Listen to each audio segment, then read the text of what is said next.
Predik 16 sih. Nah. 16. Oh, nosotros.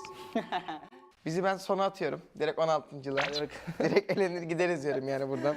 За өмнө жил яг эцэд цомоо алдсан. Тэгээд нэг юм бодоогүй. Тэгж ямартсан шүү дээ. Тэгэл.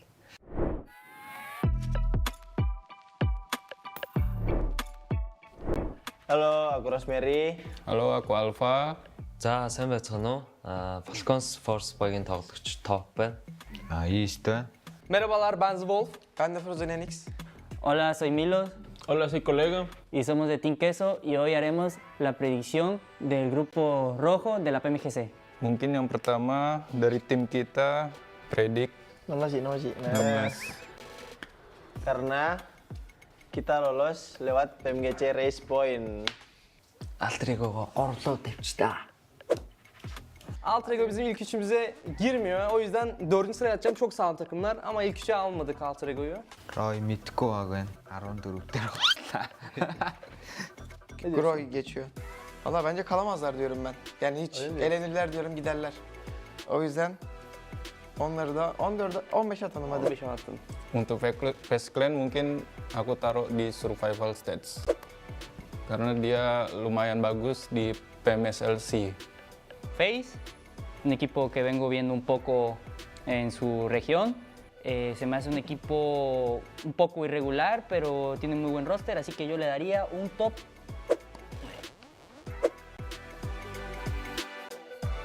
Nigma Galaxy aku taruh di survival stage. Mungkin karena itu dia lebih sering ketemu kita juga sih di game.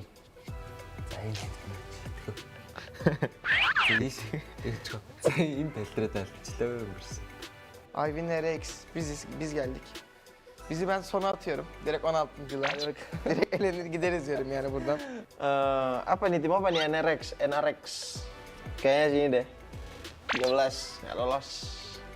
Karena gua nggak tahu tim ini. Gua baru tahu. Virtus Pro bizim arkadaşlarımız. Onları biz direkt... Bizi oradan çeksene. Bizi 14'e koy. Gel. Virtus Pro'yu direkt biz 16'ya şöyle ters şekilde yapıştıralım.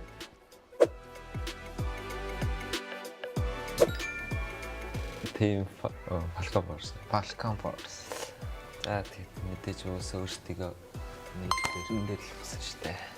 Falcon aku taruh di Grand Final.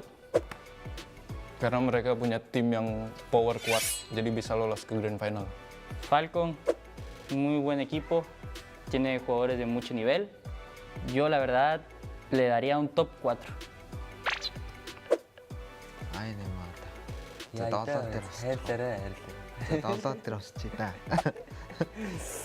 Arabistan takımı. Hayır Pakistan. Pakistan mı? Pakistan takımı ama bence iyi değiller. Bence bizi bir yöne daha atalım. Yavaş Hep kaydırıyoruz Allah. Biraz sonra bire kayacağız. Kayaknya sini deh. Mereka sering ketemu kita juga. Mungkin. Oh, nosotros. Top 3, top 3. Бас сайн мэдгүй баг. Тэгээд 15 дээр баслаа. Ini deh, survival deh.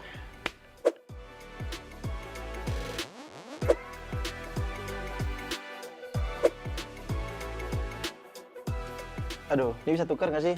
Dendam gua. Ya, ini yang terakhir, IAC, champion kemarin di PMGC 2023. 2023, kita taruh di 1. Awas gua anjing. Саяцыг 2 дээр тавьчаа. Монгол хүн байд. Монгол манай улсын бас өмнө жилийн дэлхийн аваргууд отхон дэлхийн аварга. Da bir şey diyeyim mi? Şöyle yapak, bekle dur. Bak 10 numarası sıralama yaptık ha. Bende diye HC kaldı buraya. Bence 10 numara oldu. Bence de 10 numara oldu. Vallahi gene kaldılar ha bu arada. Benim normalde eleyecektik ama Ama zorla kaldırdık. kaldılar.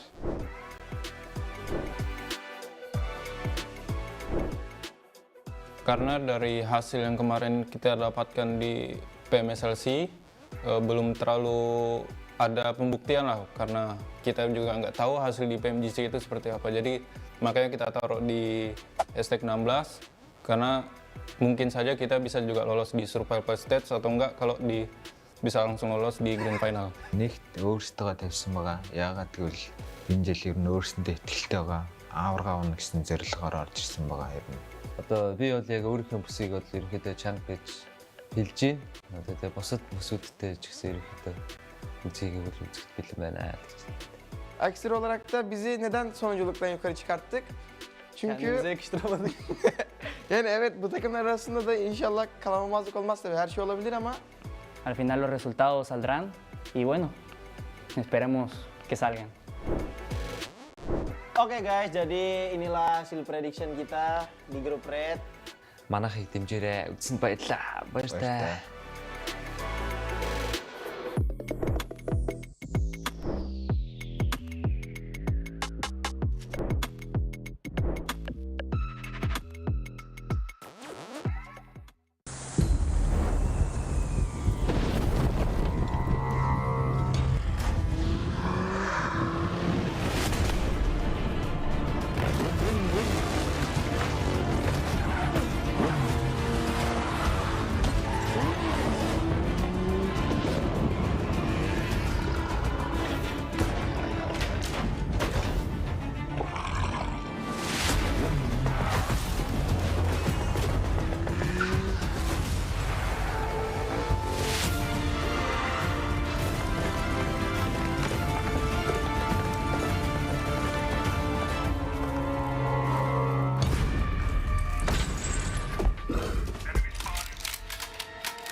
Өмнө жил бид авраг авахад маш ойрхон байсан. PMGC Champions! geçen sene PMGC'de hiç ismimiz yoktu. La temporada pasada, mi equipo estuvo a un paso de llegar a las finales. Season kemarin kita pernah menjadi harapan Indonesia. But this time, We're here For the glory.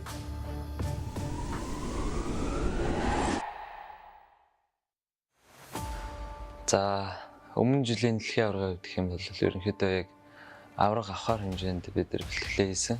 Тэгээд яг сүүлчийн мөчөд, яг сүүлчийн матч дээр жижигхэн асуудлаас болоод тэгээд ерөнхийдөө хоорондоо ойлголцоогүй улмаас тэгээд арай болоогүй байхдаа ер нь elimination болсон. Тэгээд тэгээд болох хэвээр юм болдгоор болоод хоёрт орсон баг. Аврагынхаа яг цомыг атгаад алдахад тэгэл санал санагдсан байлээ. Яг тэрэндээ тэгэл бочроод байсан баг. kalau mau ditanya titik terendah sih, yang pasti kita waktu gagal lolos ke WC kemarin. Di situ kita benar-benar sedih banget dengan apa performa kita yang lakuin waktu saat itu benar-benar parah banget. Itu kita udah semua tuh udah nggak bisa ngomong apa-apa lagi sih. Semuanya udah sedih. Intinya itu benar-benar titik terendah kita. Sampai benar-benar kita udah nggak mau main PUBG lagi. За, улаан группийнхээ бүх багуудад амжилт хүсье. Тэгээд бид нар юу ч хийж магадгүй шүү. Би ялагдлыг мэдэрч үзсэн. Одоо ялагдлаа ялалт олох гэж энд ирсэн байна.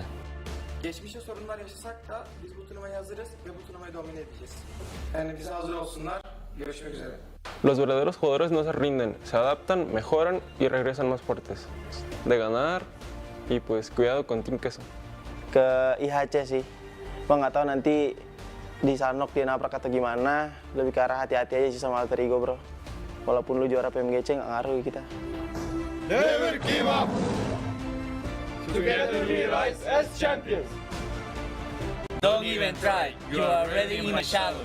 Stand, fight, in the pride!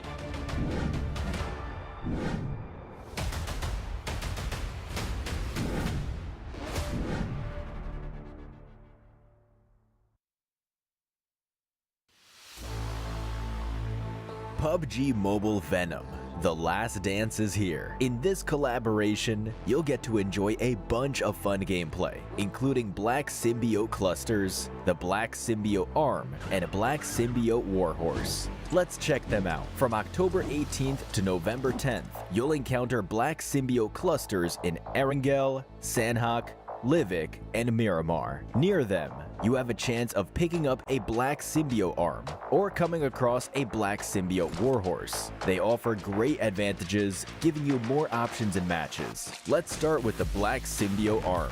With it, you can aim at buildings, the ground, trees, or other fixed landmarks to get around faster and reach your destination. If you aim at a moving target instead, such as an airdrop crate or even another player, it will pull the target towards you, so you can always be on the offense. To travel long distances swiftly, use the Black Symbiote Arm to anchor to the ground and hurtle yourself forward. You'll be covering ground in no time. Furthermore, the Black Symbiote Arm can transform any regular horse or Bloodfire Warhorse you come across into a Black Symbiote Warhorse. Mount the Black Symbiote Warhorse, and you'll find yourself wielding a Black Symbiote Lance, which can be used to deal close-range attacks from atop the horse. At the same time, you can toss the Black Symbiote Lance to ensnare targets within a reasonable distance. While it doesn't do much damage, it's effective for restricting enemy movement, which provides a great battle advantage. Oh, and during the collaboration, Venom himself will appear in-game by showing up prior to jumping. On top of that, follow the in-game collaboration themed event for a chance to get a Venom The Last Dance avatar, avatar frame, parachute, and home items. Join us in PUBG Mobile and check out the Venom The Last Dance collaboration with your teammates. Become the ultimate duo.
After a week of intense battles, have you felt the thrill of the competition? Hope you're still with us, PUBG Mobile fans. The 2024 PMGC Group Stage is heating up as Group Red takes the spotlight on November 7th. They've had moments of glory and times of defeat, but they didn't give up. They regrouped and returned to PMGC stage, ready to make a run for the finals. 16 elite teams are set up to clash in Group Red, each with a legacy, each with a story of resilience and never give up spirit. Only the top 3 will secure their place in the Grand Finals, while those from 4th to 11th must fight on survival stage, and 5 teams will face elimination. They have come too far to turn back now. First up, Falcons Force, a powerhouse 14 heartbreak, runner-up in both the 2024 PMSL CSA Spring and Fall seasons. They faced bitter disappointment when they were eliminated on the PMWC stage, missing advancement by only a few points. Every setback has made this team hungrier, making them relentless and more driven than ever. Falcons Force embodies the essence of never give up. Is this finally their moment to soar? Next, Alter Ego Aries. In 2023, they inspire an entire region, dominating Southeast Asia and bringing hope to their homeland, Indonesia. But their journey in 2023 PMGC was cut short in the feared group of death. Yet their spirit remained unbroken. They returned stronger with a fierce determination after toppling rivals like Boom Esports. They have proven that resilience is their greatest strength. Will Alter Ego carve their names into PUBG Mobile history this time? Then, Team Queso, one of PUBG Mobile's original legends. Since 2019, they have battled their way to the top, dominating the Latin American region by 2022. But they faced a crushing setback in 2023 with the departure of a key player, Ayala. Unshaken, they have regrouped, bringing in a young fragger, Colgoat, a rising star with the hunger to become the best in the world. Team Queso is here to prove that their legacy endures. Will they reclaim their place in history? And ASIA Esports, a team hardened by countless battles. They have won title after title in their region, but the global stage has tested them. Every fall only fuels their drive. They bring fresh energy and a tougher spirit. With multiple award holders and the renowned grenade master, Falak, fighting alongside ASI8, this week is about more than just a spot in the finals. They are fighting for the pride of their regions, their fans, and their legacies. Knowing that defeat is only a stepping stone to greatness. Will they rise above this time? The 2024 PMGC Group Stage will push these teams to the limit. Every moment their journey stands as a testament to grit, resilience, and an undying power to never give up. Catch all the action on the PUBG Mobile Esports channel from November 7th to November 10th at 10:45 UTC. You don't want to miss a single moment.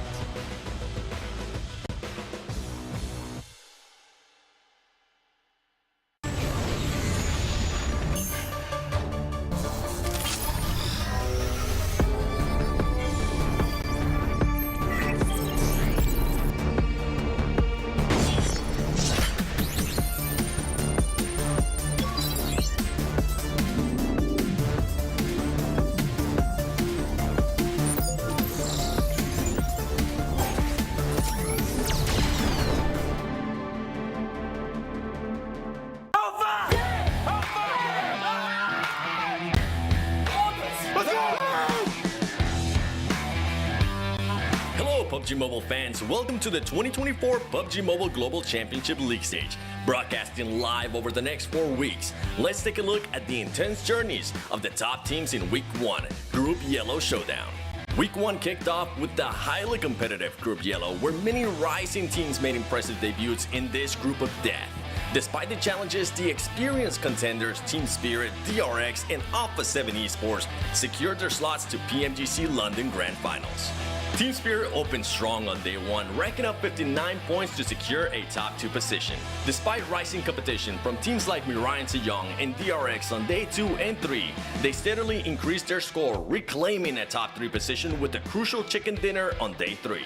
By day 4, they demonstrated resilience and consistency gameplay, closing the league stage with a decisive chicken dinner that solidified their position and proved their strengths in the competition. DRX, the rising star from South Korea, started slow on day 1 but steadily gained momentum throughout the following days. Their persistence ultimately secured them 2nd place in the group of death and a ticket to PMGC London Grand Finals. As one of the most anticipated teams, Alpha 7 Esports, the 2024 PMWC champions, brought a formidable presence through the tournament. Their entry alone turned Group Yellow into the infamous Group of Death, reinforcing their reputation as a PMGC powerhouse. Despite a slow start from day 1, 2, 3, Alpha 7 Esports managed to stay in the fight, keeping their position close to qualifying spot for the Grand Finals. In day 4, they secure a crucial chicken dinner, solidifying their place in the top 3 overall rankings. In a thrilling battle for 3rd place against Major Pride in the final match of the league, they emerged victorious with decisive points, securing their spot in the Grand Finals and reinforcing their status as a top dog in PMGC. A tough break for Major Pride, who held strong in the top 3 overall rankings from day 1 to day 3, only to fall short on the league's final day. Now they face the challenge of battling for their slot through survival stage. The Indonesian powerhouse Bigatron Knights had a strong start on day 1, however they struggled to maintain their gameplay in the following matches, placing them dangerously close to elimination. Although facing early setbacks, Bigatron Knights secure a chicken dinner in day 4, which locked their spot to survival stage, preserving their hopes of making it to London.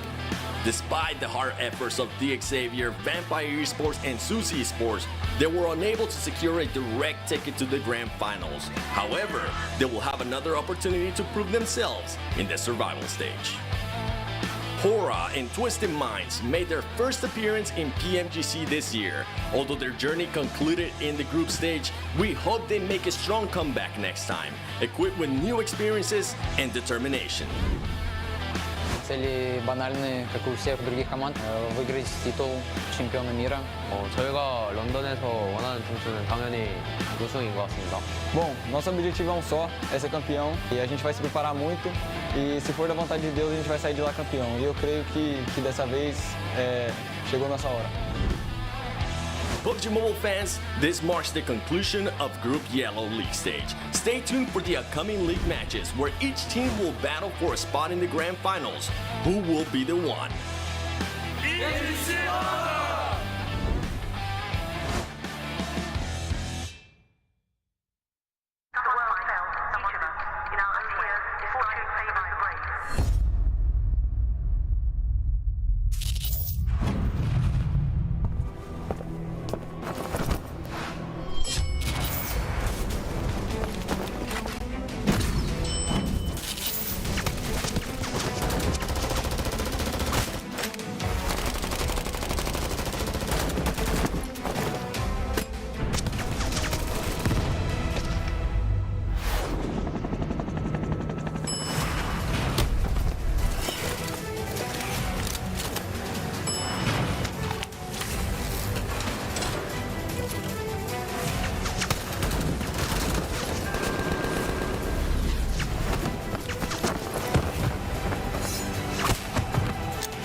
I think I just sneaked up on Enigma Galaxy working on some new strats for today and trying to continue on with their consistency. What are you guys working on?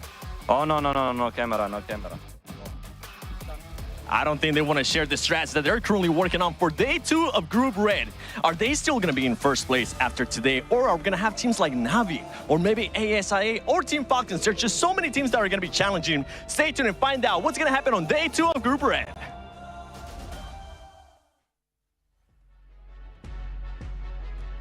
It's like Seven going up to the adults table where he's not tall enough to see what they're doing at the table. I don't think they had to worry at all about cameras, because if you keep the camera at his height, there's no way it's going to be able to see what kind of strats you're working on. But welcome back, everyone, to day 2. We've had a day of surprises yesterday. Some teams that we never would have expected to be in our top 3 have managed to at least get themselves there for now. If they can hold on to that, will be a different story. We'll find out at the end of the day as I join in with Hot Jukes, looking good.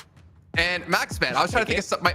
My fiance calls you Jukebox because she never remembers to say Hot Jukes, and I was trying to figure out a way to incorporate that, but it didn't work out too well. But hey, how you guys doing, gentlemen? Doing good. Yeah, no camera. Yeah. Oh my gosh, that's how you do the strategies, man. And you know what? They're gonna need to do it. And as a matter of fact, I guarantee you, if there was a circle, right, they're gonna put themselves right on the edge, like they were yesterday, because edge play was working out pretty solid yesterday. Well, I don't know if you guys heard that on stream. I definitely didn't hear what he said, but I just heard it edge sounded like play. it was gonna be good. Yeah. They're gonna edge, and it worked out for a lot of teams. Max. Yeah, it worked out. That was definitely the best strat throughout all of yesterday, Jason. Edge play is the play going into Group Red, and a lot of teams have been successful in that approach, especially looking at teams such as, your Tiamba has been doing really good in 2 of their matches thanks to the edge play in particular, but realistically, going into today, Hot Jukes, so many teams at the bottom are big names, Alter Ego, Virtus Pro, IHC, that we need to see a comeback from these guys today. And as we know, day 2 is the real day 1, so there's a lot of room for improvement. For sure. I mean, Furia needs to do the same thing. You got Tianba, TJB, Monster Squad. So today is the day for them to bounce back. I feel like, Group Yellow was all about, like, don't edge. And then Group Red comes in saying, I'm going to edge. And that's pretty much how the entire day 1 played out here with all these teams. Obviously, some underperformers when we look at the likes of Alter Ego, IHC, Furia, I would potentially put in there. But man, Nigma Galaxy leading the table after 1 day of play, as well as seeing I8 in there, Max, in particular.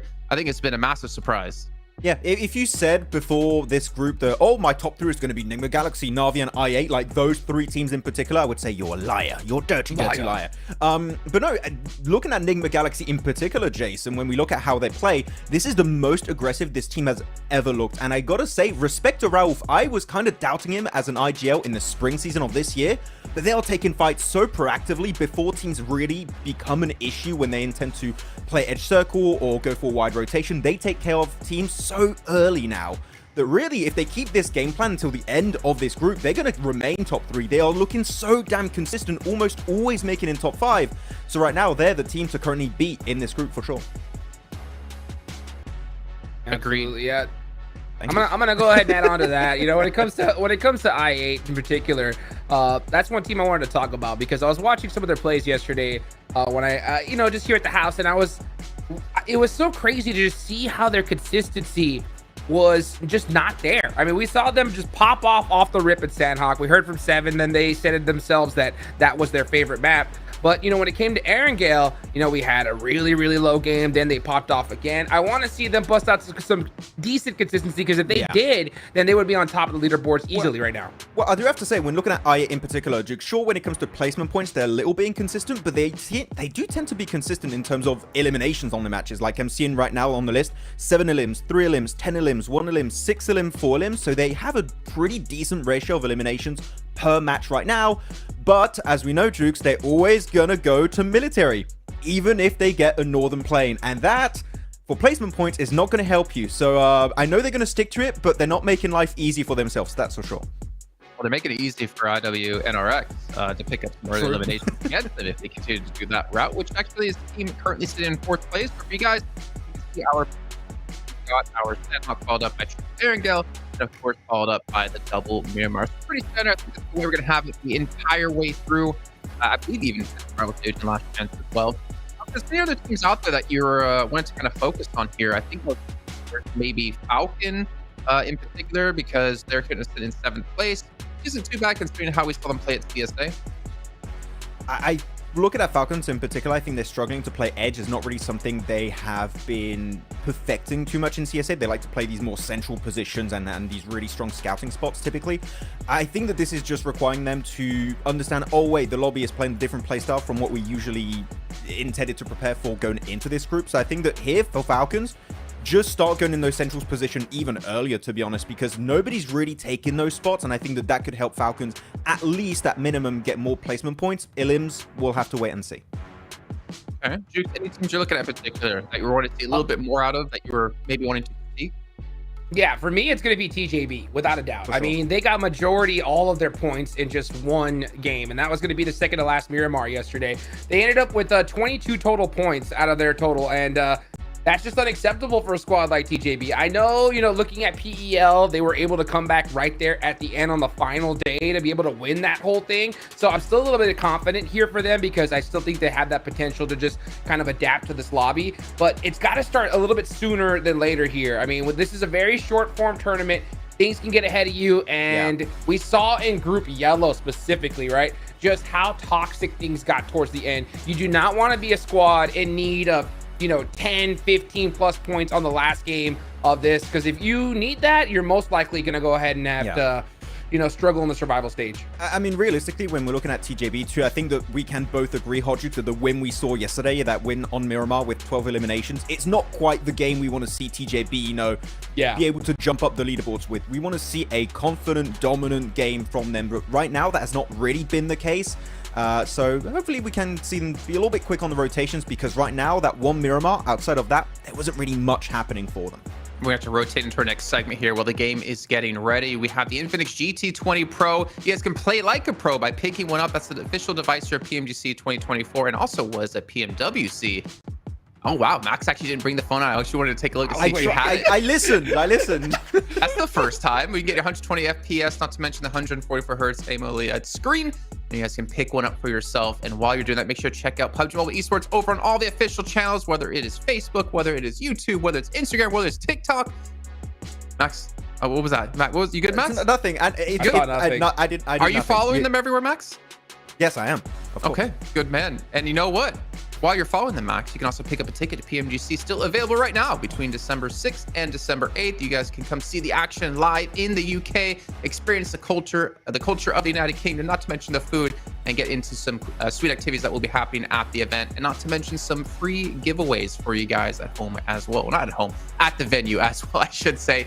And potentially we might see Hot Shoots wax his beard live at the venue. I would love to see it. I would love to be one of the people to rip it off his face and then maybe put it on my own face to make me have a nice beard for once. But our teams to focus here today, let's start with you, Hot Jukes. You have two of the PEL teams with TJB and Tiamba, and then you have IHC in there. Why is that? Yeah, I mean, just looking at them on the rankings right now, they're so far behind, I think, compared to everybody else. So that is just, that's the reason why I picked these three squads, because I think they're a little bit in the hot seat right now, because we've seen in Group Yellow just how dominant performances can just put you so far ahead. It's just tough to even pass up. So if they have a good comeback day today, then yeah, I think that they can definitely be a potential to hopefully make it into top 3. But if they don't, it's going to be probably a little bit too difficult to possibly catch up on. Okay, Max, what about you? Well, what about your teams to focus? I picked like one team in all of the different segments, one in top 3, one in the middle of the pack, and one at the bottom. And the one I really want to focus on here, Jason, is going to be Virtus Pro.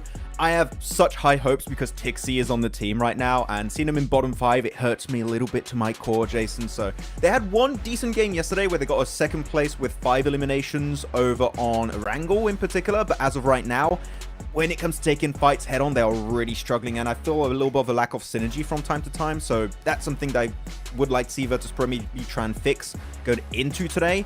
But yeah, I have hopes for them, but so many teams in the bottom 5 right now, Jason, need to step up significantly. So yeah, it's going to be do or die today for these teams if they want to initiate that climb towards the top 3. I like how you're still clinging along to Tixi. Because I remember asking you, like, at what point will you no longer be a Falcon fanboy? And you said if they underperform here at PMGC, then you're going to start to move away from this team. I feel like if you think back to G Gladiators, Tixi's previous team, like they've kind of been underperforming for a very long time, and yet you didn't give up on him. Why is that? Because Tixi is my first favorite fragger. And I will never, my first PUBG Mobile Esports love. So I will never give him up, okay? and I will keep supporting him until the end, Jason. So Tixi will be back. The supremacy will begin once again. But what if Top and Tixi are head-to-head? Who do you take? Why you gotta no camera. No camera. And then we get a third party by Rosemary. Bro, what do you want for? Why do you not? I will say it's a tie. Let's all be friends and shake hands. Yeah, that's my approach. I'm a pacifist. Yeah, well, there's gonna be no handshaking here when it comes down to who can get in to the PMGC Grand Finals. All three of these players might meet head-to-head here. You see I8 on your screen. They're getting ready for everything yet to come their way. Tiamba as well, the best performing team from PL, if I'm not mistaken. And I had my teams to watch as the top 3 teams currently, because I didn't really expect this to be our top 3 at the end of day 1. And for me, it's about, okay, yeah, you've shown you can be top 3 in 1 day of play. What are you going to do from then? What are you going to do after the show's done? What are you going to do before the show starts the next day? Like, what have you been able to do to prepare and prevent, more importantly, from teams of reading into your strategies and countering you? Because we look at Mir and Sejong, they were in the driver's seat in Group Yellow to qualify top 3. Last day comes in and they just fall and lose out on that guaranteed slot and have to play through survival stage.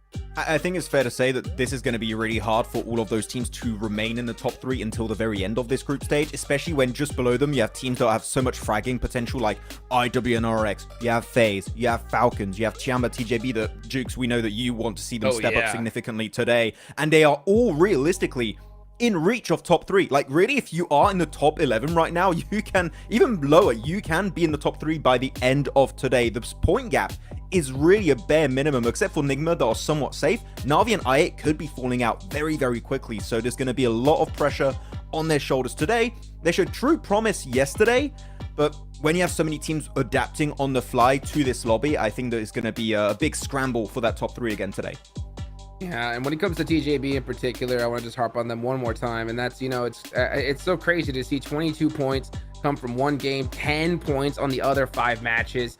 I mean, that one game did save them, but they did get blessed pretty heavily by the circle there. They were just sitting on top of a big mountainside, didn't have to worry about a single thing. So yeah, I mean, you're right. One good game today, if they win Sandhawk here, they'll be in that running for top 3. But, you know, like I said, you just want to be able to start, you know, a little bit sooner rather than later. But, you know, the question that I have that is, I think the most important one here is, Jason, you know, who was your first, you know, fragger love? Oh, Doc. Doc. Yeah. Okay. Doc. For those who don't know Doc, why don't you explain it? I mean, he's the complete package. He's the host now. he's literally the epitome of what a good player should be. He is the best player in the world. You cannot change my mind. He's an in-game leader. He's a mad fragger. He's a great nader. Hasn't won any global titles. That's the only like one negative I can give to them. But I mean, he is the best player, man. Like, you can almost see that he goes into games and just practices like nading as well. Like, some of these positions he's able to hit nades on. If you guys haven't, you know, seen what we're referring to, have it at pandemonium_news on Instagram, TikTok, and YouTube, and actually see what we mean. We in CSA this last season, or no, it was spring season, he had the most ridiculous nades I've ever seen, and you can tell he goes in to practice exactly those throws to make sure they hit. Like, yeah, he's the best. He's he the plays GOAT. squash in real life. He just knows how, like, the angle of the bounce for the nade to go through a window, against a wall, in a door. The bridge throw that he had, right? Yes. He, like, threw it, hit the top of a bridge and bounced directly in the face of the enemy. Like, you cannot hit those consistently, but he does. Look, he's so good. His group is not even playing today, and we're still talking about him, okay? I'm going to talk about him all day now. Now you open up the can of worms. It's going to be a Doc day, as we can see about 30 seconds left before we head into Sandhawk. And, you know, Jukes, you brought this up before. Seven did interview the coach of IA, or they talked to Trinda and saying, you know, Sandhawk's our best map. I wouldn't really want that to be a claim to victory for me, to depend on only your Sandhawks mostly, but we're going to find out if IA can pull off the back-to-back at least. They're going to pull a major pride. Let's go. They're going to get the 2 wins on it. Yeah, that'd be it's good. happening. They need it. All right, well, it looks like we're about to head in here. The green lights, I think, mean go, if I'm not mistaken. If they go red, I'm going to be a little bit worried here, but we do have our casters ready to go. I hope you guys at home are ready to go as well, because this is going to be another exciting day. At the end of the day, we'll have our halfway point of our group green. We're going to be dropping into our first map of Sandhawk with John Allen and Blake. it is time for the jungle. Day 2 of the group is going to be coming straight on at you thick and fast. You better be ready, because we've got a match on our hands. Match number 7 about to get underway. Plane path across the middle of Sandhawk. Nice and clean. Let's see if we get any of these hot drops, early skirmishes, Blank. That's what we want to see, really, here on Sandhawk. I want to see people get a little bit more aggressive on this map, because we have seen it in the past. It's been a little bit more calm, you know. There's not been too many crazy things happening on Sandhawk in those early moments of the map. But now that you know fairly well where people are heading over towards, potentially some positions to catch other players off guard and kind of cut those rotates off after a lot of the homework that was done from last night. I'm wondering if teams are going to fall short of going for that Northwest Island, if there's going to be conflict around potentially ruins or potentially up towards the north side across the bridge from Hatin. If people are trying to go for a long drop, I mean, it's still possible to get to that Northwest Island, but I think getting to Camp Alpha off this plane path was a little bit far-flung, so maybe an early pick or two we could see from some of the teams there, but it looks like teams have been able to navigate that, have been able to figure out where they want to go, and they have played around it. TJB quite close to Virtus Pro, though, on the south point of Painan. Want to be careful there, but they're going to get away, and they'll be getting over towards Camp Charlie easily. And that's a heavy northwest shift, so Alter Ego very happy the way things turned out here. We had a little bit of a talk with the guys from Alter Ego yesterday. Seven was able to sit down with them, and basically the consensus is that we weren't too happy with how yesterday was going, and it had sort of got to them in a way. They were still performing fairly decently towards the end, but I think they did need that big mental reset going into day 2. So this is time for Alter Ego to really show us what they've got, especially with a northwest shift like this one. Typically on a Sandhawk, you are so incredibly buffed up by having a northwest shift on the circle and playing on that northwest island at the same time.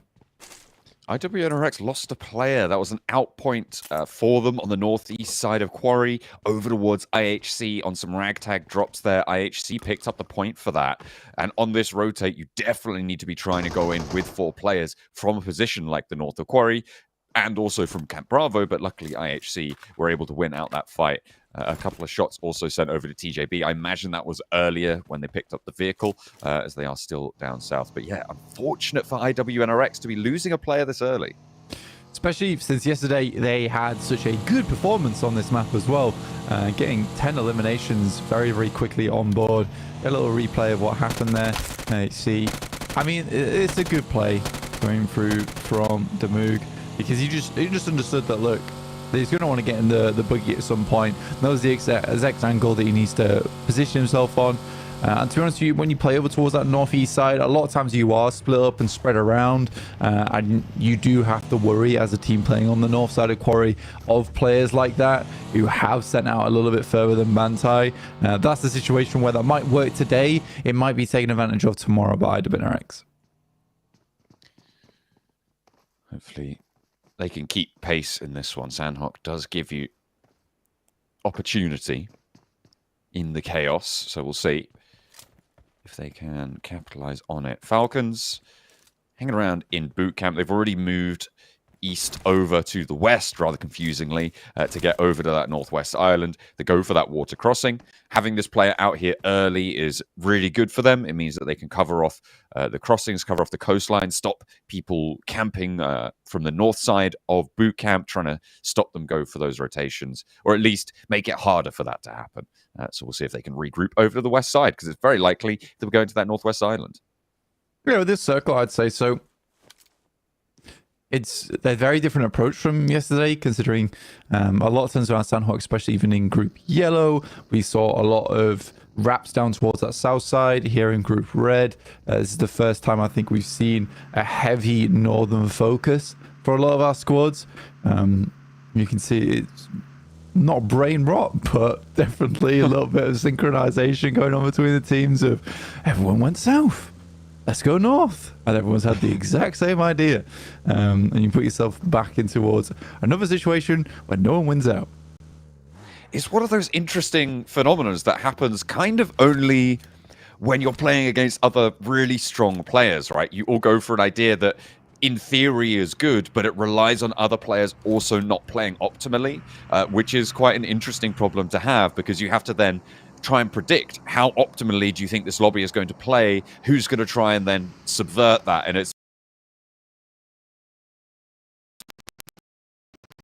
it basically ends up with a big game of rock, paper, scissors as to which side you end up on. So it can be very confusing to see this sort of thing happening, and we're wondering, oh, why have they all done that? In reality, they're all kind of making the same decisions for the same reasons and coming to the same conclusions, which is, in fact, an indicator of strength. But then the same thing happens in my lobbies as well. So, there's different reasons for that to happen also when people do have the brain rot, as you so eloquently put it. Yeah, I think you had to sort of smooth brain it sometimes, honestly, in terms of, well, everyone's probably going to go north. That is the right decision to make. But I will remain on the south. And that typically actually will help you out. Redux currently leading with 12 eliminations. We saw him during that interview. He wasn't willing to give away any strats. And like I said, probably one of my favorite players recently is Redux. Such a character, but also backs that up with some very good skill in game 2. Team Queso up against Na'Vi, currently in second place with 47 points. Flip does not want to go down, throws a nade through, doesn't get too much done, but there is a knock, and the rest of Na'Vi's coming in for that backup. They've both had the idea to go to the far northwest compound. There we go. Found it in the end, as Flip is found as well. A spray down around the corner, but Na'Vi still have a little bit of pressure going on. Not quite in the full fight, though, and Team Queso can go for these reses where Na'Vi can't. Team Queso look for that flush. They will find it onto Flip. They'll be able to hold it down, and I don't expect that Na'Vi are really going to be able to do too much about this. Team Queso should have this under control, but Lemon has been able to pull off some pretty crazy things so far. Let's see if he can do it again on the corner of the Team Queso compound. Yeah, I think even Na'Vi is potentially a case of just wrapping back down towards the south side. It's unfortunate for Flip there because he actually gets taken down by one of the players from Alter Ego in Alva on the top side of the hill. So he gets that knock on board. That fight could have gone a very different direction if it wasn't for that. Now Lemon has to make the not so easy evacuation from this locale, and it doesn't work out. So Na'Vi's down to 2 players fairly immediately. I think that not necessarily Na'Vi's fault there with the off angles coming through from Alter Ego. It's just unfortunate on the timing where they both get caught up in that location. Team Case was able to take control of the compound, and yeah, Na'Vi sent away for it. So I don't imagine they'll be getting too many more points in this match, but they can sit pretty over towards the western side for quite a while. Yeah, pulling out maybe a 5-pointer this game for Na'Vi should be okay. In the end, if they can get more than that, great. But just keeping a 5-pointer as their floor in terms of their point scoring will help them immensely keep up with that top set of teams. Enigma Galaxy diverting phase around their position right now on that southwest compound from the top of the mountain on that northwest island. A really powerful position that we've seen have a lot of impact in previous games, in previous tournaments, and phase were thinking about trying to step their toes in, but there was already a team in residence. Yeah, it's an interesting one, the way this is all playing out at the moment. I think that there's been really no contest for the actual mountain itself. I think the Galaxy have sat themselves and settled in over towards the southwest side of it. But it is so central towards that northwest mountain that you imagine teams might want to take up residence where ASIA are currently playing over down towards the south side of Hatin on that slight high ground that looks over towards the eastern side of the map. Incilio unable to get through. Good shots from ASIA. Currently in third place, 45 points. I think they had a really good run yesterday. Not unfortunate on the roll up there for Incilio, but ASIA, as you say, having a good time of it. However, Falak is knocked, and he was a crucial point for them. However, on the high ground, they do have the backup into the Valley of Death. Tianba will roll on in with Shan. Just the one player for now. Scouting it out, not staying too long. Okay, just a quick tour, quick visit to get on through. Rotational path, a big scout route for Shan, as the rest of Tianba, they're still on the northeast side of the river right now, Blank. They are allowing Shan to get the full lay of the land here. He's scoped out this compound. He knows that it should be free. And I'm imagining that now's the point where the rest of the team look to... Oh, no, wait, they're down. Unfortunate for Tiamba. They attempted to regroup with the rest of the squad. It's not happening. And now Fury is making their way through. This is the position I wanted ASI to play, and it's only Falak up here. Oh no, he does have a teammate playing that position. So again, I actually am a big fan of how ASI are playing out this lobby at the moment. It's really, really well done. You know, taking control of Hatin, not allowing Incilio to get in whilst also controlling the bridge from this position. Yeah, fantastically set up. IHC in contest now with Getso Roy, who's been a little bit of a surprise over the last day of games. In 6th place right now, getting 3 limbs and taking on IHC. Big nades is looking to try and chase down Ziol, but it's a little bit trickier than that. Have to get up earlier to take down Ziol. Last player standing now. And Zunda looks for the spray, hits the drop shot, and IHC will fall finally, but at the cost of 2. However, Getso Roy already up to 7 eliminations blank. As the next circle pops, they are still on the northeast side. Indeed they are. I mean, honestly, for Team Queso, sitting over towards this position, they can quite easily move slightly across over towards the eastern edge. So you pick up one of those compounds there. But for Alter Ego, what a fantastic spot to be in for them. And like I was saying earlier, this was their day where they had their mental reset. They were going to try and get things done properly. And this is a perfect game to get that ball rolling, essentially. Na'Vi, they play over towards the western side. They're going to try and play over towards the small compounds. Good shots over towards FaZe already, helped out by Alter Ego. So although Na'Vi was shot out by Alva earlier on, they're certainly helping them with their fight between them and FaZe. Zen with the nade. The remaining duo from Na'Vi doesn't get connected there. Last player for FaZe on the west side of the mountain. Trying to salvage for both of these two teams, actually. Worried, and you can see how trepidatious Puncher's being here. Waiting for his teammate to get up into the action now, and they can really start to go through, but the door frame has to be blasted through instead. Because he's not going to let them in that easy. Steps the corner. You can't push through that door frame when there's a player waiting behind that next rib of wall. But Onzens takes a good step back here. The nade does not connect because of it. And Onzens still just giving them the runaround here. Really, really timid on the play, and Puncher goes down to it. Six can't even find the response, and Onzens is handling these two like a magician right now. Is making them disappear.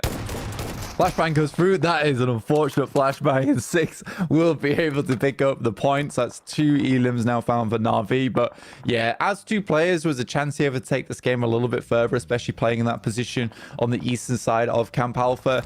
Now it's likely that any kind of roll up towards 6 is going to go poorly for them. But a great flashbang to essentially open up the way for him to clear out that player from FaZe. ASA now moving over towards this position. Good nade in, and with an off angle once again, that will take down Swain, and that is IWNRX actually eliminated there. ASI have actually played every single rotate here quite honestly at a very high level.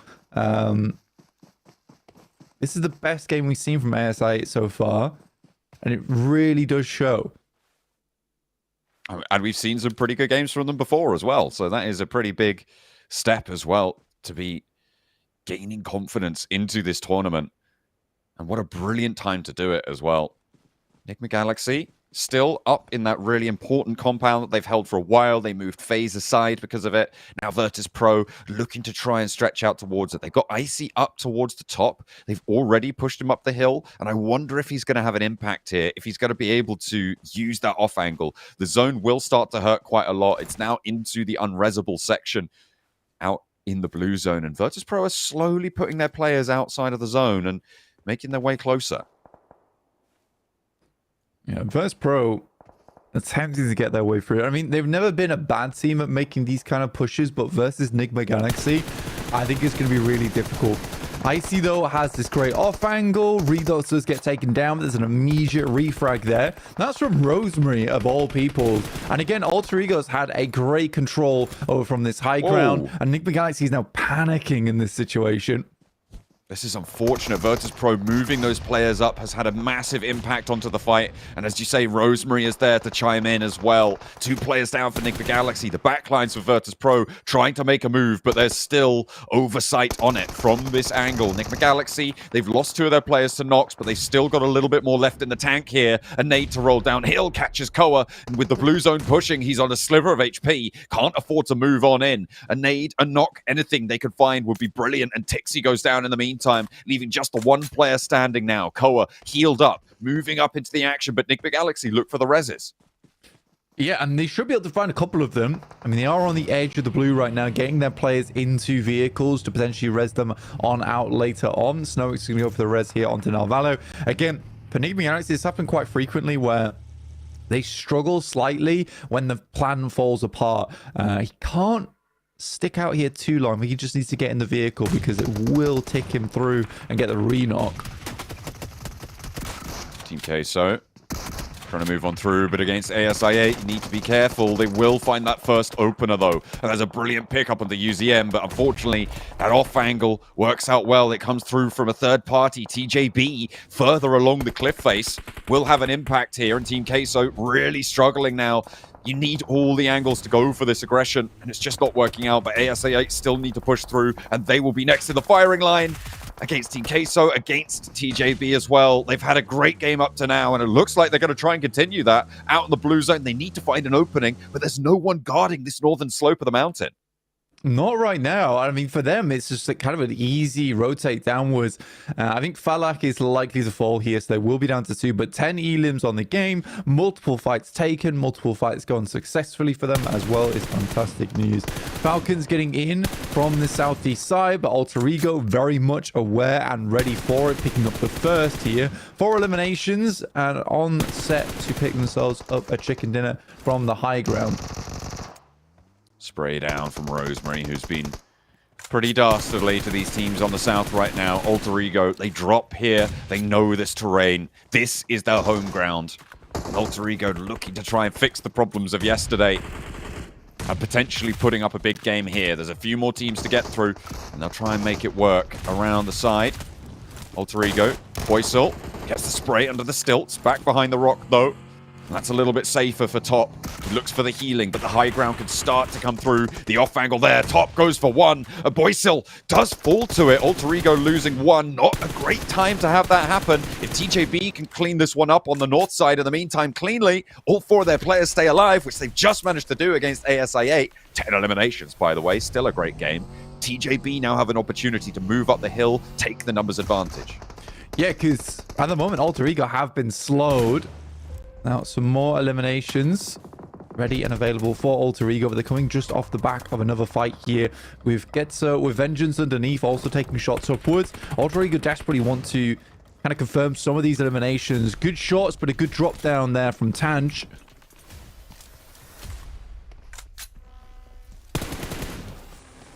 Knock for Ralph. Not really too much Snox can do about this position now as Alva gets into position. The healing comes through from Tanch as well. And Alter Ego maintain the south side. Vengeance also making their way up into the middle here. That's something that they need to be careful of.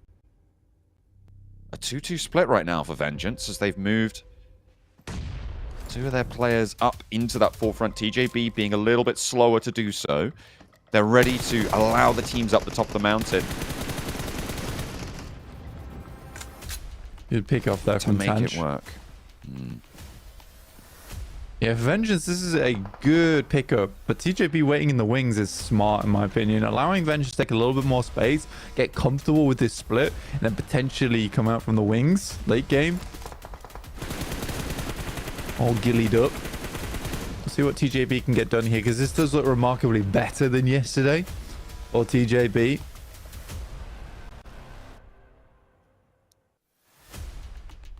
The Galaxy in the toughest spot right now of all of our 4 teams still alive, trying to navigate this one, but they're into a late game again. TJB trying to push up the tables. This is great news for quite a few of these teams still left alive. And Vengeance finding another player from Alter Ego gives them so much more control. All of a sudden, Alter Ego losing momentum. But that's not going to stop Tanch going for the spray. Not going to quite connect fully there. Allowed to crawl back behind the rock on his target, and that is an unfortunate pickup. Means his position is known, means that south duo for Vengeance can come on through. But up go TJB, they think now is the time, and they might just be right. I mean, TJB are just playing this out very slowly over towards that east side. Flower finds Lily to start things off, and with Yamak going down slightly afterwards to Tanch, this is a perfect opportunity. And another elimination stolen away by TJB as they start to get in on this one. And I think Vengeance just didn't do the greatest of jobs in that moment, clearing out that northern side. I think that's what they should have been more preoccupied with, as opposed to trying to third party over towards this fight between Alter Ego and Enigma Galaxy. Getting a res on board to bring them back up to 3. The smoke's blooming, but TJB have gotten ahead of it. Alter Ego still not out of it either. Ralph taken very, very low. So is Narvalo, and that will be the end of them. Alter Ego picking up the points for that. 2 eliminations found only there, Blank, which for Enigma Galaxy's position, not great. But they still get that 4th place boon. There's up to 10 eliminations Alter Ego find themselves. Yeah, you'll take the 4th place. It's not horrible, honestly. It's still a few points under the belt. And just salvaging a game like that where they were coming up with sightlines coming through from Virtus Pro, which could have gone terribly wrong. Tanch almost is able to pick up that elimination.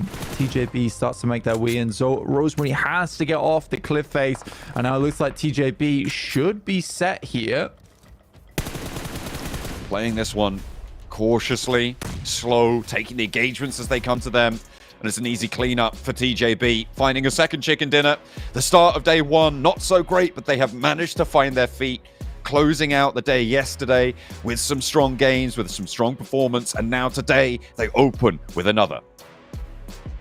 I think when we're looking at the desk as well, like they were asking essentially, look, TJB, it can't all be off the back of one chicken dinner from yesterday. Yes, it was a fantastic chicken dinner they were able to pick up, a little bit circle blessed, but we wanted to see them play the long game, play a bit of a better match here going into day 2. And that's certainly what they provide here over on Sandhawk. It was really, really quite nice, John.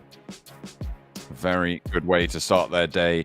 The team from China, happy with that one. Let's head over to the desk. I mean, that is the fair discussion we had before, right? TJB, you can't depend on all your points in one game, but to be fair to them, it was only a 13-point difference between them and 3rd place. And that's just one match. That's just one okay match. Chicken dinner with 3 eliminations, and obviously they were able to get quite a few more than that. So we should see TJB potentially breaking our top 3 just from this match alone.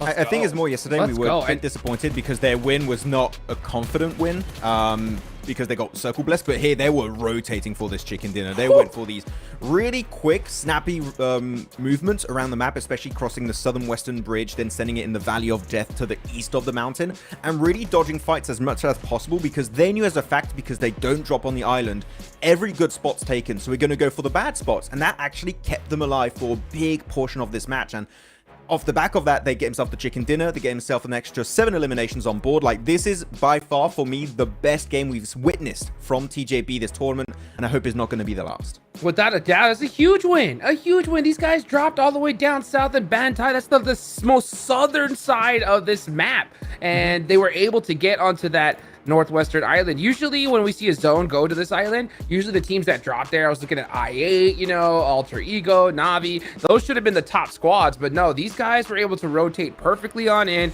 and get that chicken dinner away from Vengeance. I also got to give props to Vengeance though. They had a really good rotation super late to be able to get into that final circle, but I think it's that 2-2 split that just crushed them, Max. You know, they were just focusing on too many different teams, and weren't able to make it out in the end, but still a good performance from them.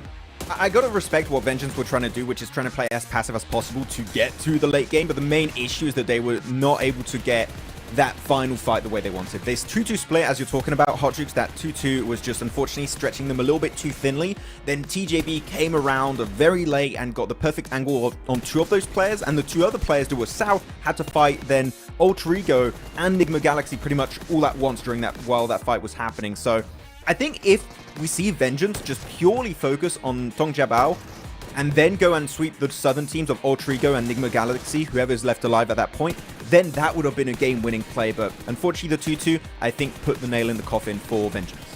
What about Alter Ego, though, Max? Did you have higher expectations for them in this? I mean, they did get 10 eliminations, but did you have higher expectations for them, considering they didn't really have to move too much and the zone was going in their way? Obviously, the end, it didn't really.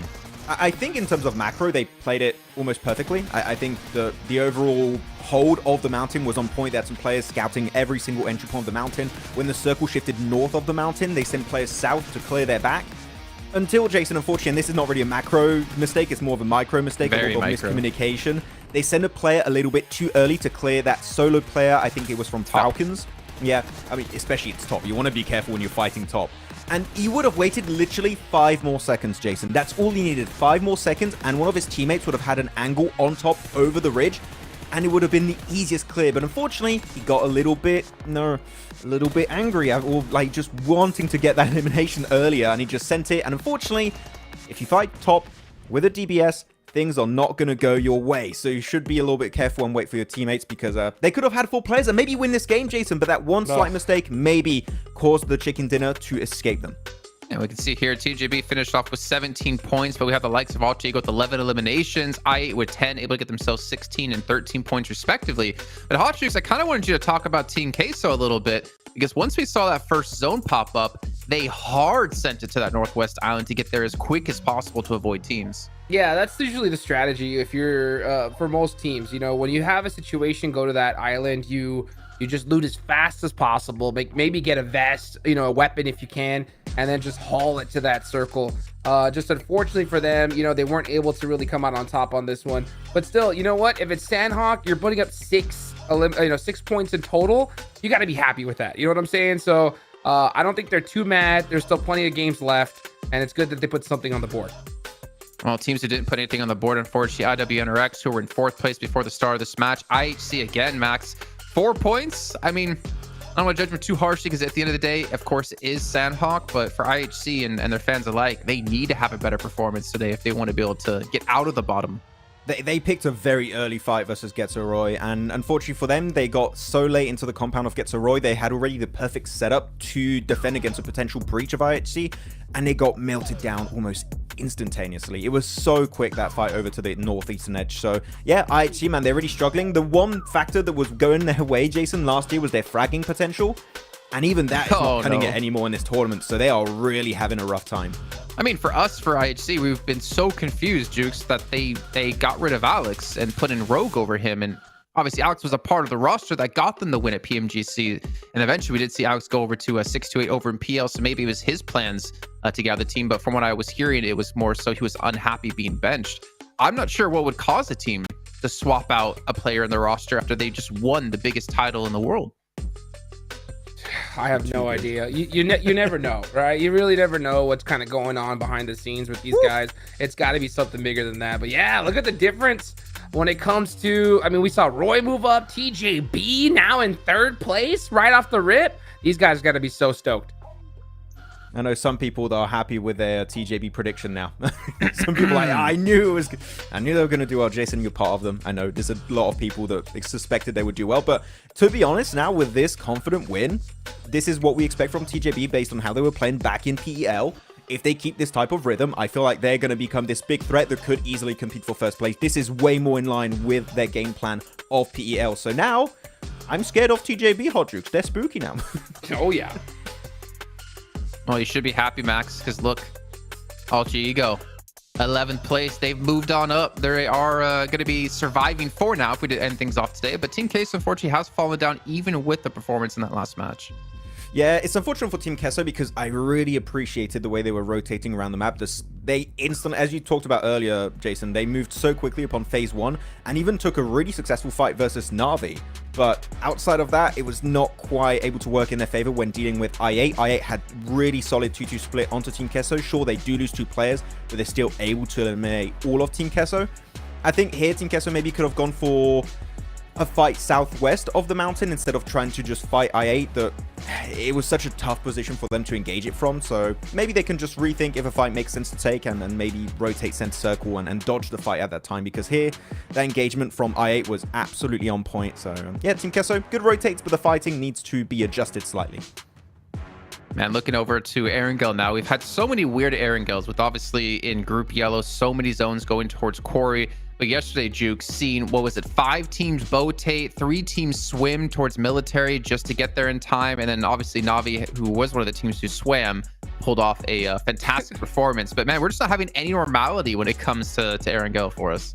No, I mean, it was so crazy. What was it? In the past group, we saw like all the circles go on over to that Quarry side, and then now we're seeing these zones go all over the place now. So it looks like they're finally kind of getting their vengeance there. And it was so crazy to see like that many teams. You know, we saw a squad go all the way from Lipovka in the late circle on a rotation with a boat, and that didn't end up working out for them. I think we lose Virtus Pro. So when it comes down to that, you know, you got to be able to move quickly. I think that when it comes to like this Sandhawk game, I think Team Kesso decided to make some adjustments, right? They just say, you know what, let's forget the loot. Let's just get there super fast. And I don't mind it, right? Because it's just an adjustment in strategy. And yeah, you lose a fight. It is what it is. But you know what? I like to see teams change things up, especially with how they were playing before. I mean, one team that had a little bit of a tough time going into this previous Sandhawk then was Navi. They had a really early clash versus Team Kesso and they got completely obliterated. But we just saw the stats a little bit early on our screens showing that Navi are currently the top performers of Erangel. We got 3 of that happening right now. Sure, they did slip out of the top 3, but Jason going into 3 Erangels now with their stats of yesterday. If they can even just get close to replicating that, they could push back up there again.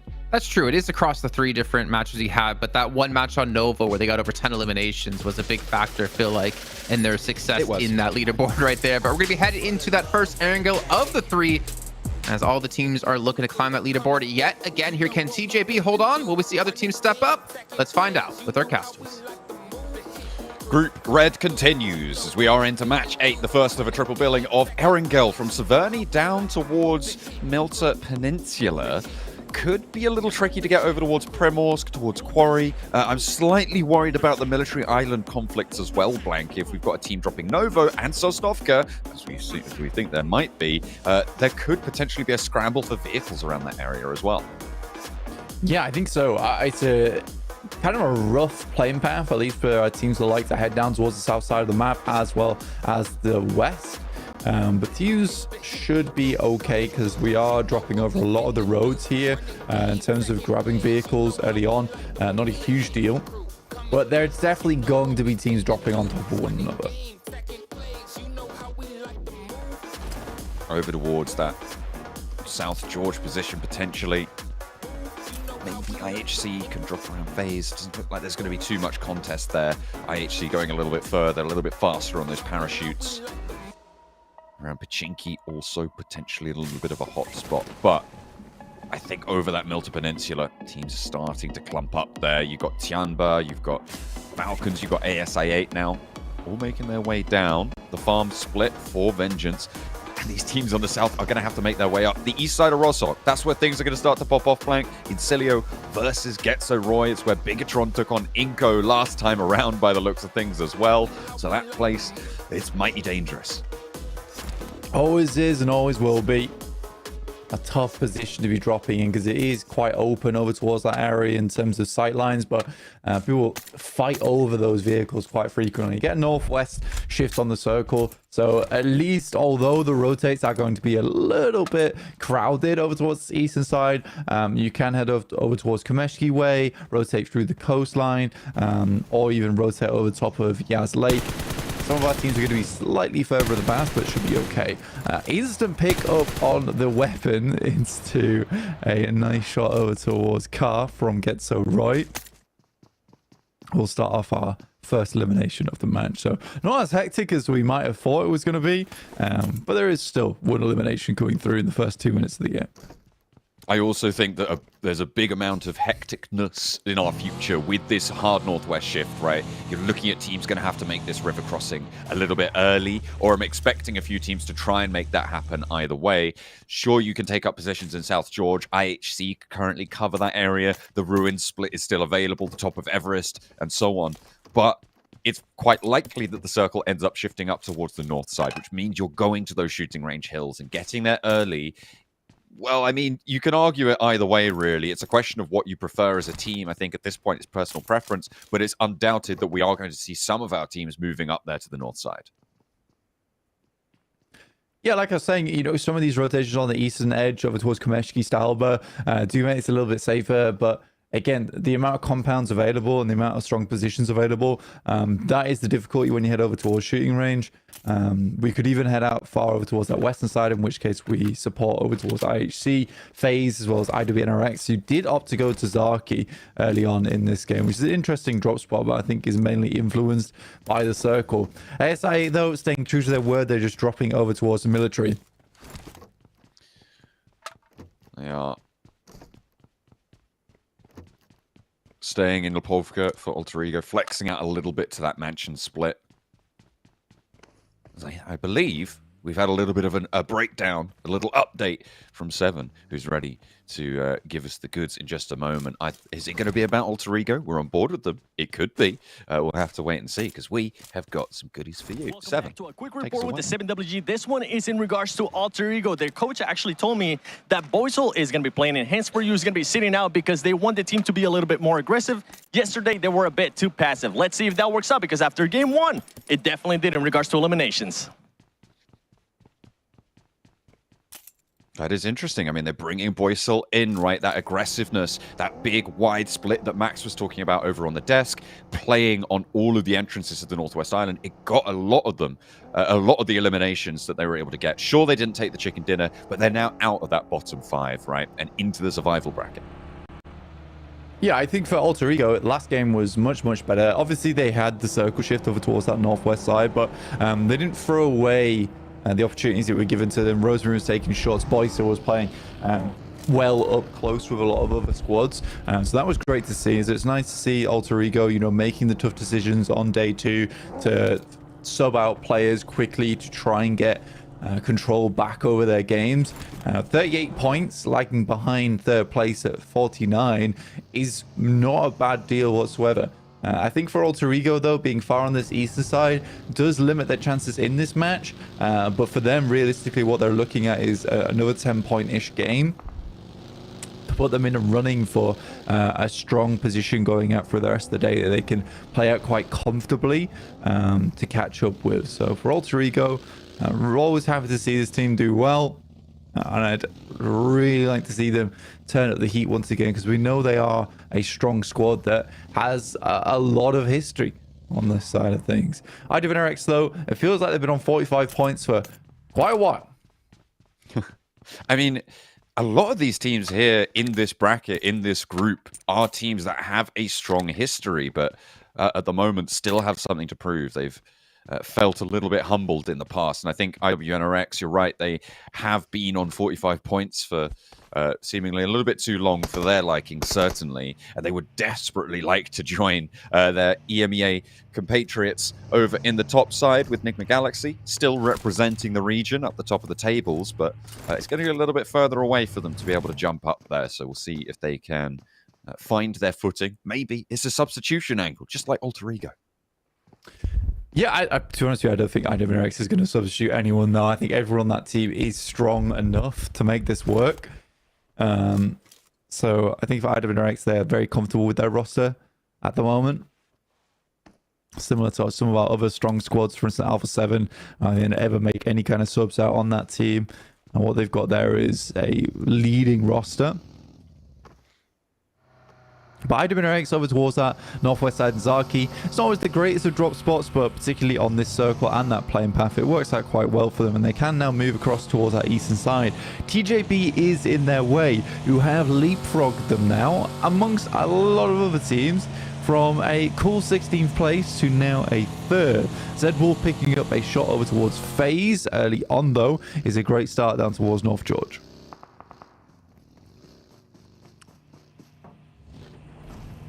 Little pick up onto Venturas. That's a good opener. Frozen. Lumbering over the ridge lines in his buggy. because he's trying to find a little bit more as well. IWNRX trying to encircle this one, ensnare it, but Frozen pushed off the ridgeline here. Onsen's able to make them turn around and actually commit to going for this res. The fact that Victorious gets back up here when you had so many players from IWNRX just around the corner, it's kind of wild to me. It was a bold rock up from IWNRX. They went real far. In terms of scouting, they felt more like putting themselves in danger's way more than anything. So yeah, I don't think they'll be able to pick up on Venturas. There are shots been sent back over towards FaZe at the moment, but IWNRX is much more comfortable playing over towards the northwestern side.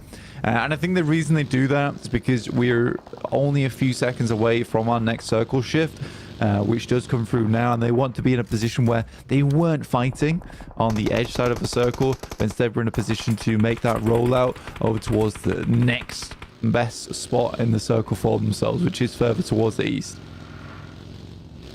Alter Ego with a little roll up here. Furia at the bottom of the tables. They need that stand up too. I mean, it is unfortunate. I feel like Furia, especially when they entered the PUBG Mobile scene, felt like they were going to have a massive impact. They had some real attempts at greatness here, but right now we are just not seeing that, which is kind of unfortunate. But someone has to be last, and in a group like this, it feels like it could be anyone, to be honest, at this point. Still, but we are starting to isolate the teams down towards the bottom and find clarity into who's performing at this tournament at PMGC. Yeah, in Group Yellow, there was a ton of ridiculously strong teams, but there was quite a clear drop-off towards the bottom of the tables. But I'd say you were right here in the sense of all the way even down towards IHC, potentially even Vengeance and Furia. There is this ability to climb into either a survival stage or even a third place if they truly want it to happen. I mean, TJB has proven that it's possible already in the lobby, moving it from 16th place just yesterday. So yeah, this is much more competitive down towards the bottom of the tables as well as the top than Group Yellow. And I think if you were talking about, predicting the bottom five, we talk a lot about predicting the top teams. If you're talking about predicting the bottom 5 teams, this is probably one of the hardest groups to do it in. And I think that 2 teams that stand out to me as teams that you would have definitely included in that conversation is Getso Roy and Incilio. And they have definitely shown much more than we expected from them here, which is really impressive stuff. And I'm really happy that people are finding their footing here. So it's a story of ascension here so far in Group Red, and I'm really loving it. Take stock of the circle real quick, because we have TJB currently playing in the crash site, which is over towards that western side. It's always a slightly dangerous spot, but it's very defensible when you play inside the ditches, but it requires you to have like a lot of viewpoints around the map, because you can get caught off guard, which they do right now versus Vengeance. You need to be quick on the trigger and where teams are coming from, because you are on a slight plateau surrounded by hillsides. So TJB now needs to flex out a little bit over towards Vengeance and prevent them from rotating in, because they have got a player down on one knee. Ooh, TJB. Oh dear, that's not ideal on the western side. The circle shifts keeps Severny in that south side. Virtus Pro in a pretty solid position. Vengeance really causing trouble now for TJB. 3 players alive, and actually Vengeance are going to leave this one. Or at least pretend to. I'm expecting that this is a bid for the middle, but Furia holding off Alter Ego's push as well. I said that they hadn't really stepped up right now, and against Alter Ego to be able to pull 2 of them down. Good start, but 2 of them fall in response, and immediately a third. Oh dear. They tried it with Alter Ego, and they've been clocked back in the jaw squarely. But unfortunately, they might still hit the tech. Oh, that is nasty. In through the window. And out of the game. That is Furia going down to what was basically 2 players from Alter Ego. That's not great. No, for Alter Ego, at least they'll be able to get Rosemary up, or at least they should be able to get Rosemary up. Virtus Pro off in the distance. I think that Malloy is out for them, sadly. So for Virtus Pro, going down to 3 players in what I would call a really strong spot in the circle, being able to hold both those buildings on either side of the road. It could very well be one of the most strong central positions, even though it is slightly off towards that eastern edge. But yeah, a lot of teams opted to head over towards the box compound bridge, cross there, which is why we do have so many teams over towards the western side, all lined up. So a lot of infighting over towards the western side of the circle going to be coming up quite shortly, and over pretty treacherous terrain as well. IHC trying to stop ASI8 from moving further in, but not successfully. Just keeping them over that far hillside and keeping their forward rotation path a little bit more open. Making a bid for that position, but Incilio spotting ASI8 yet again, and actually IHC do catch UZM on the spray down, which is unfortunate. UZM does get flushed. Ziol able to pick up that point, so ASI8 losing a player. They're trying to go for a roll-up onto Getso Roy, but they don't really have the momentum anymore. They've had the wind taken out of their sails by that IHC pickup, and IHC are hot on the trail. That they are, trying to catch them up. ASI8 in front of them, held out by a few teams. It could be a perfect opportunity for IHC to get into the circle here. I genuinely agree with Jason on the desk as well, is that it's such a shame that Alex is not playing on this roster, because I think that he was not only one of like the most positive guys on the team, at least on stage, but also one of their strongest players. So it's sad that he's not here anymore. ASI coming up once again versus Team Queso, and the fight is not going well for them. No, ASI8 had to try and find their way in, try to finesse the south side of the circle, but it's not working well. Felt like the last to stand, and he's on fire. He's burning away. The shotgun's there, and actually the fire will keep him safe for just a moment longer, but the stairs now clear of their Enfuego danger, and he goes in for one, but not going to find more.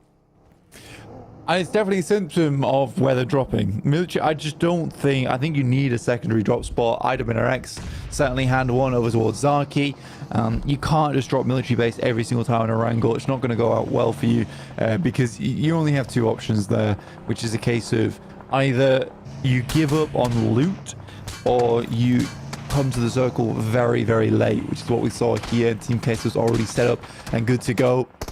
So for ASI8, they come in with relatively no information, as opposed to a team like Incilio and Getso Roy, who know to play these spots on the map, because Team Queso's in the wings and Incilio's in the wings, but they have information on that, and ASI8 just did not.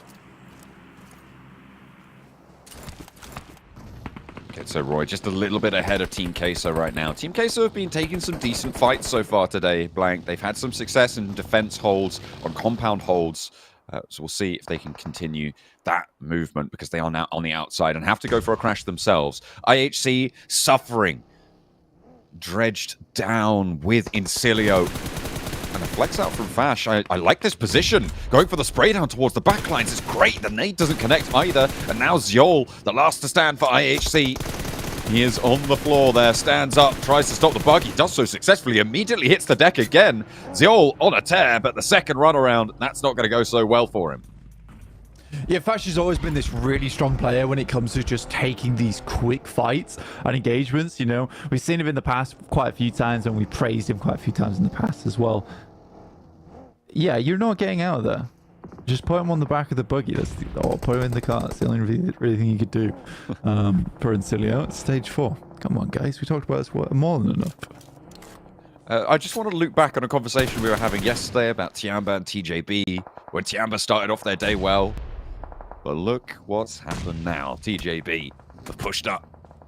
They've muscled their way in towards top 4, looking to try and break Na'Vi on their boundary. 1 point ahead right now in the eliminations. Would be a dead heat otherwise. I think TJB have more chicken dinners, if I'm not mistaken, so they would win on a tiebreaker. Tiamba not having the best of closers to yesterday and openers to today, but they've got 4 players alive. They're on the south side, and we know that this is a team that likes to play coordinated, that likes to play smart. And on the edge here, they might find that opportunity. Yeah, absolutely could do. They make these wide ruts quite frequently towards the end of the stages, which is something I'm noticing more and more. Gets to Roy. Look, defend off versus Team Queso as that crash that we talked about earlier had to come through, but it's a clean fight going through from Team Queso. Setting themselves up to 7 eliminations right now. 8th place. Very, very well done.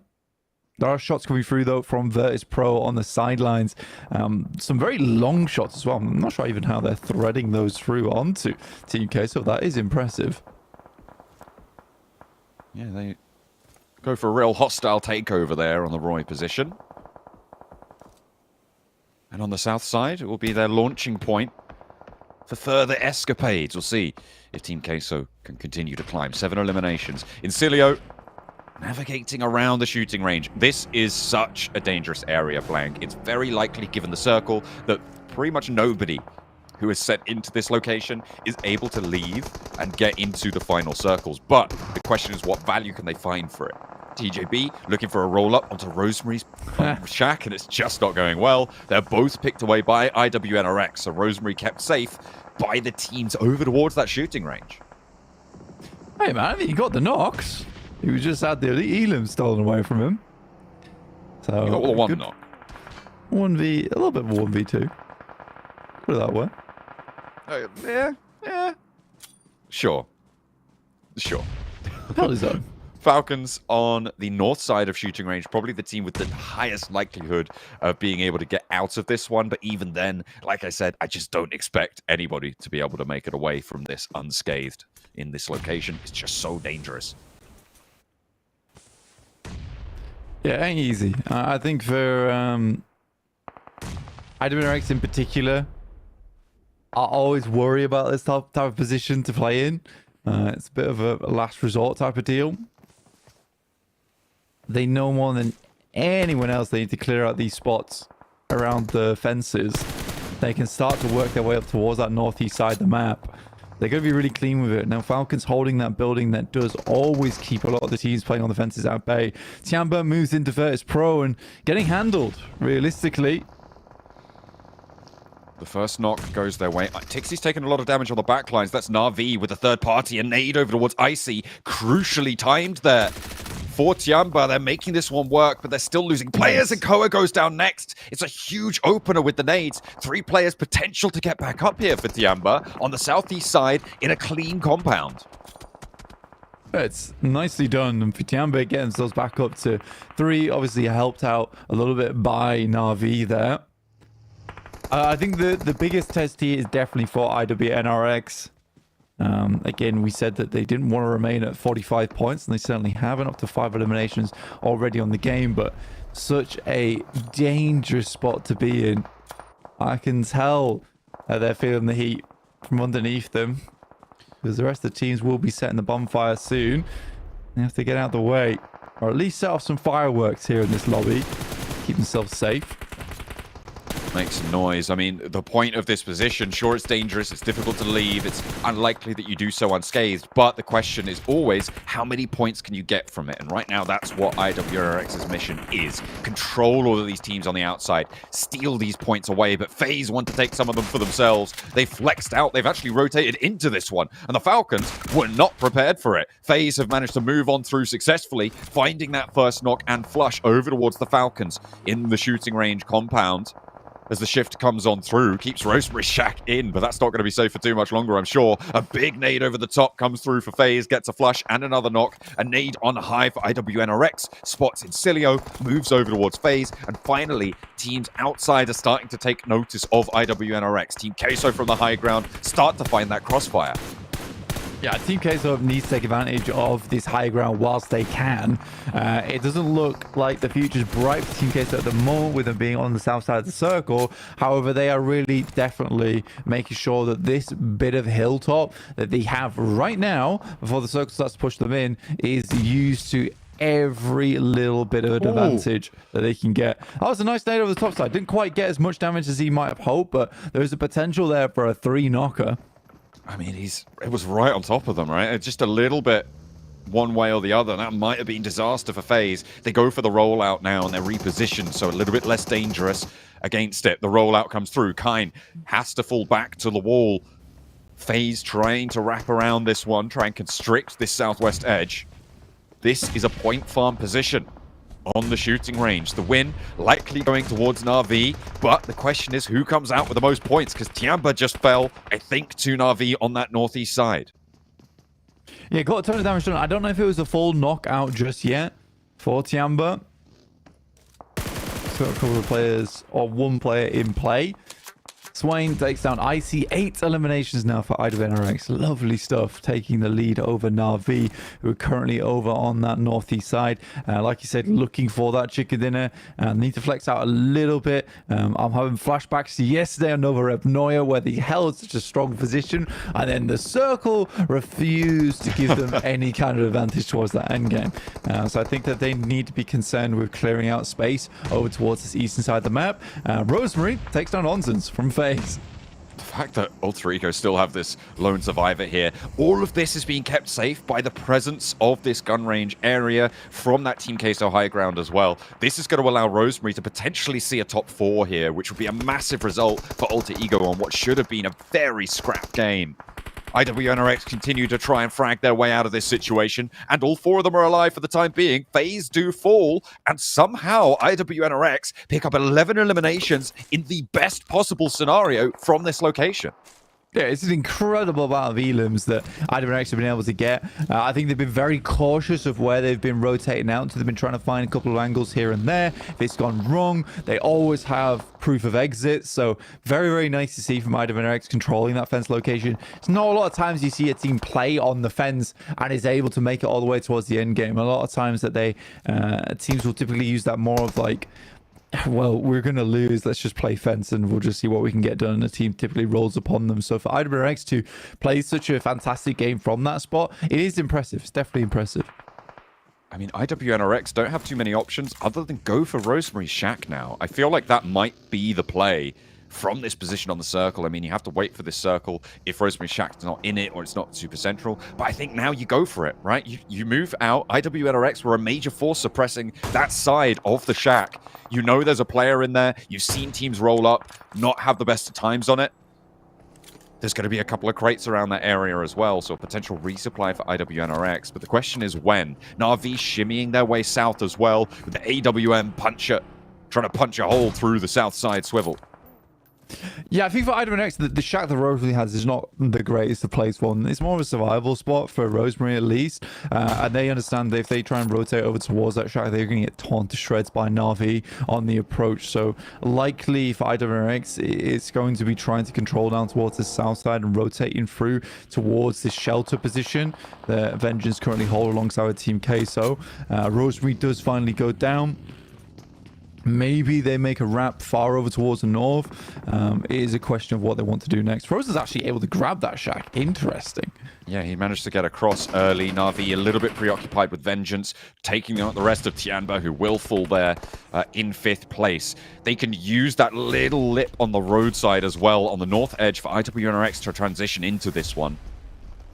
And they are starting to use that terrain. A really nice handle on the west side now for IWNRX. They can keep Vengeance in this bunker, using Na'Vi as that buffer to it. And Team Queso can't get ahead of them either with the 3 players that they found. 9 eliminations for Team Queso, though. And they've defended 2 crashes so far today. 1 successfully this match. And they've gone for a brilliant crash over the top as well on this game.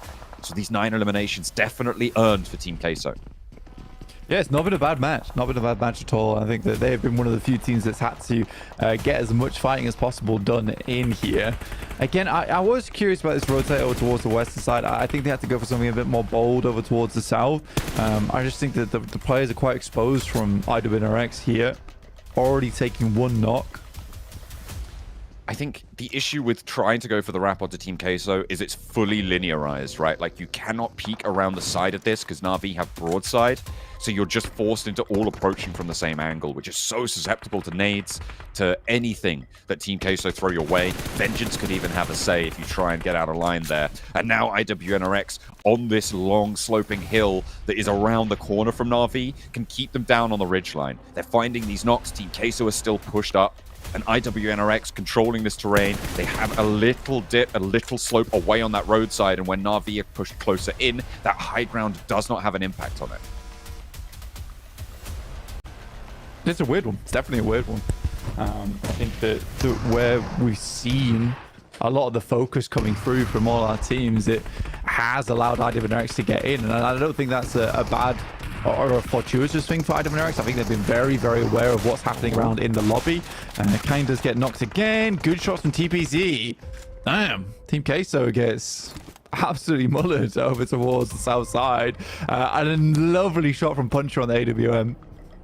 And IWNRX have taken casualties in the meantime, losing 2 of their players there. 2 knocks, and out comes the roll down for Na'Vi. It was their game to lose here, Blank, and IWNRX, they might have given them a fright, but now they can start to try and close it down. The crawlbacks coming through for IWNRX, and actually Vengeance, if Na'Vi aren't careful, could have a bit of a say here. Flip goes out wide and cannot make that full wraparound. Not making it to the shack that Frozen holds. Vengeance for the rollout. Lemon in danger here, but he's in the smoke. He has the backup from Puncher as well on the off angle. Lemon goes down. Vengeance with 2 players. They've got a little bit of cover, but do they have the time to go for the res? So 2 players now only remaining for Na'Vi. It starts to get a whole lot worse. For Na'Vi to get a lot of success out of this game, they had to get the chicken dinner on this one. It's all gone a bit topsy-turvy. Puncher will find Frozen. Still has that AWM in the back pocket. The fact that Vengeance get that roll down, I mean, that's a big mistake for Na'Vi to allow them to escape from what should be an easy spray down location. Sure, you're more preoccupied with IWNRX, but they're not pushing to you yet. And Vengeance caused trouble. They take down Lemon. Flip is already isolated. And now Na'Vi are isolated on the outside. Sure, he has the Orm, but if nobody peeks him, nobody goes down to it. The forward position, the center of the circle, currently belongs to IWNRX. And now Na'Vi with 2 looking to light up Vengeance finally. Noise does go down, and that's a good opener. But what more can they find?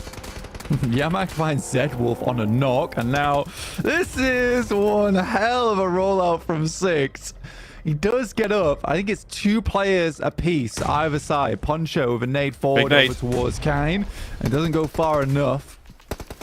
The loot crate just keeping him safe. He's dancing around it, steps out wide, and 6 is already cooking. So he steps out safe on the angle, but finally connects. Now it's all up to Swain. A 1v2 could put 17 elims on the board. Moves back to the tree. Wants the res onto Zedwolf. No. Goes for the fight, but there's 2 angles to worry about. Around the side of the box. Needs to be careful. The blue zone's there, but it's not enough. Na'Vi take the chicken dinner, but IWNRX give them a run for their money.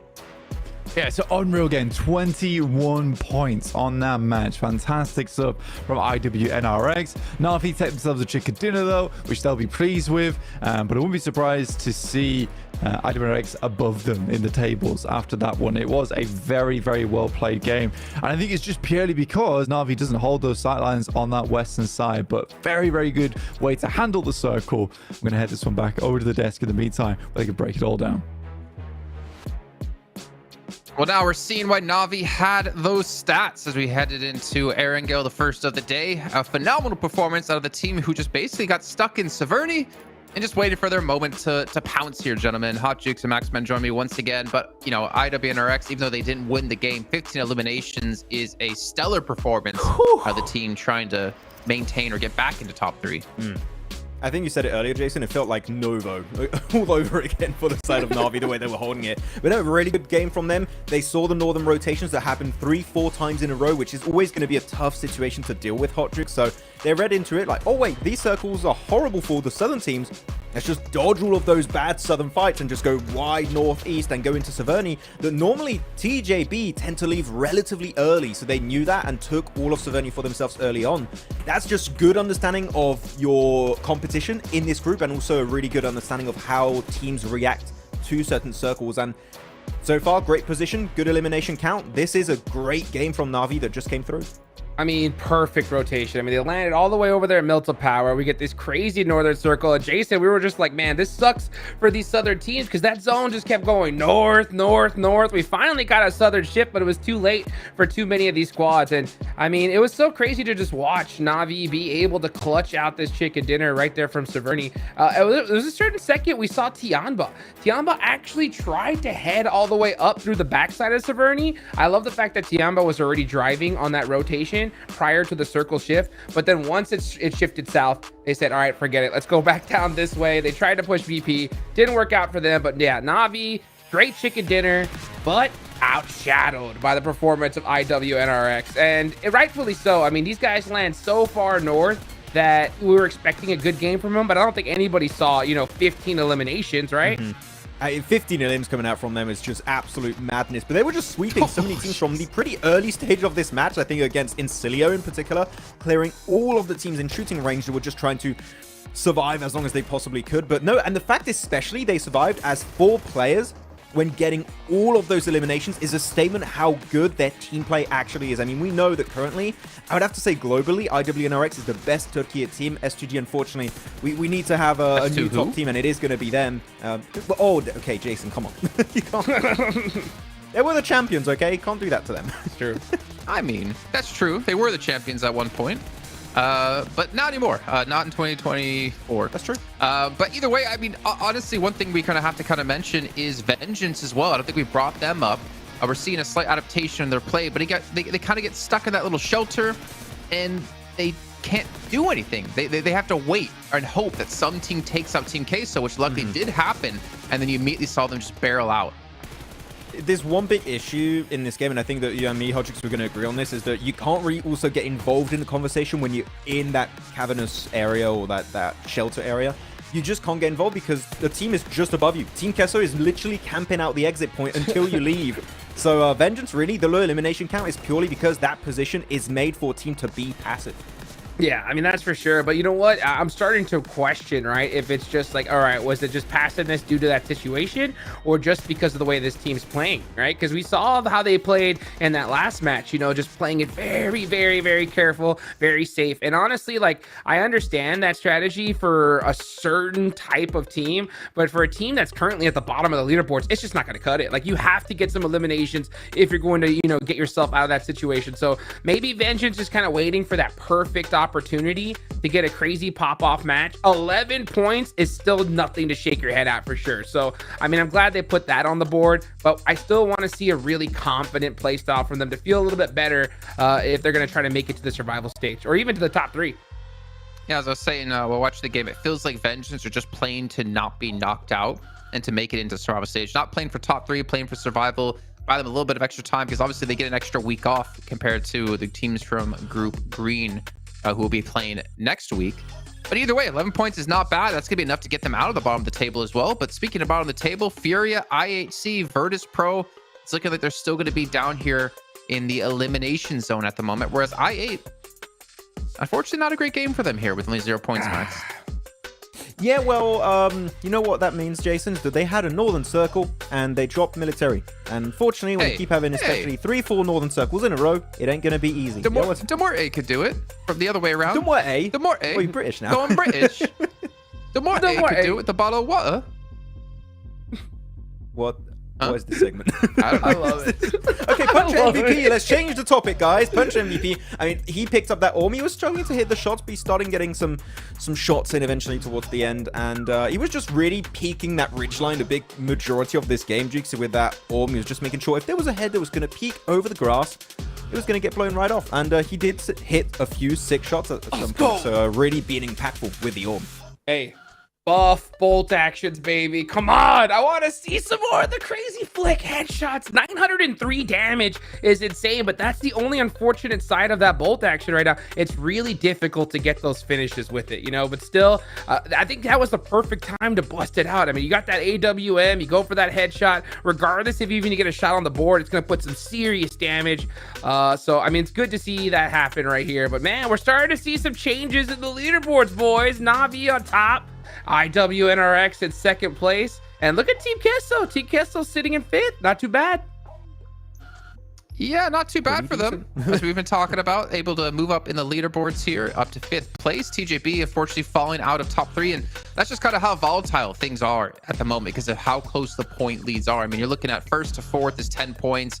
Thereon is about another 17 in total. Like, we're starting to see a little bit of a gap be created. But it feels nowhere as big, though, as in Group Yellow. Oh, for sure. It even gets a Roy in 8th position. One big game, then top 3. That is a super small point gap currently on the first half of this page, at least. So currently anyone can really make it up there. And really expecting some teams to initiate a big comeback here. I like what Team Kessel are doing in terms of their rotates. I think they're getting themselves in really good spot, but this game in particular, I can kind of forgive it because, again, it kept going north every time, and they were forced in these engages time and time and time again, and made it really rough for them to come out successful at the end of that match. But yeah, bottom of the leaderboard, still, we're not seeing anything from your IHCs, your Furias. Vengeance are playing a bit passive, which... again, yeah, Jason, as you said, they're just trying to survive, but elims are going to be necessary if they want to make sure they can at least go to survival. I thought that would have been enough to get them out of the bottom 12, but unfortunately not really able to. That's not a great sign. They got 11 points. That means they were 19 points before, which means they were in 15th place, right ahead of Furia.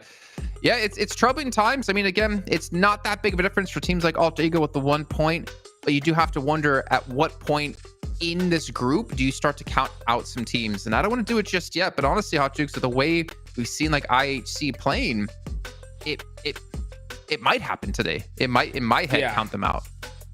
Yeah, IHC is not looking good right now. I mean, they need a few good bounce back games in order to make it happen. There's still plenty of time. If they're able to clutch out like maybe like a chicken dinner here, some double-digit eliminations, they're going to be in the show. But we're starting to see some good, consistent games from these teams at the top, which is going to make things pretty difficult here for IHC. You know, and even more for a team like Furia, man. I don't know what's going on with the squad. They're looking totally different from how they performed during PMSL. It's like they can't win a fight. We saw that fight that they were doing with Alter Ego early in the game. They had a situation where they could have easily 2v1 one of the players from Alter Ego. Didn't happen. Furia got in a 1v1 and lost it. I mean, you got to know at that kind of stage, Max, you can't jump through a window. Yeah, it's odd. I also feel like when I'm looking at Furia, and this is not a positive statement I'm about to make. It kind of reminds me of Twisted Minds in Group Yellow. They are all doing their own thing. And when you look at the 5 Alter Ego, everyone was just so disconnected from one another, and they just got completely overwhelmed. And then, as you said, there's just a player that sends it over the window, just gets completely obliterated by Rosemary at that point. I'm not sure what's happening with Furia. I think we all came into this tournament with high expectations for that Brazilian team, but as of right now, they are just not performing up to par, up to expectations. So some changes need to happen for them, but as of right now, they are looking like the shadow of their past selves. Maybe Seven could do an interview with them at some point and ask like what's going on within the team, what are they working on, because it's like you guys are saying, and I completely agree, it's not the same Furia that we see when it comes to PMSL when they're playing in their own region. Maybe they're the reverse. Yeah, maybe they are the reverse vampire, where they don't play well in their own region, then they play. Oh no, because they're still not playing. Oh, is it the reverse? Yeah, they play better in their own region, and then they can't play globally. I'm not sure, but either way, I mean, right now, IWNRX, Na'Vi, it seems to be a battle between these two teams when we get into Erangel, and I'm waiting for that other contender. I'm waiting to see who else will be able to step up, because yes, we've had some wonky circles, thinking back to yesterday, going straight to military and Na'Vi having to swim across to get to Nova, but we're seeing, you know, IWNX in this game take advantage of the zone shifts by sneaking past the other teams and just cleaning up these eliminations towards the edge. Who else is going to be able to step up? And honestly, I don't feel like I can really tell you, because it's been so up and down for so many of these teams. It's going to be inconsistent throughout the day, I think. There's so many teams that we would like to see. I mean, TJB here, for example, you would expect, right, Jukes, that, oh, wait, it's Saverni Circle. They should be doing great. But they leave so quickly to the center of the circle that then teams just leapfrog their spot and take Saverni away from them. In this case, it was Na'Vi, so I think that TJB need to maybe delay their rotates a little bit. Like, that might be something that helps them a little bit to see, oh, wait, the circle actually was a little bit favorable to us. We can just hold down this position, and later rotates might be actually a really significant help for them in the long run on Erangel in particular. Yeah. I mean, sometimes you just don't have to go for a better position, right? Off center is just fine. And sometimes you see these teams, they get a little bit greedy and just kind of hunt down that spot. They end up fighting 3-4 squads and then just get picked apart bit by bit. So yeah, I think TJB could just calm down a little bit, stick to your spots, and then just work it out from there. We'll see if they can adapt. About 20 seconds till we head into our second Erangel of the day. I cannot believe we're almost going to get to that point where we're halfway through our second group here at PMGC League stage. But honestly, with how close things are, it really is anyone could be top 3 at the end of the day. Max, hit me with a wild prediction here of who you think's going to win match 3. FaZe win. I don't know. Yeah, FaZe. All right, wild indeed. Let's head into our third Erangel with John, Allen, and Blank. It's time to get wild with a plane path. Look at that. Whoa. Really heavy south lane. Goodness me. From Novo over towards, is that Primorsk? Just a little bit above it for our match number 9, Blank. We are very, very hard on that south side. Goodness me. I thought you were going to start barking at me for a second, then I was like, I'm in here with a beast right now. Wow. Look at that, you know. Man, ASI8's drop spot is the best right now. Max Man, don't know what you're talking about. Drop military base every time. It's working. Look at this. It's favoring them right now. Maybe most not. awesome playing path in the world. No, bro. Like, ASI, they know this drop spot like the back of their hand. It's their only drop spot. Either on Miramar, they're dropping military base. They're going to sound hot. They're waiting for the next game. Absolutely. Looks like Na'Vi are going to give them a little fight for their territory, though, on the military base. We'll see if Na'Vi can claim it from them. A little split for Na'Vi. Maybe they just go further and disengage from this one. Not going to be potentially as hot of a drop as we expected, but look out for these vehicles on the mainland flank. That is where we're going to see trouble brewing. Teams trying to grab these vehicles away from one another, coming into contact and losing 1, 2, 3 of their players for it. Yeah, but Na'Vi, down towards that south side. See how they play this one out. We know that ASIA is a quick rotator when it comes to that south side map. You know what? Military base is the worst drop in the world, actually. It sucks. I hate that guy. Yeah, I hate it. It's just not great, you know. Northern circles like this, you really want more of a northern position on the map, honestly. Yeah, to be honest, it's a bit of a mistake for these players to use this plane path. They should have had a better one, I think, for this circle. You It's a should big have had misplay. a backup plane path. I think this is Coops' fault. Oh, again. You can't say that they're out. They're out, bro. Yeah, that's a bit mean. That's They also went very home. contextual and quite a deep cut historical EMEA joke. Yeah, that's a niche gag right there. I liked it though. So what are you For gonna do? context, Hey, vehicle. yeah, vehicle. For context, in the past, this is the thing is that Coops actually was the best player on Nigma Galaxy for the longest time when he was playing on Nigma Galaxy. As Carif users get taken down. But it was funny because it always felt like whatever situation he was in, he would always look the saddest in the team. But it was not the case. It was not the case. It was just amusing the way they always lined up. So yeah, we're not digging on Coops. So we're actually both big fans of Coops. Absolutely. I mean, we sort of created this headcanon that the whole team would always blame him no matter what went wrong for everything.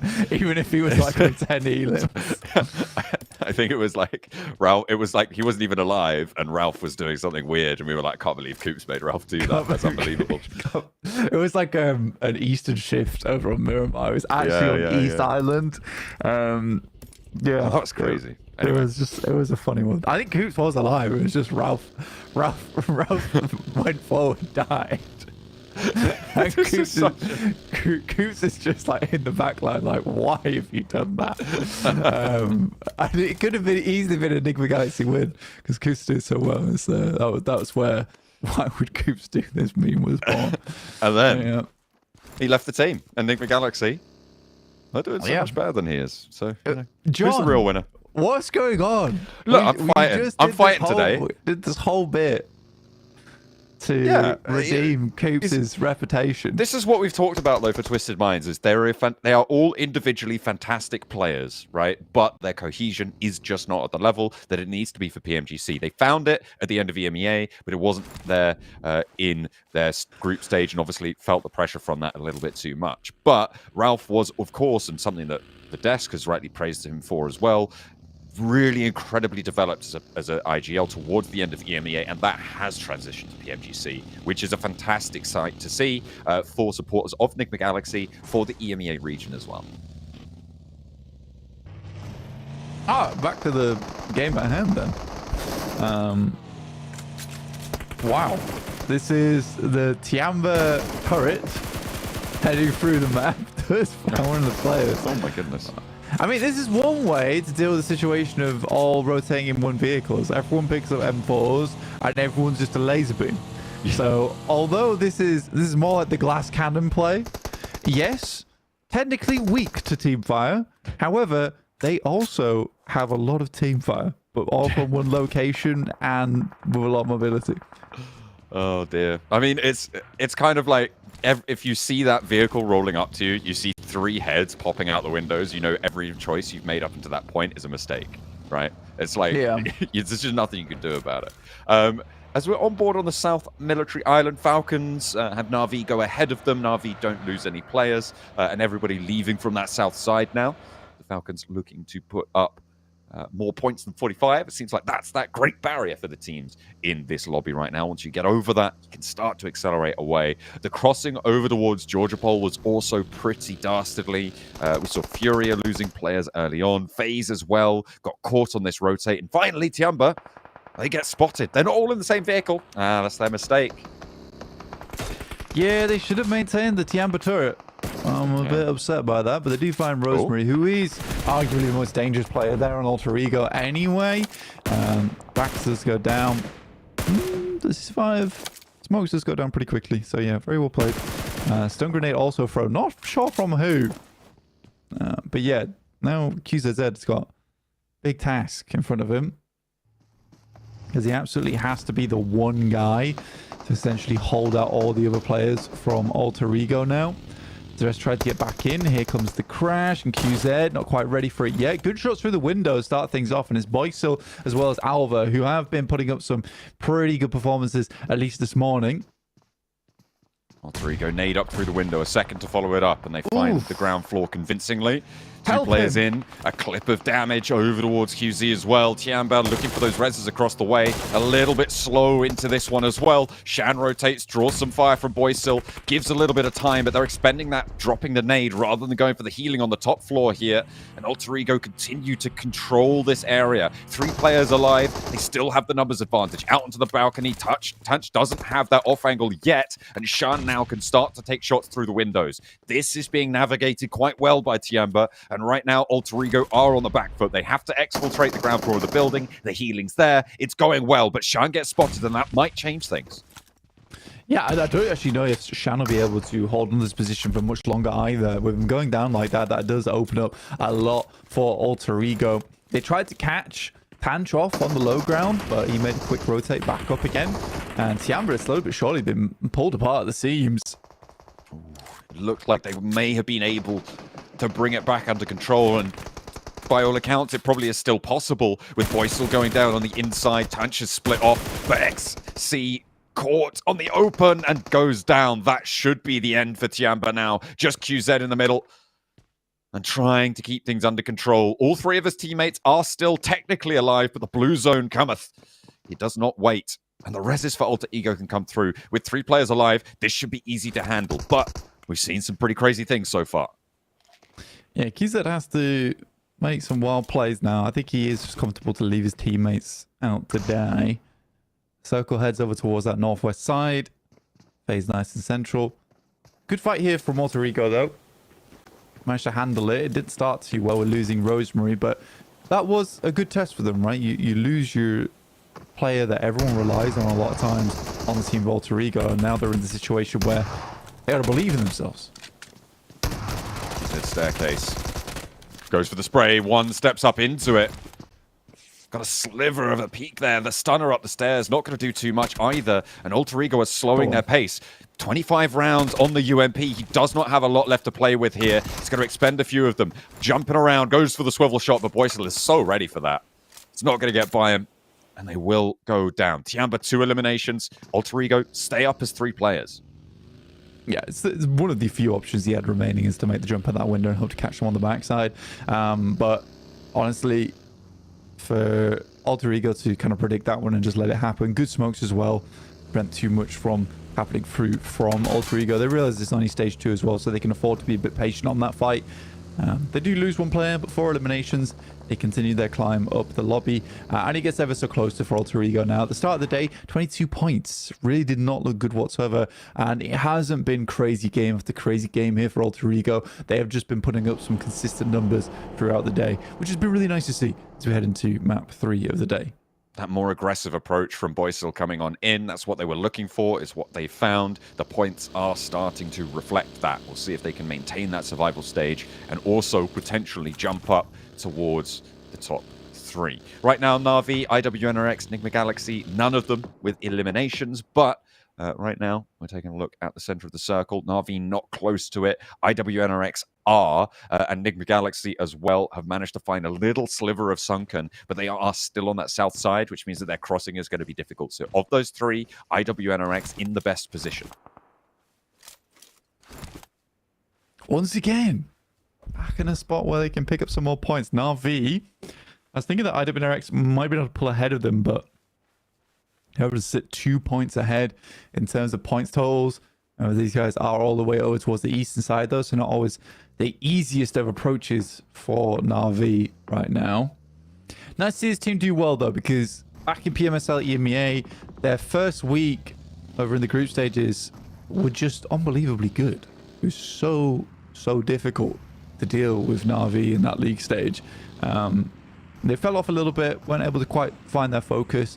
I think it was less that...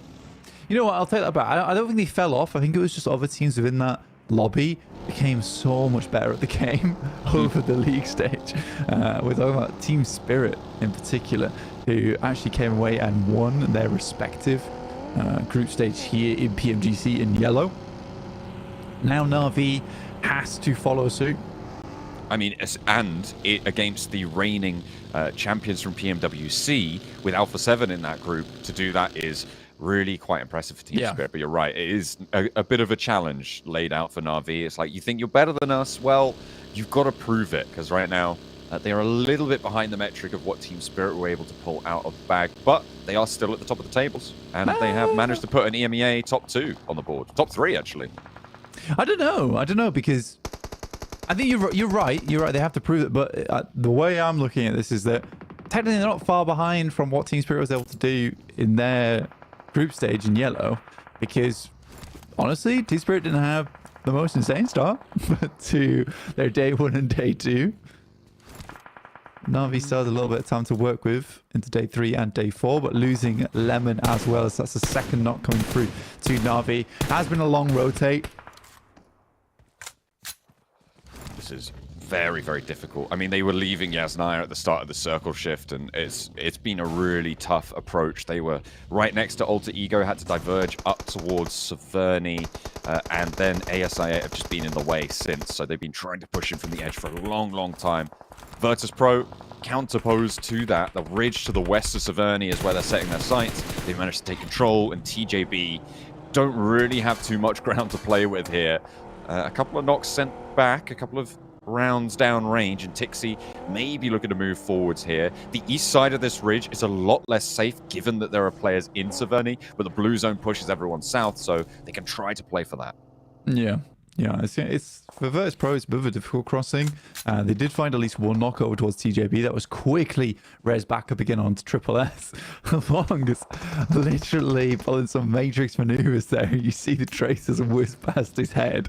But yeah, well played. It's something Virtus Pro are good at, though, which is getting up into positions that you don't expect them to be in. They make aggressive plays, and they are good at it. And Koa is one of the most aggressive players in the world right now. Up there with a nade. That's going to find his mark. Triple S hits the dirt there. Easy spray down for Koa. TJB, nothing really they can do about it here. Trying to pitch up for those off angles, but Tixi's there with another nade in hand. It's looking pretty good. Finds one, gets a little bit short on the burst there from Malloy's nade, but in comes Icy to get that off-angle flanker nade over towards the backlines of Virtus Pro, but it's not connecting. Another knock found from these nades. They don't need to peek. In the meantime, ASIA fending off Alter Ego, trying to go for that fight. They've lost a player in the meantime, but they are doing damage in response. It's going back and forth over on the northeast as we keep going with these roll downs. Virtus Pro starting to falter, it feels like, against TJB. Sure, they found another knock, but they haven't really been able to capitalize on it. And now with the blue zone on top of them, they need to speed things up, Blank. Yeah, stage 4, it hurts. It really hurts. They know they can't bet Malloy back up again either. Good shot over towards Flower there, and that will be the end of it. But Koa goes down, takes too much damage there. I think they can put Koa back in the vehicle and get him further into the circle here, considering we need to get further into this one down towards that south side. And there is a lot of space to get that res through, but I think Koa is the only one that will get that res coming into position. Na'Vi down to one player now in Puncher on that northern side. VSA making their lives very difficult. It's cool to see, though, because right now EMEA kind of good. And we're kind of good right now. Yeah, kind of good right now. And I mean, coming into the next group, I was talking to Jason about this recently on a video. It's a case of wouldn't be surprised to see 77 take first place too. We'll have to wait and see for that, but that would be a treat. I think they've got the easiest group to do it in. I mean, potentially. There's definitely a chance that they could make that one work. Right now, though, the team that needs to pick up their feet from EMEA, Virtus Pro, what's going on? 13th place? Yeah, and they were crazy, by the way, in their respective plays over in PMSL EMEA. They're a good team. Unfortunately, they're a really streaky team. They have a play on top of the world or not at all. And I think that's something that Nick Galaxy's been wrestling with for quite a while as well, in terms of having those streaky performances.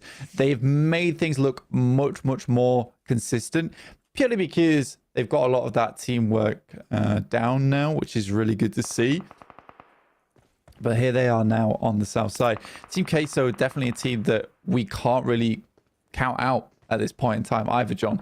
I think they've had a big step in performance coming into day 2 and have been cutting a lot of strong teams out of position. Some really solid holds for Team Queso, some solid aggression as well when it's been needed. Definitely a lot of revision found, but unfortunately for Melodious, that is not going to be too tuneful for them. The cheeky double bounce on the nade actually goes over his head, keeps him safe for a little bit longer, but I don't think this is resable. The spray down from Team Queso may be able to stop this. No, they fully control this ground now. Nick Galaxy will not let this one go. The rundown is there. A little bit of damage. And the final tap with the DBS seals the deal. Team Queso lose 1, but they're still 3, and Nick Galaxy are still next to this coastline. Yeah, this situation where they are on the map, this is more about prizing Team Queso apart. It's not a quick roll-up. It's not a fast fight. This is just where they have to slowly work the problem that's ahead of them. And already getting that first knockoff through is super essential to that problem being fixed in the future. And I'll be going down super early as well in first place. Very likely that IWRX, with their strong position over towards the south side, are going to get ahead of them alongside with Nick Galaxy. And ASIA, who started down towards military base, he took down Navi as well. So 2 teams who were directly alongside one another at the start of the game. It is ASIA with just a bit of a better game plan going into the late stages of this match. Team Queso taking another nade from Nick Galaxy, who've managed to get off this coastline really well here. Ralph is down in the midst of it all, but that is definitely a restful position to come back on through for Redox to get him back in, and the nades keep on pouring. Narvalo and SnowX doing their job. And from the low ground, Redox, he might be on the res, but he's also on the lookout for anyone stepping too far over that ridgeline. Makes it work. Team Queso fall, and it's to Nick Galaxy. Yeah, and I will say that for anyone who wants to watch out for an up-and-coming player, I definitely keep your eyes on Redox. He has impressed me so many times in the past and has only gotten better at the game as well. I think that over the multiple teams he's been on, I think this is where he has shown his best. He is surrounded by very consistent teams as well, which is good.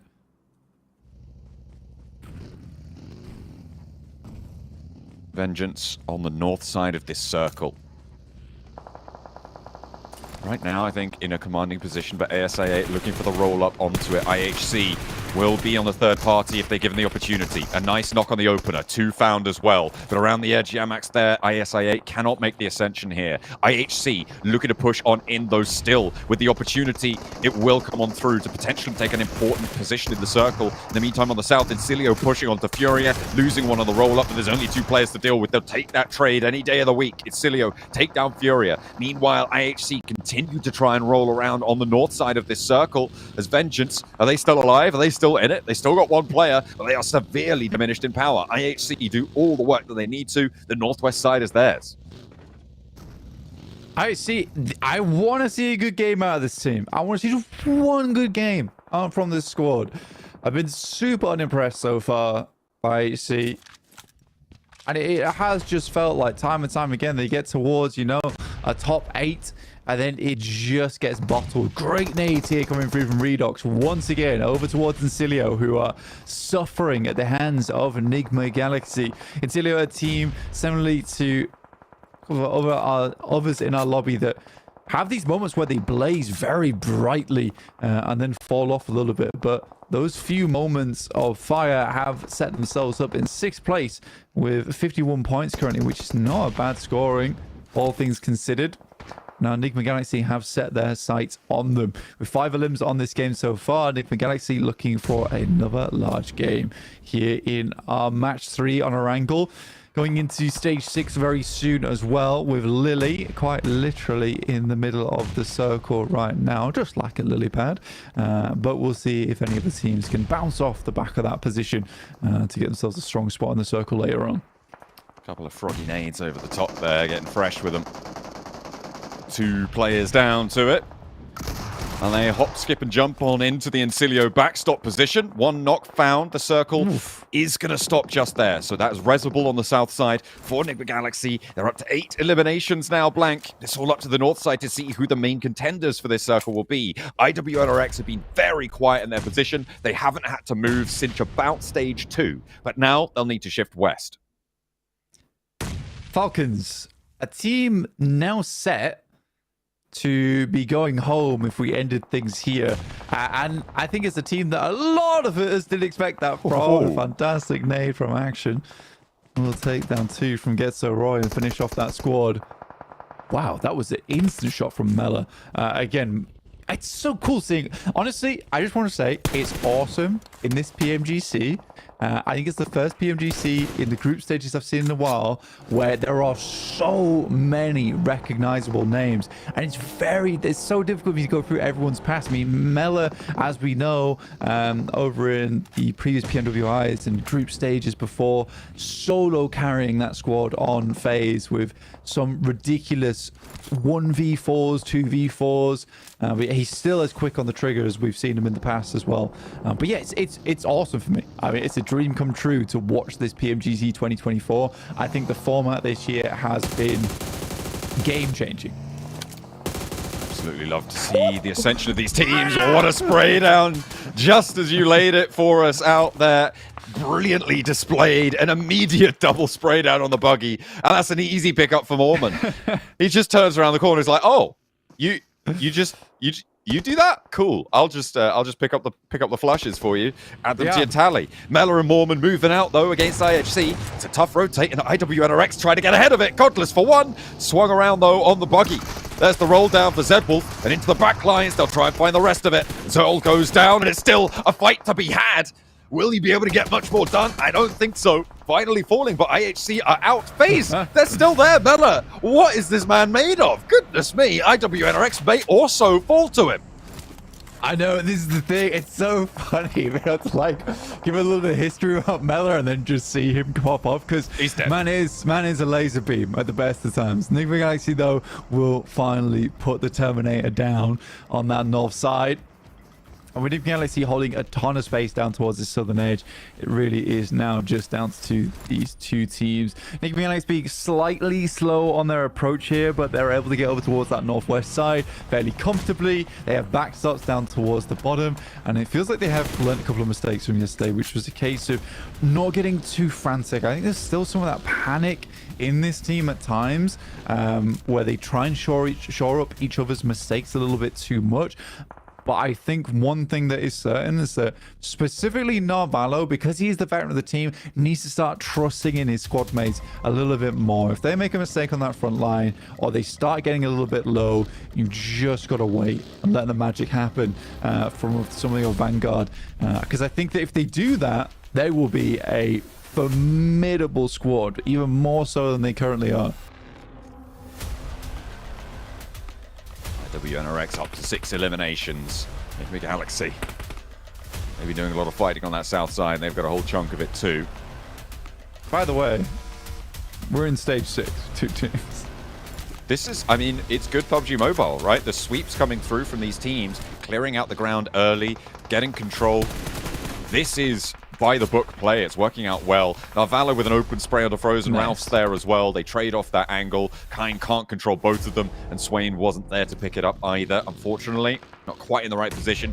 Enigma Galaxy, I mean, they just have such a stranglehold on this. With 9 eliminations, they could get up to 12 here on this game. If they pick up all 3, the nade from Ralph should spot Swain. He knows exactly where he is behind the tree, and this should be an easy nade for players at this level. Unfortunately, Swain does dodge the damage, but steps out into the sightlines of SnowX, and that is terminal. Losing their player there, the nade forwards, and this is just such an easy cleanup. They know they're in the smoke. An immediate relock for Narvalo. Kynes does step out into the smoke a little bit there, but he can't even get the one. And that is a close down for Enigma Galaxy. Crossing from the south side. They had a rough time of the crossing as well. They were coming into it late on the North Shore, but they get over, they get into the fight, they get stuck in and take home a chicken dinner.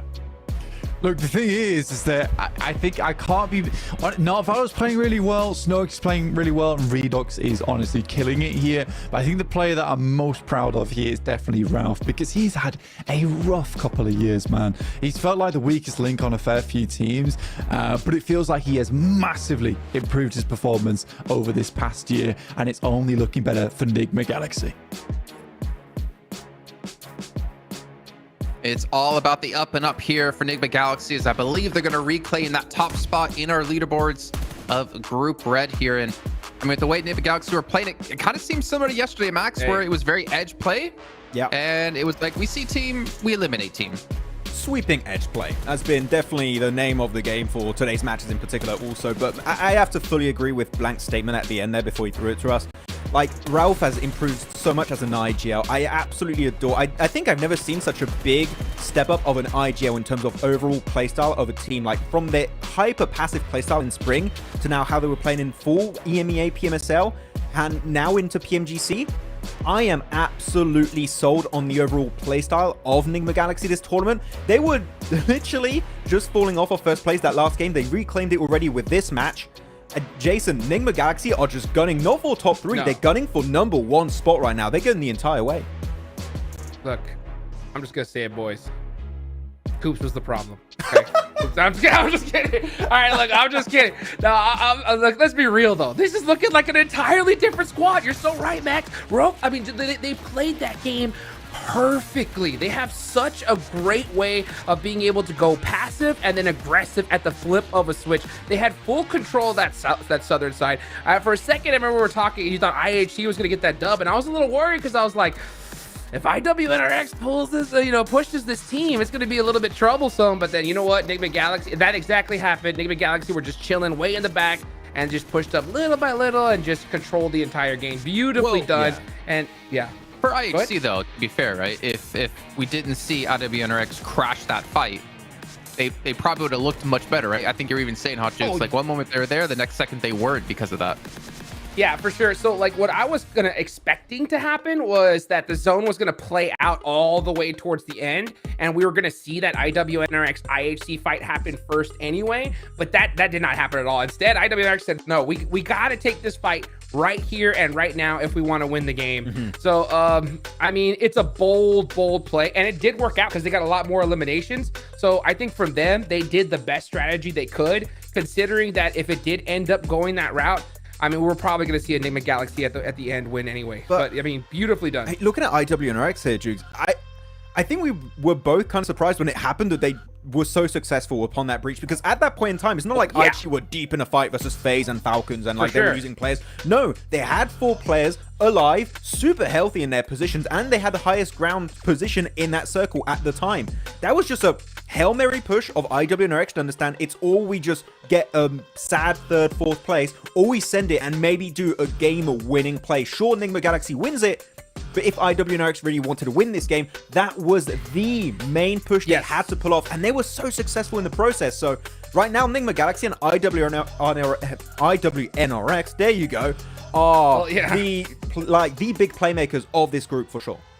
I want to add one more thing too, real quick. You know, like towards the end there, if Enigma Galaxy didn't push up immediately when that fight happened, they could have lost that game. you know? So I like the fact that they heard that fight and they said, oh, they're fighting, let's push up, let's get full control of this circle and win this game. If they would have played it passive like we've seen some of these other teams do and just kind of chilled there on the south, that would have allowed IWNRX to regroup, you know, get domination on that circle and possibly win it out. So I mean, great play from all these squads.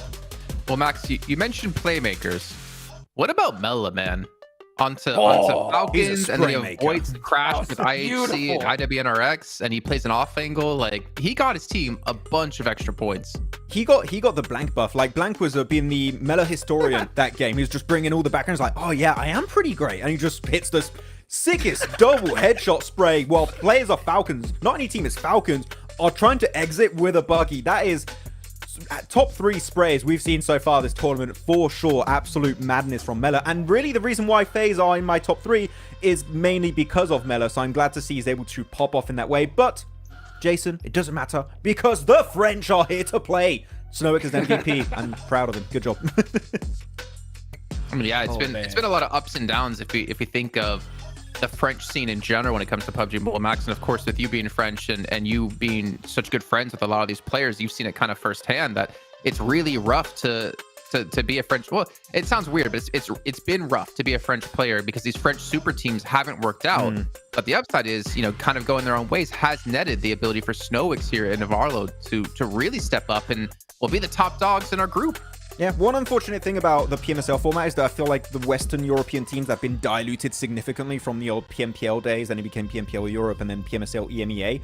But we always knew that French players of Shockwave, of Game Lord back then, had some really strong individual players. We just had to wait, Jason, for them to get picked up by these really big orgs with great players on their squad. And really, you're looking at Robs, you're looking at Novalo, you're looking at Snowix also. Like, I am so glad they found a good spot, and especially for Nigma Galaxy, it has been so successful on these first 2 days of PMGC. So I just wish them luck for the rest of this tournament, but I am absolutely, I'm over the moon right now when it comes to their performance.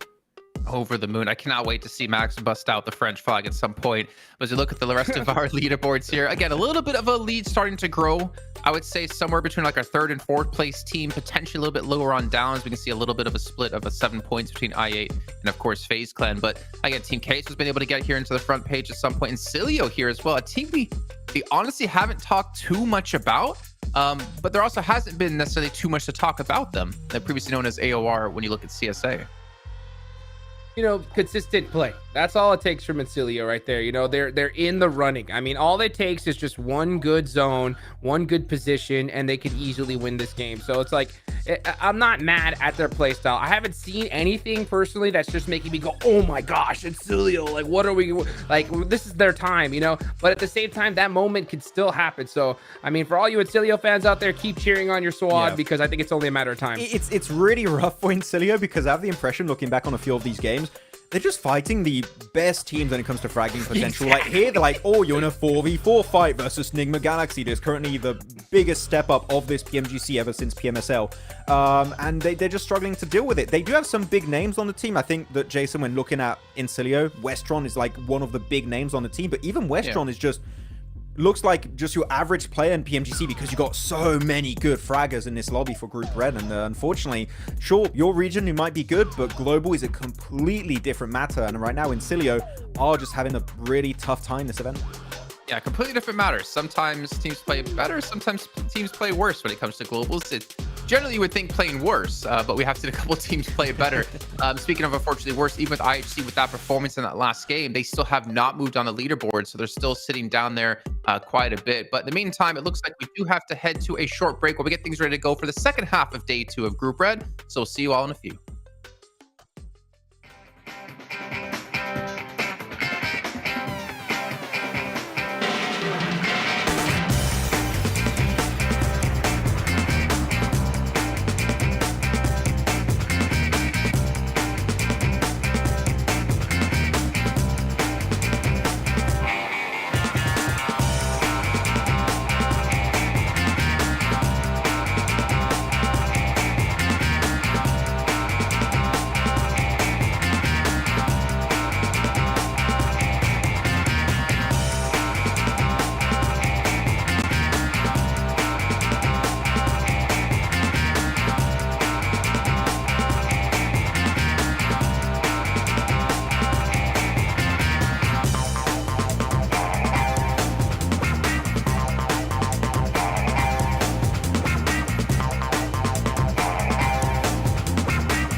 Welcome back to Group Red Day 2. I'm joined by none other than Falcons Force Icy. And you know what? We're just going to jump straight into it. We're going to be a little bit honest here. You guys have actually started off a little bit slower than people expected you guys to start. Last week, Alpha 7 mentioned that they came in a bit overconfident and they were surprised by teams. Are you guys going through the same thing? Are you guys also feeling confident, or were you guys surprised by anything? Okay, энэ 7 хоногт одоо хэд одоо маш удаан эхэлж байна. Харин өнгөрсөн 7 хоногт Alpha 7 хэлэхдээ таадын Alpha 7 өөрсдөө маш их итгэлтэй ирсэн. Тэгвэл тэд бусад багийнхнаас болж нэлээд surprise байсан.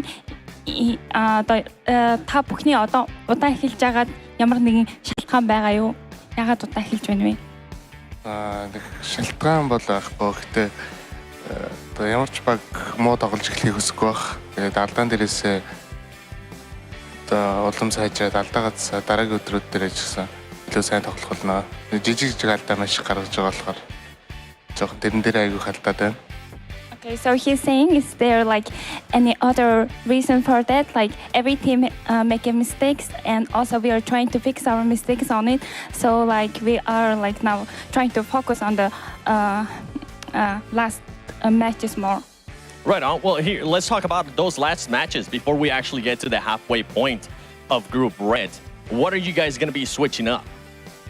Сүүлийн тоглолтууд дээр яг ямар өөрчлөлтүүдийг хийх бодолтой байгаа вэ? Их өөрчлөлт хийхгүй, яг л өөрсдөө тоглолтоор тоглоно. Тэгээд тэр гаргасан алдаагаа л яг давтахгүй тэрэн дээр анхаарал тоглол. Манай тоглолт гарна да. Okay, so like what is he saying is there is any changes for now. So like for now he's just like trying not to repeat the mistake. Right on. Hey, well, that's exactly what you want to do. The good thing is, even though you guys are currently making mistakes, you are 17 points away from getting to third place. So thank you so much for your time. Back to you guys.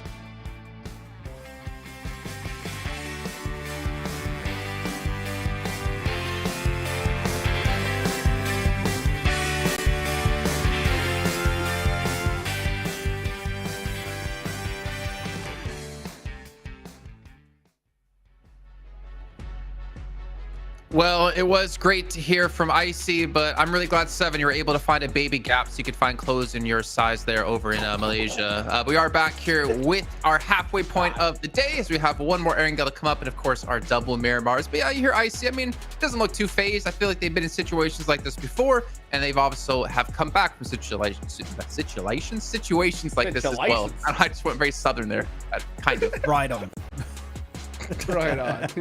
Oh my, you've been going all over the place, JC. You went from Italy to Southern. I love it. You know what? I didn't do Italy, yesterday. That was Jukes, yeah. Well, I felt it. I felt it in my heart and soul. Okay. All right. Okay. Let's go. I'll tell you what. You know what? I think Falcons are feeling confident. You know, like, yeah, you can see IC on his face. They've been in these situations before, so I don't think they're too worried here. It's just crazy how well some of these, teams that we really didn't expect are performing here. I mean, yeah, look at this Alter Ego. I thought that we were going to see Fudia win this fight 100%. But you know what? Just a couple good plays from Alter Ego, shut him down. And one thing I love to see, Max, is we're seeing like how punishable tiny mistakes are in this tournament, right? Like if you do not push together as a squad, you even one misstep, you're knocked thirsted instantly, and that could lose you the game. So teams definitely got to dot their I's and cross their T's here for the rest of the day. Yeah, I think we saw also from Team Kesso fighting Na'Vi on the first game over on Sanok, that Na'Vi do this 2-2 split and they just send players solo, and Team Kesso have really solid angles. And that's the thing that happens in PMGC, right? Is that you have all of these insanely good teams coming in from their home region that now going into PMGC, they are the best in their region. They're able to punish all of those feeder teams who do a lot of mistakes, and they'll do it again into a PMGC. So you got to be very careful that your synergy especially is on point.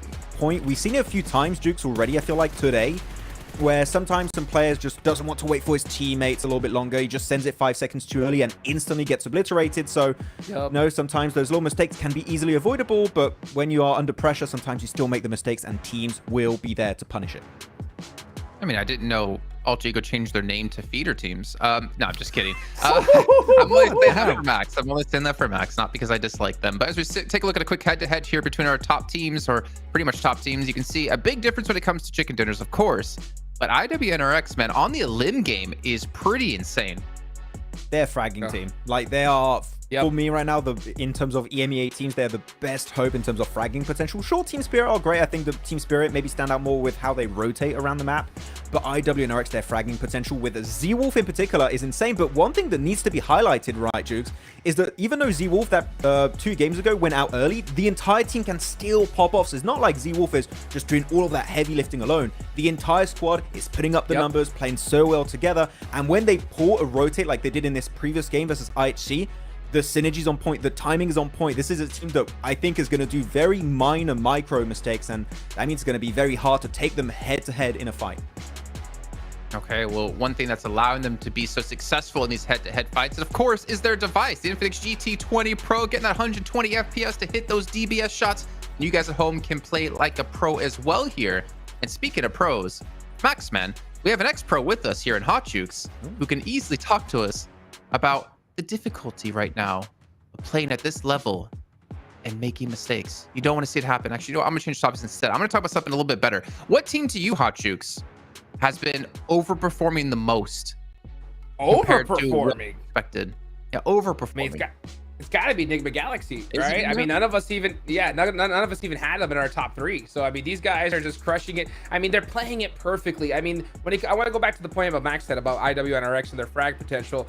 I mean, they proved that in that last match by just pushing up on the IHC and trying to take the game into their hands. They realized that if we don't take this fight right here and right now, the chances of us winning are low. So they got those eliminations. They ended up with Enigma Galaxy, but Enigma Galaxy, once that fight happened, they're like, no, we're going to push up. We're not going to stay safe in the South, and we're going to win this game. So they're playing it perfectly. Honestly, if I look at both these teams as coaches, I would be like, hey, you guys both did perfectly. It just, that's just how it turns out sometimes, So I want to see that consistency from these teams. I want to see those perfect plays and to continue on. And if they do, we're going to see both these squads in the top 3 and hopefully in the grand finals. And it's quite interesting right now because when we look at our current top 3 on the leaderboards, you got Enigma Galaxy, you got IWNRX, and you have Na'Vi. If you look at the winning team over for Group Yellow, it was Team Spirit.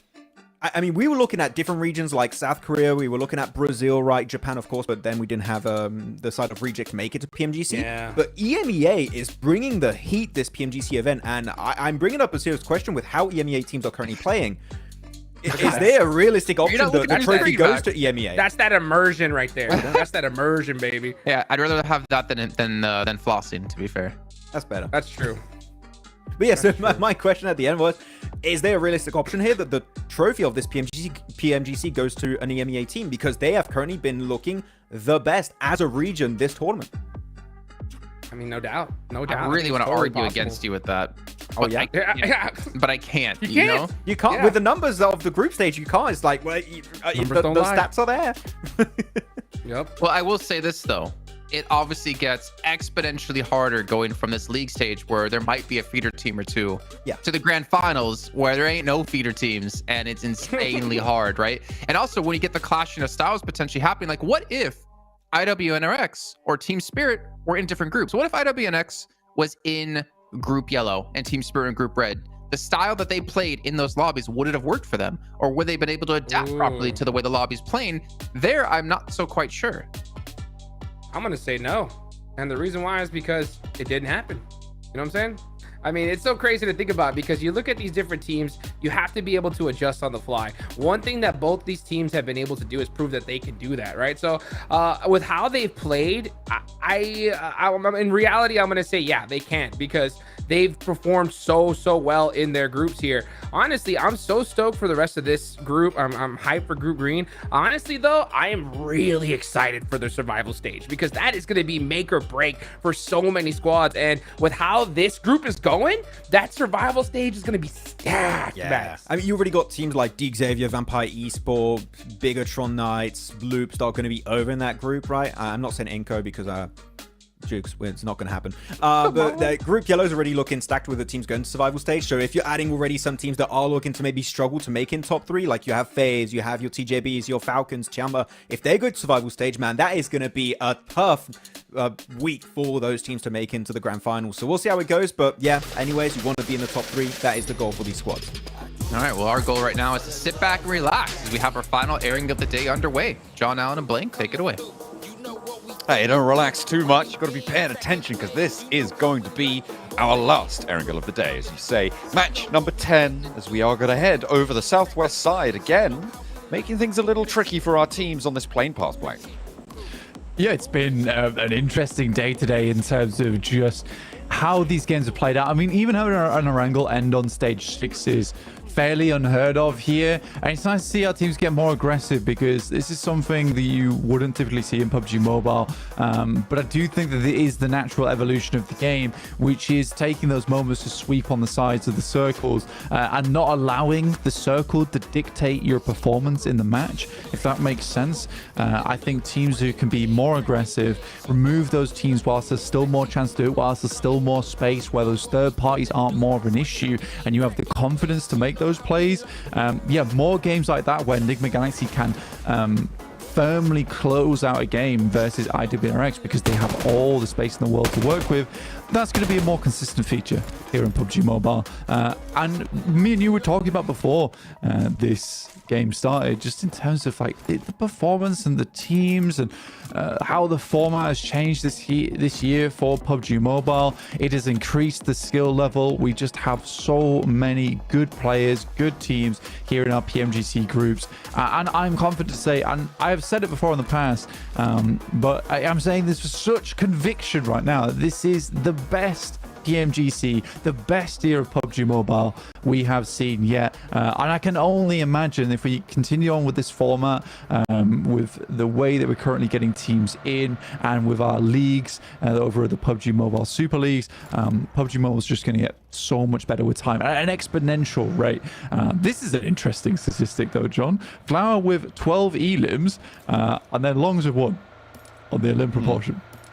It's not been great for Longs. He has not been living too long in these games and making too much of an impact. I hope that he's contributing in other ways, but that will remain to be seen. Right now, TJB are doing okay, right? They're in 8th place, 51 points. They're within striking distance of the top section, but teams are starting to open up those leads towards the top of the tables, right? From Na'Vi down to FaZe, that's a sizable gap, right? 13-point difference there, and then all the way up to Enigma Galaxy in 84. Things are starting to look to get a little bit more difficult to breach that gap. But all the way down to Alter Ego, we're looking at teams very capable of making that jump now. Yeah, and I think we do have to focus more down towards our bottom spots and who's going through the survival stage, because if Na'Vi, IWRX continue to play the way they are, as do Enigma Galaxy, it is feeling like today is becoming more and more of that breakout. We talk about PUBG Mobile a lot of times being very similar to a peloton in cycling, because it is. A lot of teams will stay in that main pack with a lot of the other cyclists. In this case, a lot of the other teams, but then a little way in you will see a sprint out from some of these teams that have the endurance, have the capability to make that happen and separate themselves from the rest of the pack. It's not necessarily often you see that happen in a four-day group stage in day 2, match 3 from Enigma Galaxy, sending themselves up into 84 points. But again, they have been so consistent that now at this point, any strong game that they get on top of all the consistent matches they have will just push them further and further away. And Na'Vi as well as IWNRX would like to create a similar kind of situation for themselves. We always look towards first place as trying to push up towards the metric of around a 10-point average, and that generally is enough to see you into first place. Last week, Team Spirit didn't manage to make that metric. It's notable to say they only got 225 on the 24-match set, which means that they fell short of that, but they were still fairly clear in the lead. So looking at this one so far, Enigma Galaxy, it's kind of the same story, right? They have managed to get into the lead by a pretty sizable margin, but they're not quite up to that 10-point average. And that speaks to, in both lobbies, the closeness of the competition for these top 3 spots. Yeah, and again, it just goes way back to what we were saying right at the start of this game. It's just how strong all the squads here in PMGC are. There have been very little teams that do not have the potential to be up towards the top 5, and I think that Fury is probably the first team that we'll see throughout the entirety of the group stages that we could probably call out as a team that's just not been performing up to their potential whatsoever and is struggling here in PMGC. I think every other team has that potential to make it happen. I mean, you look at Virtus Pro, you look at Vengeance, who honestly I haven't had a whole lot of time with my a whole lot of time analyzing, but they're still a strong team, even though their team fight does look much weaker than some of our other squads inside the lobby. But they can break out. They can break out of that bottom 5 here into survival stage.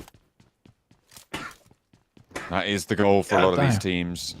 You're doing okay over there. You're I did like a left sneeze into a right sneeze. I had to even it out. You're in your own survival stage right now, but you've managed to escape that one. You're over. You're into Group Red once more. The dust, I could sense it from Miramar. Oh dear, goodness me, it's coming for you. The dust storm's approaching, but we've got to get through this last Erangel first. That's what we've got to do. Just like these teams who are competing once more to take down EMEA in the top spots, right? Because I mean, we covered the EMEA region, and as long as they're in the top 3, we're basically the best thing that's ever happened to PUBG Mobile, as far as I'm concerned. Oh yeah, absolutely. I think that was actually very close to the Clara saw. Yeah, I'm quite proud of that. Yeah, PMSL EMEA has gone crazy, and I think that's purely off the back of last year we had a lot of PMPLs. Which encapsulated the PMSL EMEA region, but a lot of them only had 1 to 3 teams that were really truly strong within it. However, this is the best part about PMSL EMEAs, is that not only does it group all those strongest squads together, but it forces teams to make readjustments in terms of those squads that maybe weren't in that top 3 in each PMPL. There were players within other teams that were very strong, very damn good at the game, and they've been selected, picked up, and re-emerged into new rosters of their own, and we've created this super league for PMSL EMEA, and it's filled with extremely strong players, and because they've all been able to play against one another, the overall skill level has increased massively, and it's something that the EMEA region was sorely missing out on, because that's something that other regions definitely had beforehand, where they had multiple strong squads all in their relative PMPLs. This is a little bit more in-depth into format of why PMSL EMEA is doing so well here in PMGC, but there always was the players to field, just not necessarily encapsulated into 24 and now 16 in those finals really strong squads.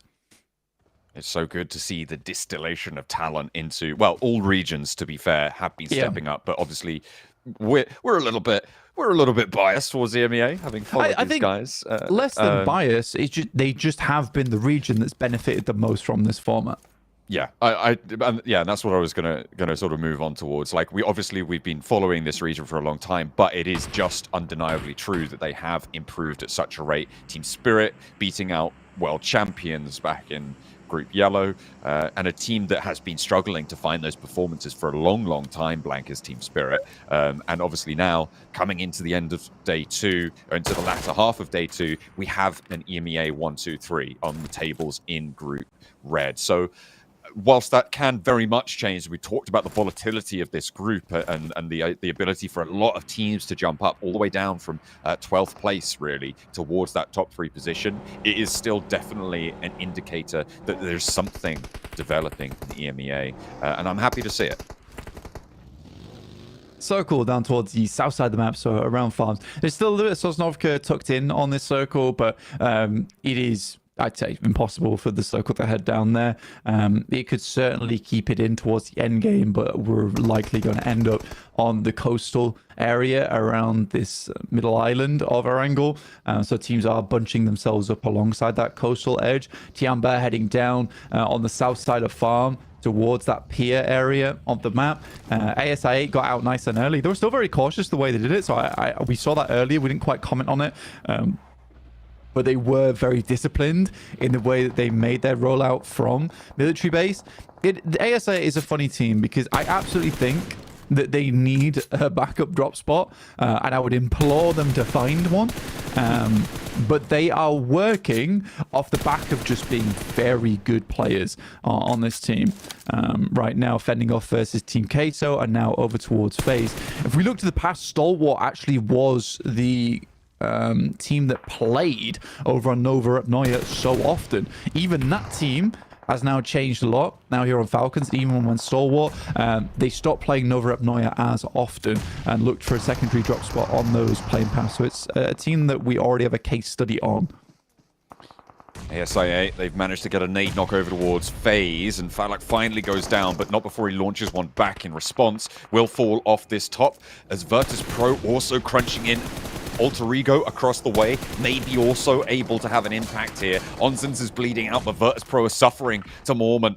Finally goes down, and that's the run over from Tixie, but they've still got Mela in the back pocket, the secret weapon, to unleash upon all those around him. Can he hold off Virtus Pro? Because it looks like he might have to do so almost solo. Oh, he's taking a lot of damage. Gets around with a vehicle. Stays alive for a little bit longer. Somehow gets away. But can ASA8 find a response here? They've taken a knock in the meantime, and he's the last to fall. ASA8 put him in the dirt there. And now Virtus Pro take up their position. I mean, Virtus Pro, it was a tough fight for them. I mean, even against FaZe, who were already in a fight with ASI8, they were able to somewhat hold their own there, but it was a little bit too much for FaZe, and they will leave the lobby for that factor. We are getting our next circle in, though. We'll see how that hits over towards IWNRX. So nice position for them to get performance going. I think that they are Turkey's hope, really, I would say, in PMGC. They're a very, very good squad. And I think out of all of our Turkish teams, definitely have the most potential. Showing that here, opening to keep the throttle open. Vengeance rolling across the hillsides. A lot of teams trying to move in now. On towards the shorelines as Vengeance try and cut an open field crossing. It's not really going too well, though. The established crossfire angles just tear them to shreds, and now they're down to one, or two players actually managed to make it through. Surprised that that many even managed to make it that far, but there's another one soon to go. And I think that might be the flush as well, so they are down to one in the end. Yeah, for Vengeance, I think that is what I would just call a bad play. Honestly, I think when you get a circle like this, where it's so far down towards the south side of the map and even cuts in a bit of Sosnovka, you know teams are going to be rocking over towards the cliff face. If you're not already in that position, making that rotates very, very difficult, but it was made even more difficult by the fact that they decided to pass by the ditch that sits on the south side of the compounds that IWNRX are in, which is a very common position for teams to play.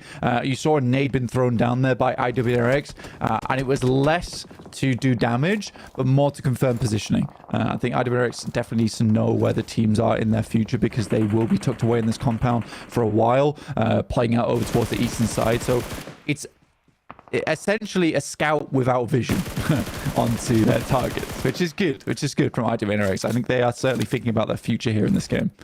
Virtus Pro clock tanch there on the crossing, looking for the res. The spray down from Malloy confirms the knock, but he's taken down in response. So two players for Virtus Pro. Koa up to the rock with the DBS, hot swaps to the Scar, and Boysil's trapped on the back lines. Alter Ego suffering here, trying to defend the 11th place spot with the only one elim that they've managed to find. Virtus Pro giving them the runaround, and Tixie's out wide for a flank. There's no way that they get back for these reses now. He's up and into the fight. They should know vaguely where Boysil is. He's darting out into the blue, trying to get away from this one, but I don't think he's going to have too much luck, because he's actually heading around the headland. Not too sure where he's going. We'll see where he tries to end up here. We're still in stage 3, so the blue zone very survivable, but not really too many options for Boysil now.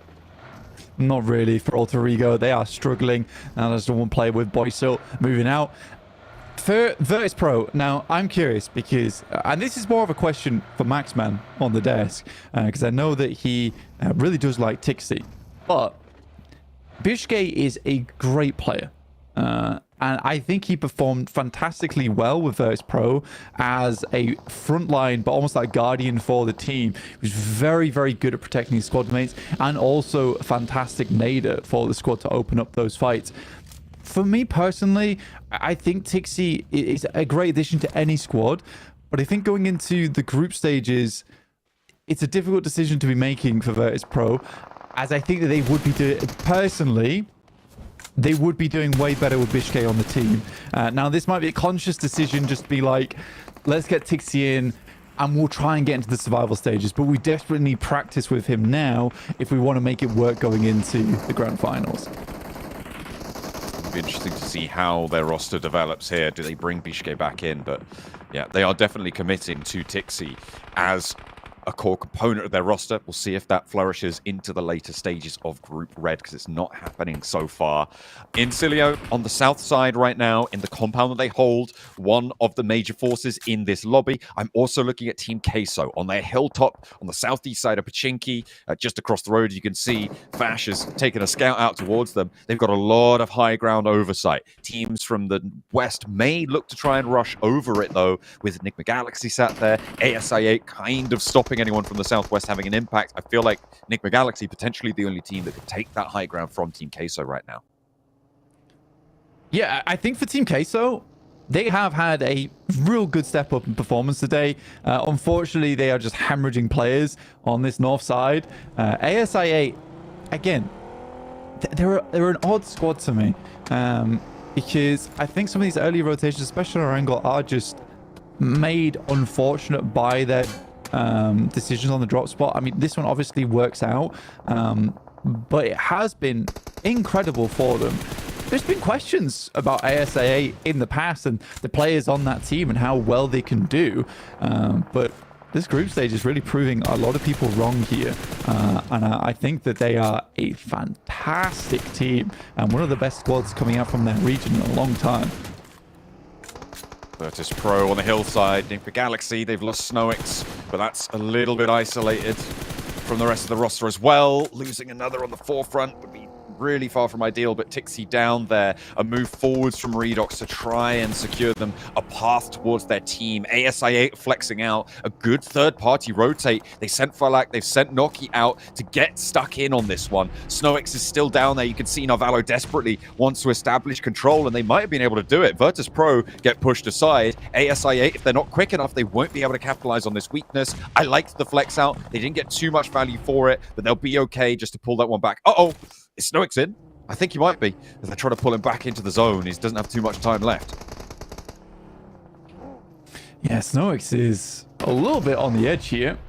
Might be able to get him back up, but I think he did fall in the process, which is not great, but Enigma Galaxy is far ahead. Again, what they're looking for is consistency. They know that on their large games, they can get even further into this tournament. So right now, this game is more about a salvage. Tiamba, for the first time in a while, getting some shots out. They have had a slow start to today, and TJB even finding damage over towards their fellow PEL members.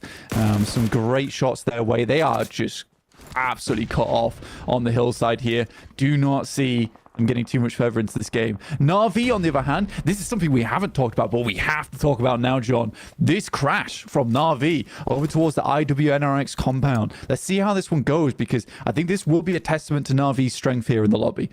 Absolutely. IWNRX currently still on 4 players, but they've taken a knock. Na'Vi also on 4 players. I feel like IWNRX are going to be able to get this res. They have their building, their corner of the compound. Once the nades start to fly, they're both going to have to leave, and I think that's when IHC could potentially strike from the northern side. So a lot of dynamic situation unveiling itself on the northeast side. We'll have to see how they find this way out, because Na'Vi looks like they want to take the initiative. You can see in the picture-in-picture they're starting to move up and into the fight. Lemon gets that first knock, hops in through the window, looks for 2, and Na'Vi descend on it. Kine goes down on that second pump from the DBS. Looking for more as well, turning the corner. 2 knocks over towards IWNRX, sending on in a challenge, but Lemon is more than up to it, and IWNRX are absolutely demolished. Lemon chows down, and he's eaten good tonight. IHC don't even get a chance to third party.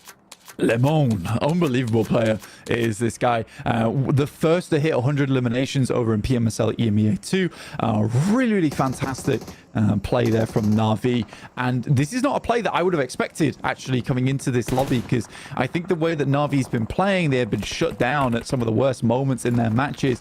I didn't know whether they had that confidence to keep going. But that's the nice thing about having Axter on your team, is that he is just a consistent blessing on that squad of positivity. And I think that really does help you. And that's what you need in Nigeria a lot of times, is a guy that says that doesn't get pessimistic and can continue to provide those calls, which are really important in the moments like this one right here. They see IHC is coming up from that top side. Instead of just wavering in the compound, they immediately send out, take the hard decision. Six does go down to Rogue, but it is re-knocked either way onto IHC. We'll see how Na'Vi can deal with this one. Zyol just about misses onto Na'Vi in the vehicle roll-up. Na'Vi have to move. They haven't had time to get this res either. Lemon moving forwards, getting that stim ready to move on out, trying to confirm this flush. As Six on the back of the buggy needs to be healed, clutching his stomach. He's looking the worse for wear, but the roll down onto Zyol is good. And Na'Vi make one more step. Out to the east side, though, TJB keep the flex going. IHC try to move into their territory, and they step out. They move out wide and look to flank through. TJB down, but can Na'Vi push through? Yeah, I'm curious to see if Na'Vi is able to get all their players back up, but under the assault of both TJP and now as well as Falcons, this has been a hard position to get away from. Good shot over towards Flower, though. Will at least allow 2 players to break out from Na'Vi. 5 eliminations. They're looking for a top 5. Still 8 teams left in the lobby, and quite a few teams are in safe positions. So a difficult game to continue in on with. Enigma Galaxy here, though, did move over towards ASI 8. I think it's just the 2 players, I believe. It's 2 players for Enigma Galaxy. Yeah, I think there's a couple more for ASI 8. Yeah, they have got... Oh, no, they've got 2 as well. Yeah, so it's just a 2v2. Lost the player down towards the south side. That's unfortunate. On their flex outs, they looked pretty good, but just a little bit too much challenge there. Team Queso, they've been moved aside. Will go down. Losing that high ground. They sent Melodious off into the distance, I think. But that's not going to last too much longer. And 4 players for Falcons up on the high ground. High ground on the edge of the circle and Falcons. Blank, I think I know where the circle's going. Yeah, it's going to keep moving north. The thing for Falcons is that I expected more performance out of them so far. I know they're not doing badly, but honestly, maybe this is just a case of bad memories from PMGC, let's put it that way, coming back to bite them. But good job for Na'Vi, though, on this south side. They made that rotate. They went over towards the cliff face. They know they're not in circle, but they can have consistent effect in towards this one. Good shots from Falcons, though. Keep pouring down, picking up more eliminations. Incilio trying to hold off their compound against TJB, who are moving in from that northern side, but it's a pretty furious fight. Incilio looking okay, though. TJB have not managed to have the impact on the crash that maybe they would have liked. In the meantime, Na'Vi moving up from that south side, getting ahead of this road crossing. Actually surviving for a little bit longer. Into a decent spot here underneath the tower.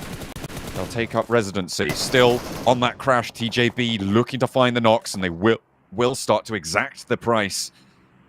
And Incilio are deemed to pay. 1 player left standing. It's just Vash, but TJB are on 2. They've got 10 eliminations here. Some high elimination counts already being displayed. Na'Vi on 6, ASI 8 on 8, TJB on 10. And not too many teams looking so healthy. It's the Falcons on 4. Yeah, we expected this from TJB, though. I think that, you know, they have adapted and adapted much quicker than I expected them to, which is really cool to see for TJB. 10 eliminations on the game is fantastic. The door is still in play, Vash, just so you are aware. Yeah, for Na'Vi to be able to head down towards that south side and get back up towards the north, that's also very, very good. 6 eliminations, but it's top 5 that a lot of these teams are looking for, and likely going to be next circle. This game should be an easy Falcons win. I think we can call that here, to be honest with you. I don't think you have to be too much of a genius to see it going their way. I'm calling TJB. I think this is Longs' time to step up. We were criticizing his contribution to the team. And I'm doing that off nothing but pure vibes, Blank. That is completely silly prediction, but I'm going for it nonetheless. I'm liking it. The southeast side, the Falcons unless they get the shift, then it's definitely them. Fash goes down, and there we go. Wait, that was the Blazer. Oh, that's so unfortunate. Long's not able to add another into his tally, but TJB cleared the southeast side. Yeah, now looking to break out from the position. They know they can't stay here for much longer. And again, the longer they wait, the more opportunity for teams to take shots towards them as they leave. Na'Vi still getting peppered on, but living in the process. Enigma Galaxy and ASA have to move. Na'Vi's just about in, I think, but I think if they have to, I think they might have to push like a couple of meters towards the eastern side, in which case they'll be opened up to Falcon sightlines. But yeah, they are in full survival mode right now.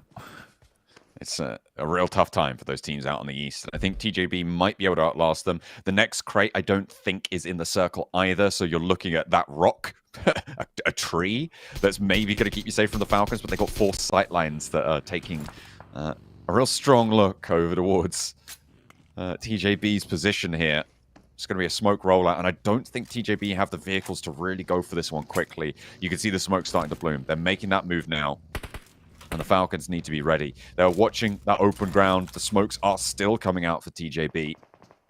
And with the zone putting pressure on, the southwest side is going to get messy. ASIA playing to the back of their building. They know the safe side of this one. And a shot over towards Icy. Over from Falcons there. Na'Vi find a little opener. ASIA now with a little bit more freedom because of that to go across, and Narvalo immediately met with the wrong end of a DBS. Noki able to go 1-for-1. IQ's down on the backlines, and a potential trade here for Enigma Galaxy to stay alive on the high ground. Spotted through the window. That's so nasty from Falcons up the top. They're trying to sweep out, move towards Na'Vi. Can TJB use that smoke train now to get into position? Yeah, for TJB, again, I think for Falcons, they are much more preoccupied with this fight on the western side. I think they're trying to pick up as many eliminations as possible and clear out TJB. So TJB might just been gifted a second place purely off the back of Falcons understanding that there is more limbs available to them on this east side. They weren't picked up by one another. But up to 6 now. Overwhelming 57.9% prediction here rate coming through for Falcons. Action's going to look to move a little bit. This is the difficulty, though. I mean, Falcons are now right up against the blue zone flank. It goes south. TJB are in this with their rock. Their solo hold on this position may be enough to slow the Falcons down. Look at that. Icy's going to go. Falcons don't have too much cover to work with. 676 is there. Ooh, he needs to be very careful. Can't go down. Lemon does get spotted on the off angle. Long's also underneath the vehicle. Is taking tickle damage, but somehow shimmies away. No. Icy is down, but the Falcons on 3. Can they find the solo player out in the grass? They got 2 from Na'Vi to deal with. If they can get the res onto Lemon, but 6 is down, that means it's just 2 snakes out in the grass for the Falcons to try and pick up. Yeah, the Falcons have to move, though. You're right. 8 eliminations, not a bad game whatsoever. And it is Redux. Can't really count this guy out, but I think with the position he's got to move into, oh boy, life is difficult. Smokes are really going to be the only thing that gives him any kind of cover, and he's sort of just playing off this lip to try and catch a player off as they move out into open ground. I think Top's the one that has the angles on him. Good shot from Redux, tries to confirm the elim. I think he might still get it purely off the play zone pushing in, and now it's a 1v2 with 676 with some awesome sightlines. Has to hit those shots though, and he's unable to do it. The flush comes on through. It's a 1v2. He knows both of these positions, though. The shots came through. Did not have quite the sightlines to fully control that left side peak, unfortunately. And he's really committing to the shots onto East, but cannot quite connect. And East reads into that beautifully. Dips out through the smoke. Has the read exactly where he needs to go for the fire through it. Brilliantly pinged out. Played to perfection. And the Falcons descend on the open fields. A fantastic chicken dinner for them to find. Yeah, 73 points. I think that puts them up to, which is awesome for the Falcons. And we wanted to see more out of this team, and that's the game to do it on.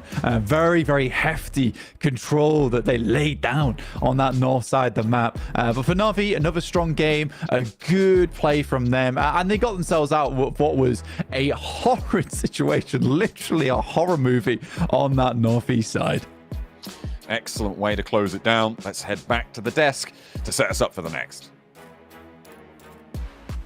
Max, I'm just going to give it to you. Falcons win, baby. It's there. It's time. Let's get it. But no, realistically, it was such a good game early on for Falcons in terms of scouting to get to that spot. They were just trying to survive to the late game. But Jukes, the shots off top just made that entire late game scenario possible. Without top there, they would have gone down in 5th or 6th place. But those shots onto the solo of IA, onto the players of TJB at some point, and clearing Na'Vi in particular, made all of this late game scenario possible for them to wrap up the win. Dude, I swear Top made all of their jerseys by hand himself because this dude was threading the needle all game long. It was ridiculous. I mean, through the window. I mean, we were watching and we were just like, oh, they got eliminated. It must have been Na'Vi. And then we're like, Top? How the heck did he even get that shot off? I mean, what a game. 6 eliminations, 910 damage. This is the chicken dinner we needed to see from Falcons right here, right now. Couldn't have been done at a better time. That's my MVP contender right there. That's what I wanted to see from top, and it's good to see them on point. But it's kind of odd that we have 2 finishes very similar compared to their win yesterday on Orangle, where they just play an edge high ground positions, but they know how to use it to its full potential. And actually, East at the end too got a really good angle behind the smoke. I was like, how the hell did he hit the shot? But as you said, Jukes, he just pre-fired through the smoke onto that solo of TJB. Good games all around from a lot of teams, but really the rotates early on from Falcons to get to that spot in the first place really made that late game so much easier for them to approach. Yeah, I mean, man, just Falcons win, something that we've been waiting to see. Good to see TJB last towards the end as well. That's something that I think that we needed to get done. But man, I mean, I8, that's one team I want to talk about too. I really like in the squad. They have that kind of all or nothing type play style. They put themselves in really good positions, and when they do, they soak up some serious eliminations. We haven't seen them, at least today, right, get a crazy, you know, chicken dinner or anything like that. I think it's only a matter of time for these guys, though. Even though, I mean, it's a little frustrating for me to watch them, you know, go out with 0 points. That type of play style, when it does work out, man, does it make up for it. I like what they were doing on the Western side. They were trying to third party the fight of Nigma Galaxy. It was Nigma Galaxy and Virtus Pro, and they were making sure they can clear that Western side so they would have full control of that area of the map. But unfortunately for them, then they get crashed by Nigma Galaxy. Then it turns into a 1v1, and then you just get completely lasered down by top. Then unfortunately no one can really survive that type of encounter. But I would say Jukes analyzed very quickly what are going to be the strong positions in the circle. They saw the Western compound, which of course that's always going to be a strong compound in this type of area, but they also sent IQ for a long period of time south of the water, actually south towards the water bank, because they actually had some really good dips over there for scouting, and IQ really got so much intel off the back of that. So sure, the circle didn't end up going there, but if we had a southern shift, I8 would have been the first team to get in that position to maybe gun for the win. So I appreciate them understanding in this terrain what are going to be good possible spots for the late match. Yeah, you know, Jason, I want to ask you a question though. No answer. I want to talk about TJB a little bit more, Jukes, since you brought it up. And I know you two were like pretty happy with the way they were rotating and obviously taking initiative in some of these fights, like their third party of Gets Away up against Incilio. It was a good fight. I don't know if you want to talk about TJB because you're happy about TJB right now, but there was one time for them to stay relevant in that game, and it was the third party on Incilio and Gets Roy. Yep. Yeah, if they wanted to win that game or even stay in that fight, they had to take that third party. And that's what I like about TJB is like they are willing to take those risks. We've seen them just take those risks and it not work out so often in this tournament. I think that's why we've been a little bit worried. But you know what? At a really good point, they got 10 eliminations this game. I think we're finally starting to see them on the up for sure. Yeah, definitely. Yeah. And I think especially when looking at TJB, there was one slight little thing that made their breach on Incilio and Gets Roy so good is they understood the fight was happening. So, okay, we're going to third party.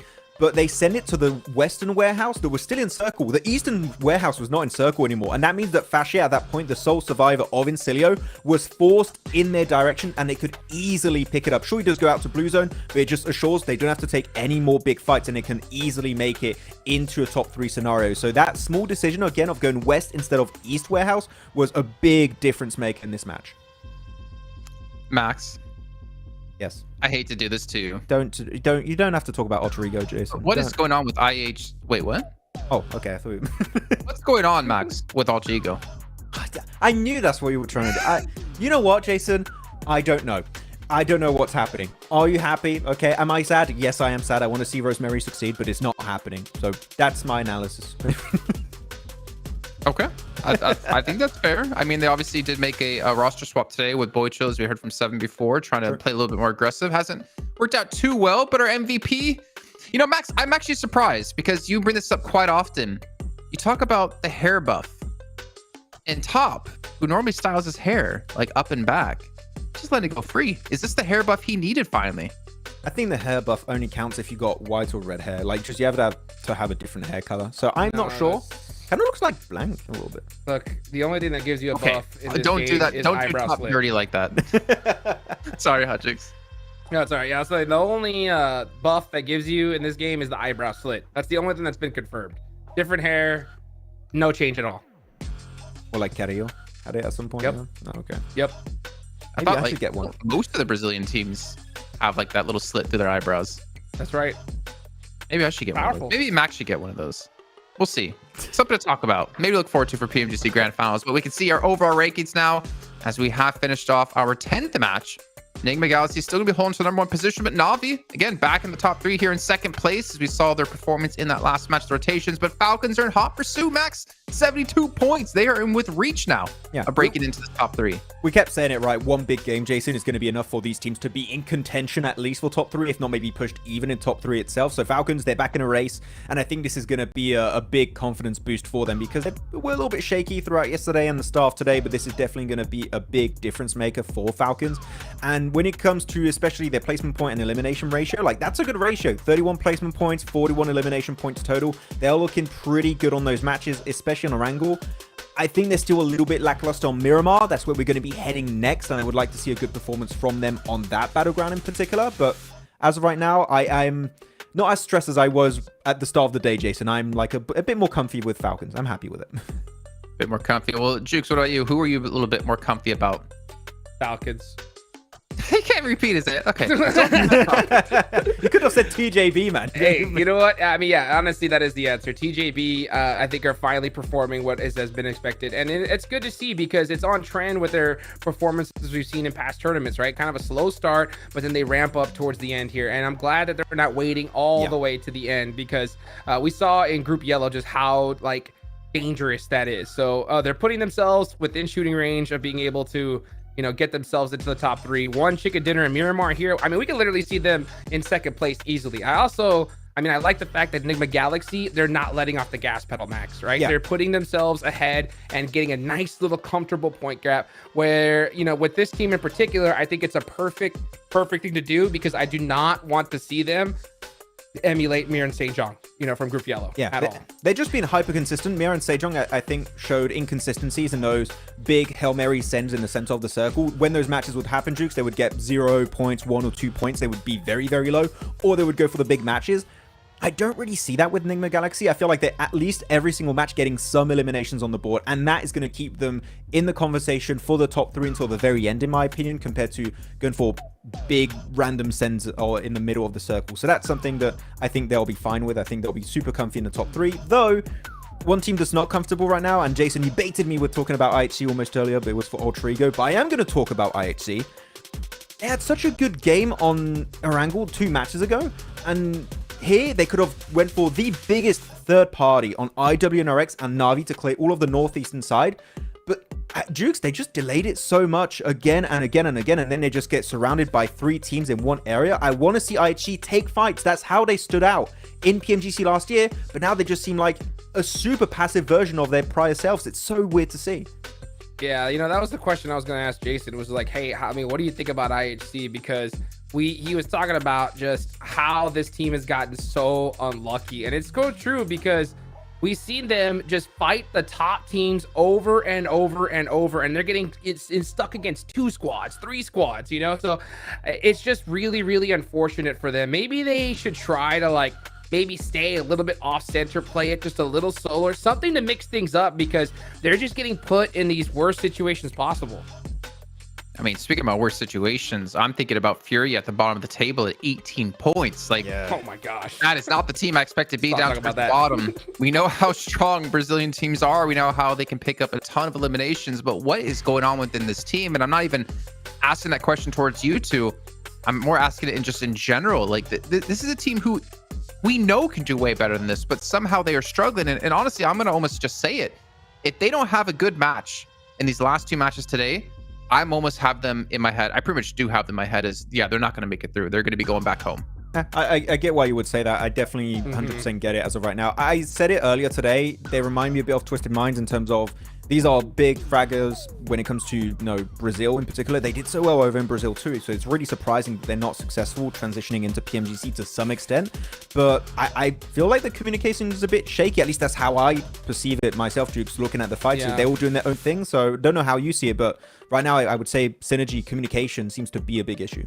Yeah, there's something off for sure because they just can't win a fight. Literally, like I'm looking at these guys, I see their spots, their positions, and I'm like, all right, hey, yeah, they're going for this push onto this building. That's a good play. Lose, and then you know what? Let's try to get this third party. They get fourth party, and it just has not been working for them at all. They need to start winning some fights and get a little bit of confidence under their belt because there's something when you're in this stage, you got so much pressure on you, especially when you're at the bottom of the leaderboards.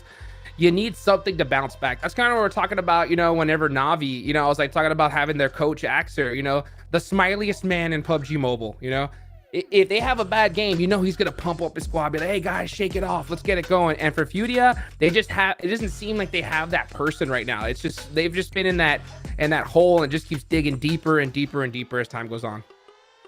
Okay, well said about Fury here, but maybe we should turn attention towards a couple of other teams. We did talk about Vengeance before a little bit, talking about they're a little bit more of a passive play style, but it has allowed them to actually move up in the leaderboard and like basically over double their points so far on the day.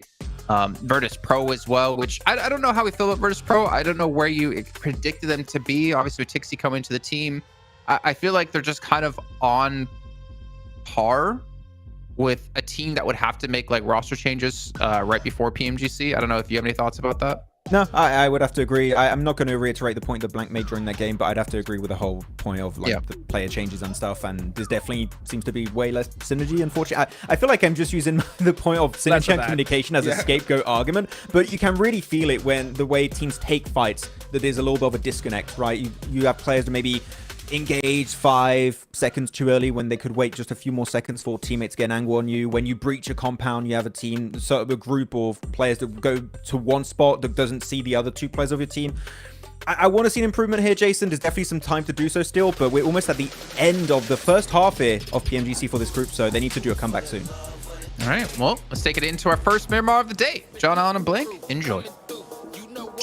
First Miramar of the day, indeed. First Miramar of this group. It's a little more open. It's a little bit more rotational. Let's see how that affects things as we go into legs 11, map number 11. Indeed. I mean, we're heading over towards Miramar now. We've had some definite step-ups from certain of our teams here today, and a lot of them are breaking out towards that top 5 position now, which is what typically happens towards the end of day 2, and then day 3 is maintaining performance or having your big comeback to sit up on that top side with the teams that are looking to head towards Grand Finals on their direct invite from getting into the top 3. Remember, from 3rd place down towards 11th, those will be our teams heading through to the survival stage, and if you're any lower than that, then you will be going home here in the group stages. So a lot on the line here for some of our teams towards the bottom side of the table. Give them a clip off the top, like a rock to the legs. It's going to be pretty ruthless towards the bottom of those tables, I'm sure. Not only between the teams, but between everybody else in this tournament as well, if you progress to those survival stages. Southside plane path, so the north edge of this map, up to good old Cobiraria over on the north side. Going to be difficult to access. Yeah, seriously low playing path here on Miramar, which is going to mean that a lot of those areas on that northern side aren't going to be clear early on in the game. You're going to have to make a big run up, but with a circle like this, it does mean that some of these teams can stop a little bit shorter and potentially loot up around some of these more or less well-known areas inside of the map, and then head back down towards Los Leones. However, ISA start their game off strong once again in a very central position. Usually there is multiple teams that kind of play towards the center of Los Leones, but at the moment it's really only ISA who has picked up that position. Virtus Pro close by. Ooh, there's a dangerous SLR there. That could be a real cannon to a player without armor. If he's able to one-tap, it becomes a shotgun, but doesn't quite connect on more than just the one shot, and should be an easy flush down for Virtus Pro. They pick up the point. Could have been dangerous for Tixi, but he makes it work. Once again, for Furia, it is just not going well for this team. One player from Vengeance is suffering to IWNRX, who are very comfortable in this position in terms of taking out other squads, as they had to play frequently throughout their PMSL versus other teams within this area. So for IWNRX, they're quite happy to pick up that first elim over towards Vengeance. So already 2 players outside the lobby, but 2 of our teams that are very far down the lobby, down the leaderboards right now in Vengeance and Furia. So it's not too exciting in terms of which teams lost their players, but for IWNRX, getting 1 additional point is very nice. And we still have the PMSL EMEA trio at the top with Enigma Galaxy, IWNRX, as well as Na'Vi.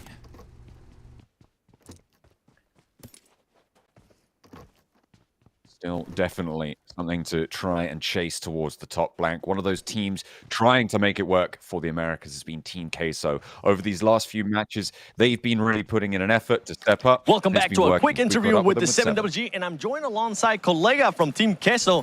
This is going to be your second international tournament. How are you feeling so far after almost 2 days done? Este es tu segundo torneo internacional. ¿Cómo te estás sintiendo después de estos 2 días? Pues me siento, no sé, tranquilo, emocionado y pues mentalizado a ganar y pues ojalá se nos dé. I'm feeling calm, focused, and we are really looking forward to winning. That's all. Right on. Hey, well, it's good to be feeling confident. Has any team surprised you guys, or has any team made it a little bit harder for you guys throughout the matches? ¿Algún equipo que les haya sorprendido, que les haya complicado la vida en estos partidos? Pues yo creo que TJB son buenos en teamfights, así que pues yo creo que ese equipo. I think TJB is one that's been getting in our way a little bit, so that's the one that we're keeping an eye on.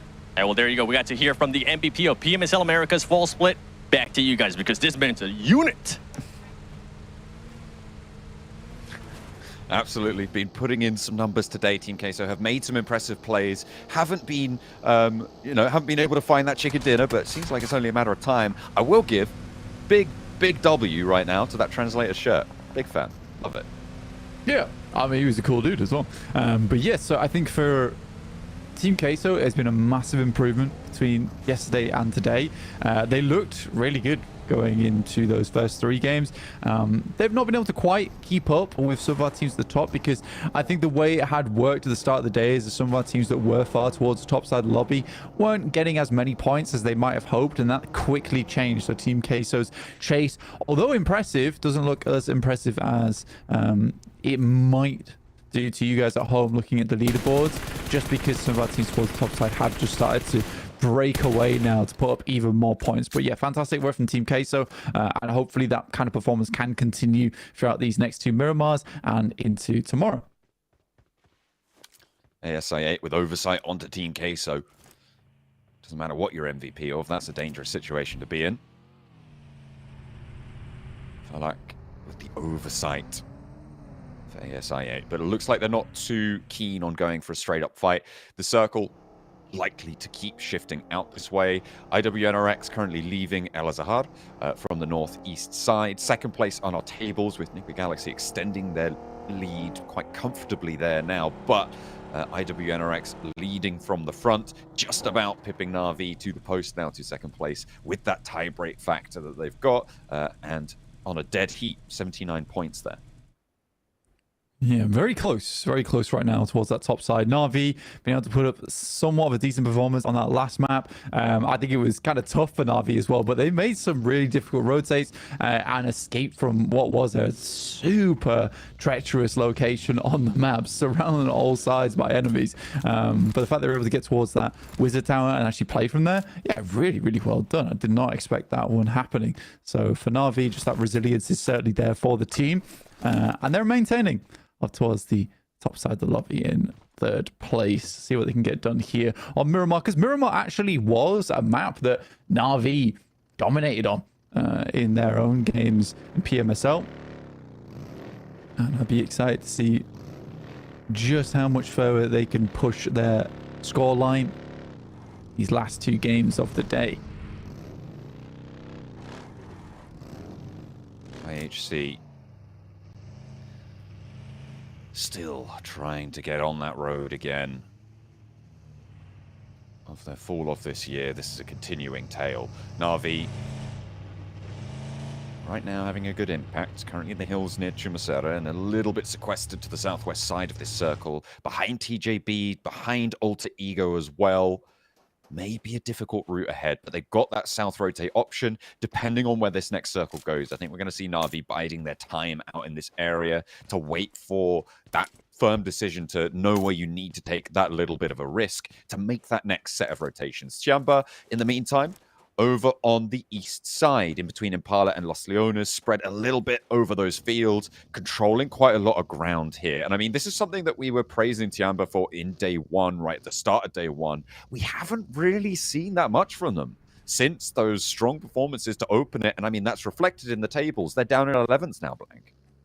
Yeah, confidence needs to be knocked from this team. Not making as amazing of movements on that first day as we saw towards the end of it, and now in day 2 as we head into match 5. So for Tiamba, time's running out a little bit to have that breakout towards top 3, but being 11th place is even scarier because you're right on the edge of being knocked out of this tournament as a whole. So again, wow. We do get this Eastern shift, so this is certainly a time for Tiamba to get something done, but I think the main thing that has been causing Tiamba a lot of problems is some of these careless rotates in the early and late game, because their mid-game rotates are typically quite good, and they're very good at finding these areas where they can hit these massive wide wraps and find open space inside the lobby. But yeah, then we head in towards these areas where they're constantly getting caught up with another team and then are unable to finish that fight out. So I do want to see that change from Tiamba, and I think it is a confidence thing. So hopefully they can regain some of that confidence, some of that gumption to be able to plunge headfirst into the bubbling cauldron that is Group Red right now, because it is certainly heating up. Enigma Galaxy currently with the Galaxy Brain, Ralph at the helm, expanding his horizons time and time again. Incilio as well. As I was talking about before, this is one of the 2 teams that has really come out and surprised me so far in Group Red. Incilio and Getso Roy both putting up some decent performances. Again, not like massive end-game circle finishes, but still just consistent and solid performances against some really strong teams here. So it just goes to show you anyone can come out of the woodwork at any moment. IWNRX, they move into the middle. We had a hard southeast shift based on that previous circle, and it means that teams are going to crunch in between Los Leones and Impala. I think we're going to have to see a few teams, yeah, we are seeing it now, going in towards Los Leones itself, which is not favorable, and it's just going to prolong their eventual demise, really. You don't have much choice at this point in time where the circle is so unbelievably packed with teams and players that you have to take some unfavorable routes in. 6 getting knocked out here for Na'Vi by TJB is somewhat unfortunate for their point scoring. But this is something that TJB has become quite well known for, I would say, in terms of their reputation here in the group stage Red, in terms of being able to take multiple fights at once. Like, they're very aware of what's going on inside the lobby. Long's up in that front line, battling off against Alter Ego, allowing the rest of the team to potentially get some work done elsewhere. But he is doing an awesome job at holding Alter Ego at bay solo. The thing that Alter Ego can't do is move too far forwards here. Sure, you might want to go for Longs, you know he's on his own, but you expose yourself on the plateau of ground that sits in front of him to the off angle. As soon as you go for that roll forwards, the rest of TJB step up and spray you down, you are dead. Done for, dead in the water. And now they turn their attention to Na'Vi instead. They know it's a little bit more of an isolated fight. Not for long though, potential for it to be third party crashed on, and the opener is good for them. Tunch looks for the shots, but the off angle is clipped here. Hans for You tries to sing in through the sidelines with a volley back towards Lemon, but he steps back behind the corner of the building, stays alive for a little bit longer. Gives them a little bit more trouble. Alter Ego, 2 knocks sent their way. Na'Vi still suffering. 2 players alive, but no players to res. Lemon up the stairs. A ground 4 nade from Flip on the off angle, and both the players from Alter Ego step into the ground floor as well. Yeah, it's a great nade from Flip, baited in by his teammate. Again, I would say that these 2 players are the best out of Na'Vi, but now just Flip remaining, and there'll be nothing gained off the back of it. And both of these knocks do not get flushed out, so Na'Vi gets 0 points on the game, going out in 16th place. So not where you want to be on a team that's trying to control over in that top 3. So Na'Vi will have to reassess the scenario going into match 6. Yeah, wow, that's rough for Na'Vi. But we'll play to Alter Ego to make that one happen, albeit being a 2v4 that could have gone pretty wrong. I mean, it's a pretty disgusting bit of minutia on this circle as well, right? Like from that southwest side, you have to push around in a single avenue. It's very linearized on your approaches around Los Leones. Where they were, they didn't really have too many options, so kind of a forced engagement there. And Alter Ego do just win out the gunfights on the day, which is not how you want to close down the game. ASI8, Falcons, TJB, with a big opportunity now to jump up towards the top of the tables, and TJB already have 2 elims. There is a fleeting moment here for Enigma Galaxy, and I'm curious to see whether they go for it or not, if they're just going to cut in, because there is potential where they could have wide wrapped around, past Port Paraíso on that road, cut out a lot of the sight lines and head towards the north side of the map. But it's looking more like they're cutting in over towards the high ground on the south side of this lobby. I really did want to see someone make that wide wrap on the eastern side, but it's not meant to be. And there only was a few moments to make it happen before we hit stage 4, where that circle really does start to hurt. But yeah, the difficulty is because a lot of teams coming out from Los Leones have to sort of prize themselves away from this position. TJB is getting prized apart themselves. IHC, 3 players alive on the south side. They got Getzo Roy trying to navigate the grounds out from the south side of Los Leones, but you can see how trapped in they are. This is all because Los Leones are such an ominous presence on that western side of this circle, Blank. It's just so difficult to make your way through it. No team's really trying to go for it. ASA8 still holding on to the east point of Los Leones, but they are probably done for in the next circle shift. It's going to be really tough for them. Everybody else who's trying to make their way out is coming a cropper as well on the teams that surround it, who got in ahead of this rotation. Enigma Galaxy, they tried to go through. They tried to actually go to that rotation, I think close to what you were talking about there, out to the east side, but it's just a little bit too late.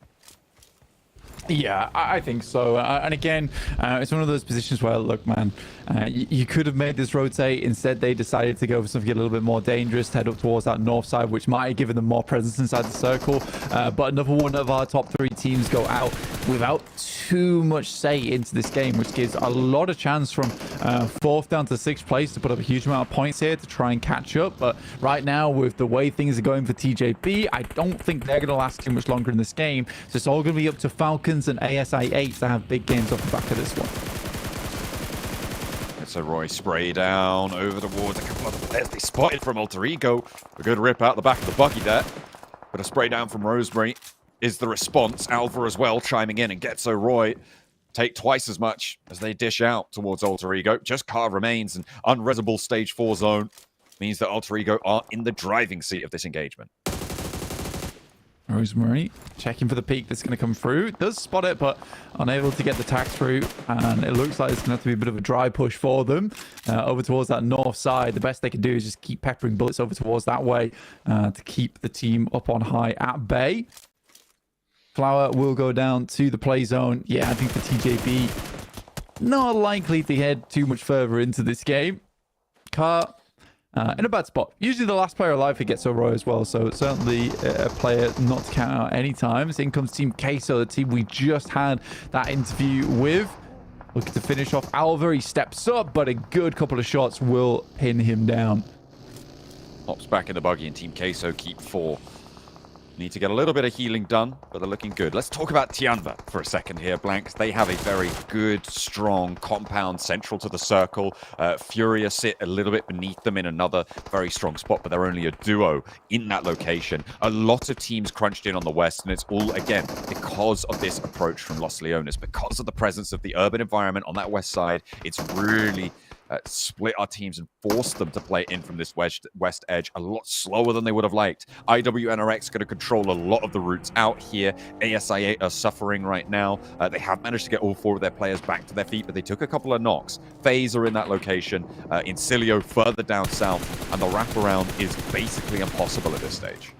Yeah, at this point, the game is getting it's going to be very fast, right? It's going to be the fastest part of the game in terms of teams all trying to get themselves and out of that southwest side, which has been so dastardly for a lot of squads. I think it will slow down a little bit after that because we have lost 25 players already, which is a significant amount at 17 minutes here in Miramar. But Tiamba, they set themselves up with a bit of a split going forward to give themselves more opportunity in the end game. But here's Team Queso losing 2 players. I think that I said TGB was done for, but they are still putting in a lot of damage from those backlines. They just got a double spray down onto Team Queso. ASI8, in the meantime, they do try and go for that wrap down south, and I said it was going to be almost impossible. It looks like that was true here against Incilio's outpost. Incilio only playing with 3, but there is no way you get through that crossfire. There is a backstop there. It's just a death net that's been established to catch the teams trying to flee Los Leones, and they fish up points left and right from it. Circle over towards that eastern side. So right now, Vengeance currently playing a spot in the map which is very much out of the picture for a lot of teams, but that cuts out a lot of play area for squads. Not only that, you've got that fielded area where currently Furia are playing, so a real disgusting circle to finish off this Miramar with. And Tiamba takes that time to move out over towards the eastern side to a position that has a little bit more cover to play in. Bond does hold back to maintain that rotate, to play that backstop, and now is recalled by the rest of the team. Virtus Pro don't have too much say in this from that south side, more preoccupied with looking out over towards the west. But what an ending we're getting here for Miramar. It's going to be so difficult, and all eyes right now really on IWNRX over towards the west. Incilio trying to keep Team Queso out on the south side as well. They're still playing as 3, but they managed to get 3 eliminations off ASI8. Virtus Pro are chiming in as well with some high ground positions. Can the point be picked back away? It looks like Westron's good for 2. Looks for the 3rd as well. A lot of damage done by Virtus Pro to Team Queso, but 2 points go over towards Incilio there. Picking up not too many more on this game. Unfortunate for Team Queso, but this has been a brutal circle for everybody on the west side, Blank. So no shame really on going down there. Yeah, I would agree with that, absolutely. It's been really difficult. And you need to be massively on the swivel, you need to be taking shots, you need to make sure you're maintaining presence within the lobby. If you see a team, you see a player, you have to do damage to them, because that is going to be a team that in the future will be a backstab towards you. So you just can't let people get in towards these positions without taking damage over towards them, which East understands them more than anyone else, which is why he's pressuring FaZe so much here. As you can see, IWNRX out in the distance looking to make their way in. IWNRX have managed to get a little sliver of this circle, the ridgeline that they hold now. It's pretty tenuous right now as well because of the Falcons across the way, but FaZe kind of kept safe by the fact that there's 2 teams going one over the top and the other. But 2 players from Falcons going down. This is dangerous for FaZe as well as for Falcons as well, Blank, because it means that IWNRX can now push forwards, peak that ridgeline down to FaZe where perhaps they couldn't before. And the sidelines are massively open. It's a good nade from FaZe to keep them out of the way for the time being. But immediately, loads of nades are just left out. Interesting nade. I think that was a bit of a mistake, an accident. But especially when you're coming out from multiple positions where you haven't been able to loot too many of these death crates purely off the back of these fights being taken at super long distance. Wasting a grenade like that can be pretty hurtful. ASI8, they're still here with Falak as well, and pretty powerful player in his own right. They tried to move south from the route out east from Los Leones. It hasn't gone great, but finding a point here would be pretty good news for ASI8. Remember, they are still chasing that 3rd place spot. FaZe holding on for now, and with Frozen going down, IWNRX can no longer put that pressure on. Tiamba on the south side, and Furia in their shack in the middle of nowhere, having a great time with this shift. Meanwhile, on the south side, is Falak still going? Goodness me, okay, ASI8 with one representative taking on the majority of Incilio. They are a 3-player team, and happy Falak's just 1v3 them on the southwest side. What a way to keep ASI8 in this one. Yeah, Falak is kind of like the secret weapon for ASIA. I think he's played most of the most dangerous angles for that team. The fact he's able to 1v3 versus Incilio is just incredible. I mean, I don't know how he got himself out from that situation on that southwest side. But finally, here's IWNRX putting in work over towards the Falcons. Icy's forced to back off behind the building. Some great shots coming through. FaZe, in the meantime, did get taken out, rocked from the lobby. Not only do ASIA get 3 elims, they stay in this one for more and more placements. They're fairly isolated. Very big potential for them to actually flex out, take a hay bale position, and try and survive for a top 4 on this game. Blank, they're chasing Na'Vi, and Na'Vi are in shambles because of it. What a way for a turnaround to come through. Falak making his dash now, making his approach. We'll see if he can survive it, because IWNRX, they're on the hunt from the north side. Once Falcons go down, they'll turn their attention to Furia. Yeah, great amount of eliminations found. Tiamba, despite having such a strong position, really haven't had too much contest in the lobby. So still sit there at 0 elims. In the meantime, Getzo Roy did overtake them and been able to put themselves into an 11th place. So right now, Tiamba, sat in 12th, would be going home after these games do conclude. If we were ending here on the point scorings. But yeah, this is an awesome game for Tiamba to put up big points. But at the moment, it really is IWNRX who was stealing away most of them alongside with Virtus Pro. You've got Virtus Pro. You've also got to consider that bid for the top 3. Yeah, Tiamba trying to get out of that 12th place position would be great. And I mean, they do have so much control. It is stage 5s and 6s where we see teams that take these passive holds start to flex out, start to flex their muscles. But I question what the value is that they can get from this one. Virtus Pro not going to have to crash down to the west side here. They can stay out on this eastern side for a little bit longer. It is a ridge that slopes away from Tiamba down to the east side, which means that Virtus Pro on the low ground relatively to that compound. But they can navigate across and look up. So I think the more likely approach of Virtus Pro is control Vengeance on the north side of their position and just keep that ridgeline covered off. Tiamba will take shots if they're given that opportunity, because no one really can crash into them at this stage. Falak, though, he's getting bold with it. Yeah, purely off the back of Falak, I think at the end of this game, they should break into the top 3 and dropping Na'Vi out from 3rd place just off placement points, because right now they're on 78, and we already know that they've got at least more than 2 placement points from a 6th place finish. So well done to Falak to get the team into this position where, despite it all going wrong quite early, being in Los Leones, he's the player that keeps them together. Ridgeside on the east is still kept in, but it's precarious for Tiamba now on that south side. But Virtus Pro can certainly work this angle on the eastern edge. And they'll have to be careful of Vengeance, though, because this is a team that knows of their location. They know that the position is down there, and they're going to be sending shots towards Virtus Pro the entire time. ASIA putting their hopes on the man himself, the man of the hour. Pakistan is behind him as well on this map. I don't know how much further he can go. The monster truck is smoking. The tires providing very little cover. Relying solely on the body and the downhill slope to make it work for him, which is a little bit of an advantage there. IWNRX now coming into contact with Vengeance, who are opting to go west on their rotate rather than try and move down and contend with Virtus Pro. IWNRX still need to go a little bit further forwards, though. Seems like they've spotted their opening. They see that retreat coming through. They may be able to signal the go time. Maybe crash into Furia, but it's a dangerous set of options they've got. Virtus Pro are flexing out 2 and 2. The backstop for Vengeance is there now, and IWNRX could be the pneumatic press to crunch them down. Yeah, IWNRX, this game means a lot to them. Especially with Enigma Galaxy and Na'Vi being out, it's a fantastic opportunity to get themselves much closer to where Enigma Galaxy currently sit and basically place themselves far and away from a lot of our other squads inside the lobby. There is Falak going down. It was only a matter of time. I mean, he didn't really have anywhere to go, and those crates were essentially the only thing keeping up and alive, but fantastic work from him. TPC does go down to IWNRX. They are just keeping these players on the eastern side at bay, and up to 9 eliminations so far. So fantastic stuff from IWNRX, and IC alongside Virtus Pro is able to easily finish off the final members there from Vengeance. But in comes IWNRX. They're poking their noses in.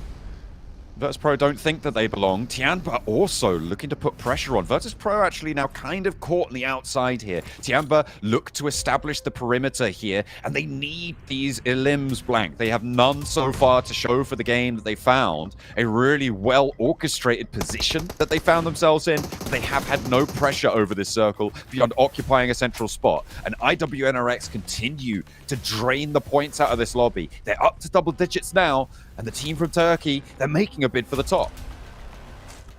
It's so close between Tianba as well as IWNRX. It's difficult to call it. They're both on other sides of the map. Tianba would love to get some points out of this one, like you say, John. Chicken dinner has to be gotten at the very least for Tianba for this game to have been worth it. It is somewhat understandable of why they have so little elimination count, purely because of their position in the circle down towards that south side and have a huge amount of sightlines that provided them too many elimination capabilities. But yeah, this is now the time to start flexing out a little bit. They can't rest on their laurels down towards that south side of the map now. Virtus.pro trying to move up from that low ground. Now's the time to strike back.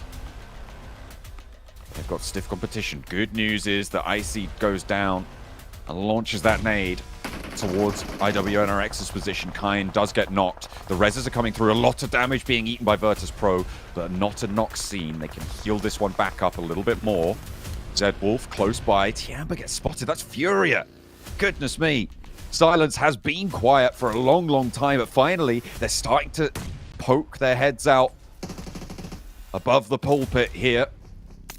3 players alive for Furia, and hadn't really looked too much at them, but they do have an open ground position. IWNRX, though, have other ideas. A response from Kayovsky over towards Swain is there. Can IWNRX get back to their feet in time? Can Tianba find anything out of this game? Yeah, they're desperately looking at, and the more they try to place themselves in a position where they can find these shots over towards these teams, the more they set themselves up into sightlines of Furia. Zone 9 now with 4 teams remaining. It is a race against the clock here for Tianba. They do find Gusta as more nades pour on through, and now this is Tianba's time to shine. But it is Furia finding most of the eliminations and the knocks over to IWNRX. Goodness me, Zedwolf still alive behind the mound, and it's just Tixie on the back lines. IWNRX, they're going to give up at least one of these players, maybe both of them, as the zone is crunching fully. Furia try and flex out. They're picking up these points. 13 elims for IWNRX. Zedwolf and Kane, 2 incredibly powerful players. There's the knocks they're looking for, but they still don't have it confirmed. They really want this one to try and move on through, and finally they break that 0 barrier. A second knock over towards Furia, and Silence is the last to go. IWNRX cowering behind the tree as Virtus.pro go down fully, and nade falls just over the wrong bouncer for it, and up the top Furia go down immediately. Tianba, I think they only got the 3 elims, but they'll be okay with a chicken dinner. A 13-point game. It's matched blow for blow by IWNRX's elim count, however, and that is the big story here. Yeah, absolutely insane. And the thing is, I think IWNRX go out in second place there, with that nade being the final elim technically in the game over towards IWNRX. It was a case that Tianba was able to get that shot off onto Silence, the last player from Furia, and it was IWNRX to fall slightly afterwards to the nade that popped going their way, which is a very amusing scenario. Quickly ends, but for Tianba, it's not enough, John.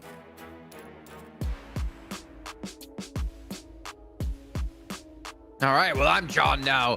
Welcome back. Wait, I can't do his voice. No, I got nothing. Welcome back, everyone. As we're on the desk here, as we see Tianba take themselves a victory, and for a team who are on the cusp of being forced out and being sent home, i.e. 11th place, they get a win when they desperately need it here, Hot Jukes. Yes, sir, indeed. And that's a win they're definitely going to take.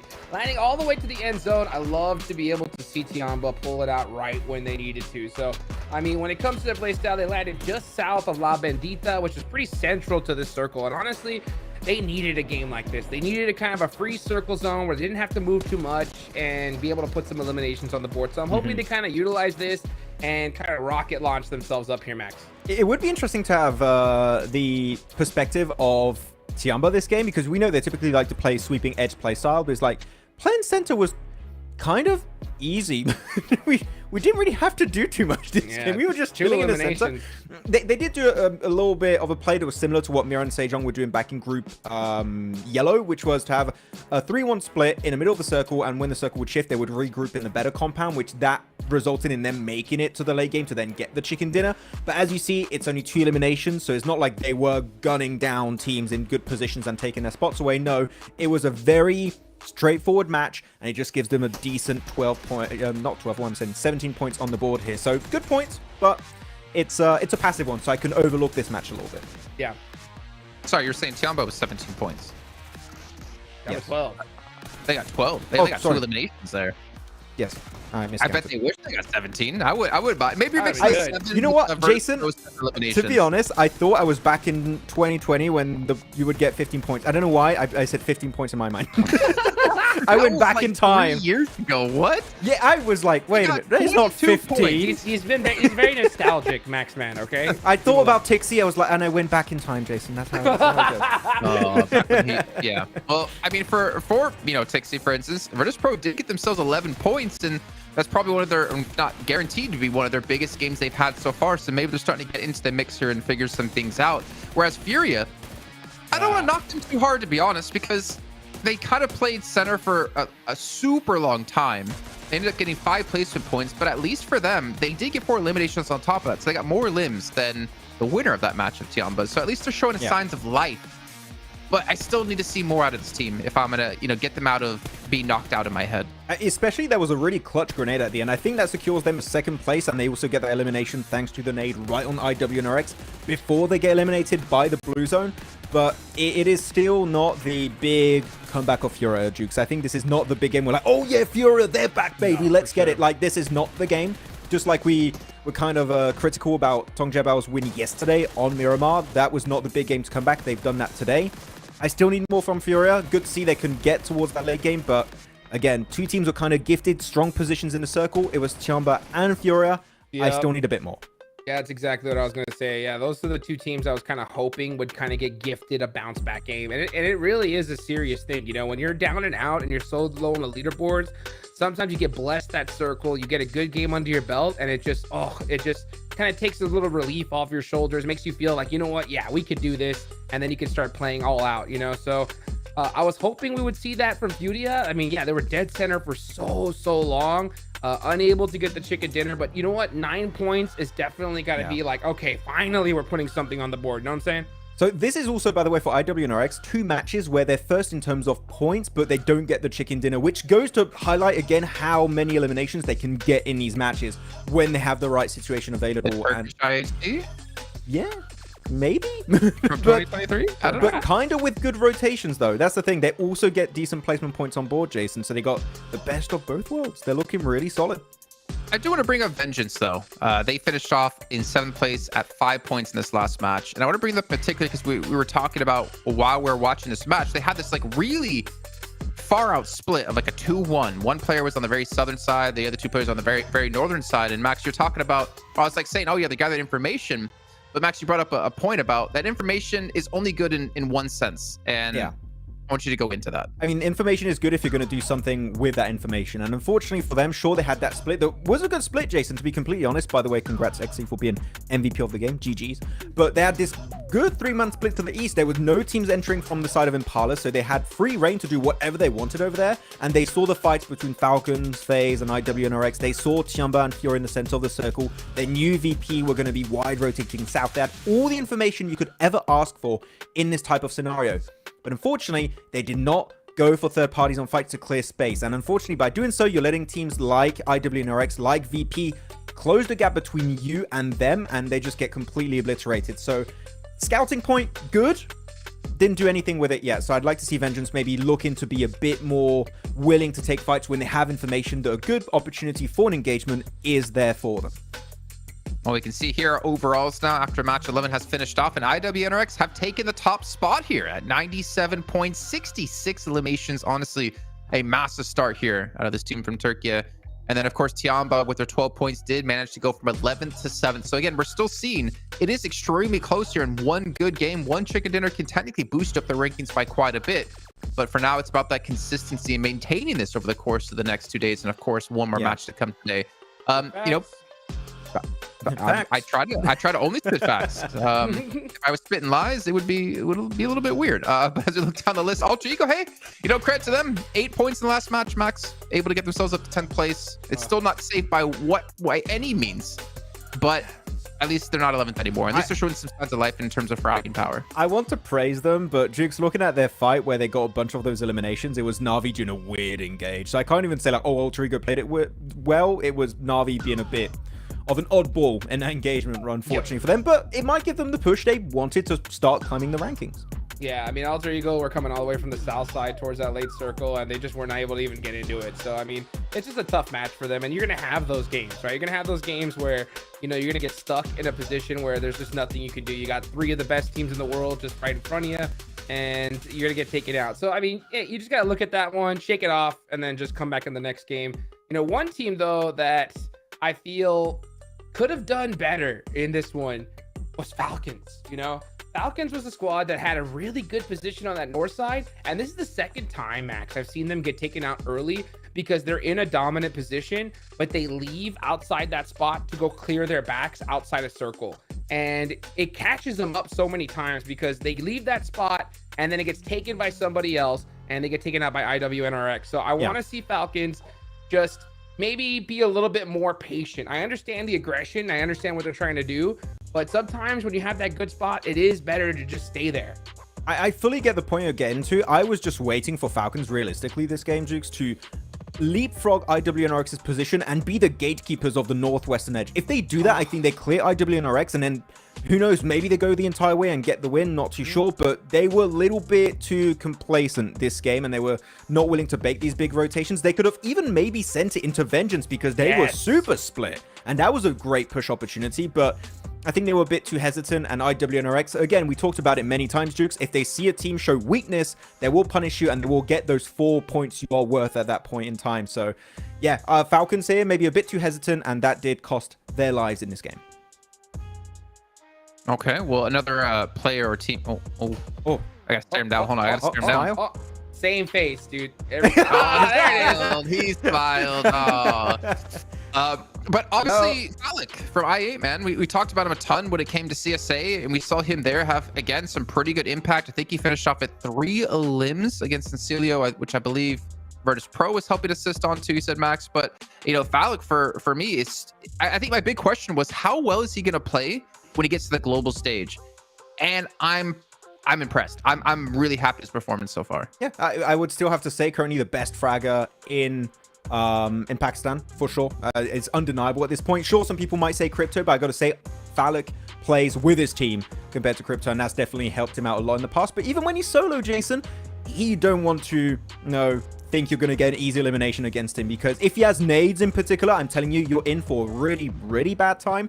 But he's able to just get a few extra placement points for his teams, clear Insidio, as we said, Jason, and again, staying relevant in the conversation. This guy could literally go so far globally, and I'm really excited to see how he's going to continue, but I'm happy he's getting points on board. He's doing great. It's really funny, Hotchix, he was saying, you know, if Fallic has nades, you're in for a really, really bad time.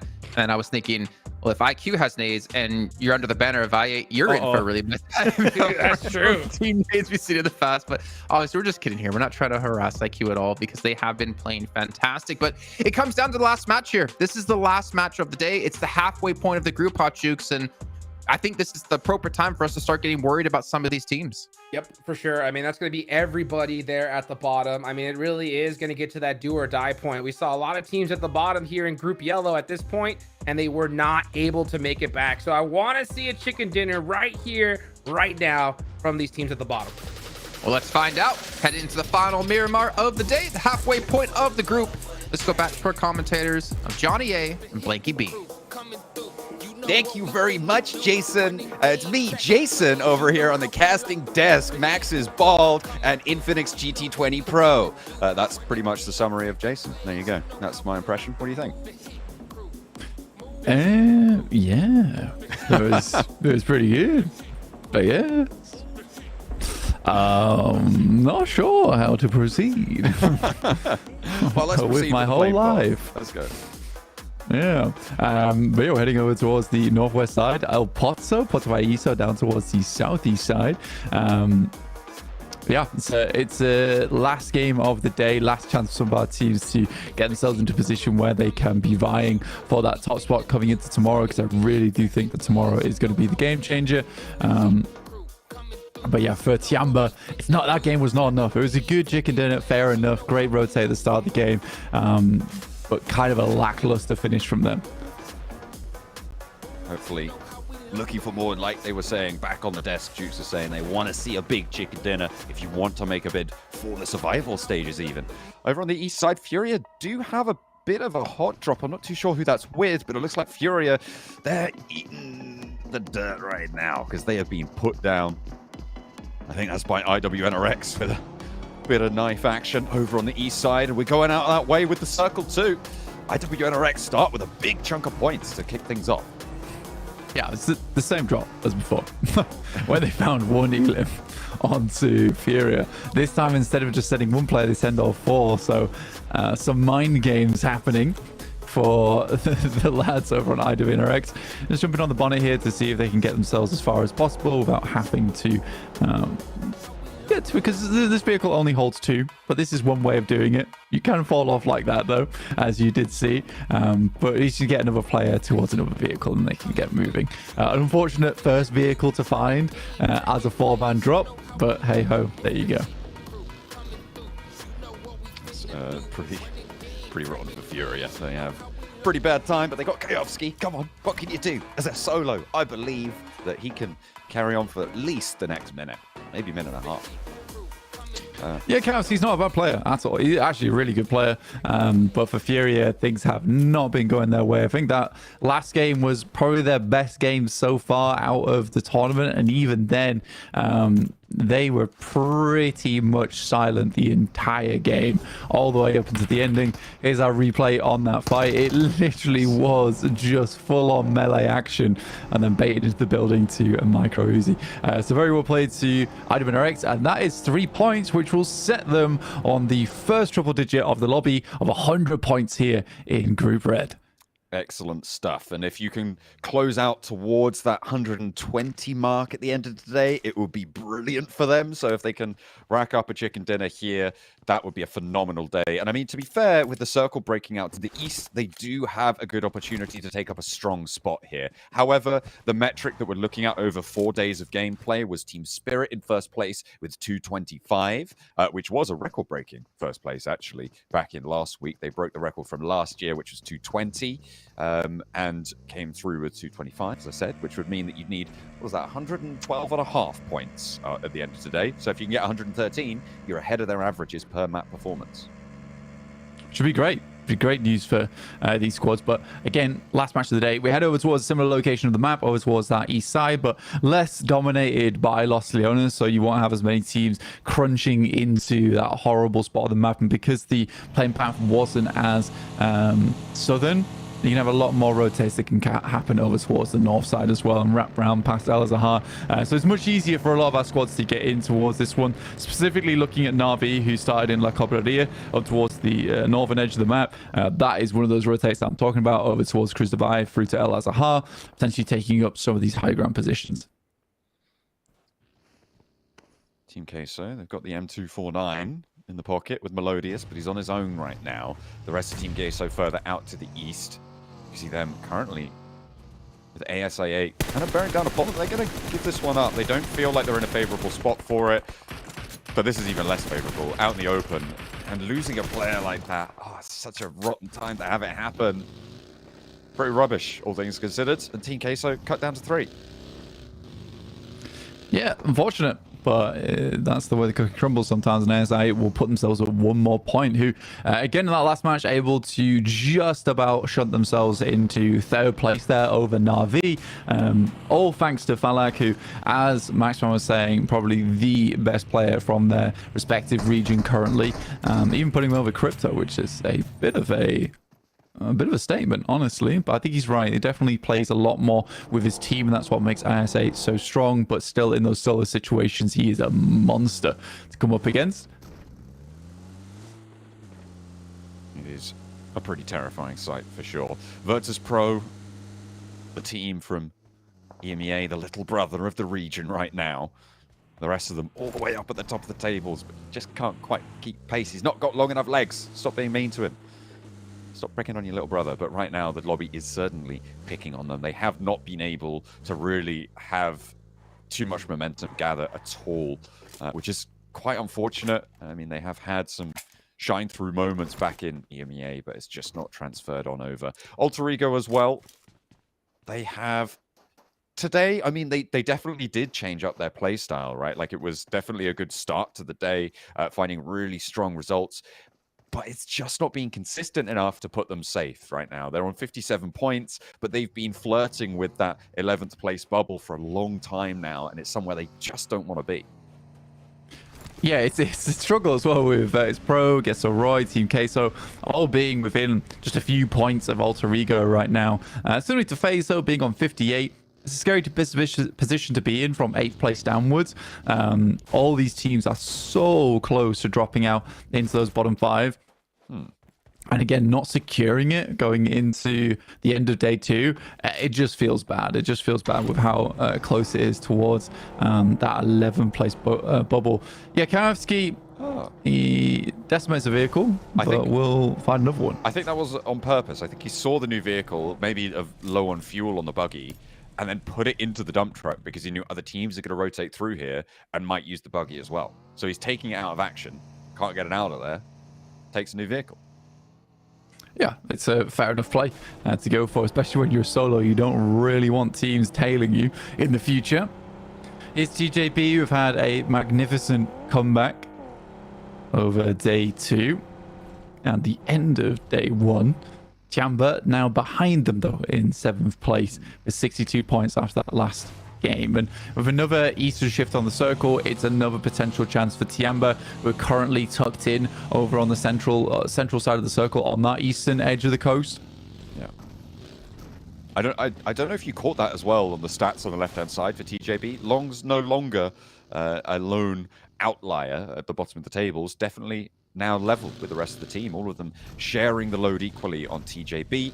So he has been pulling his weight today, which is great to see and could potentially be a big contributor to the TJB rise in performance, bringing that 4th player back into action, which is great stuff. But right now they're moving through Los Leones and have to push in towards the central glut of teams that have all pushed in towards that North Impala side. IHC, they're late out this one, back over towards Chumacera on the south side here. We're going hard up to the north. That is bad news for IHC.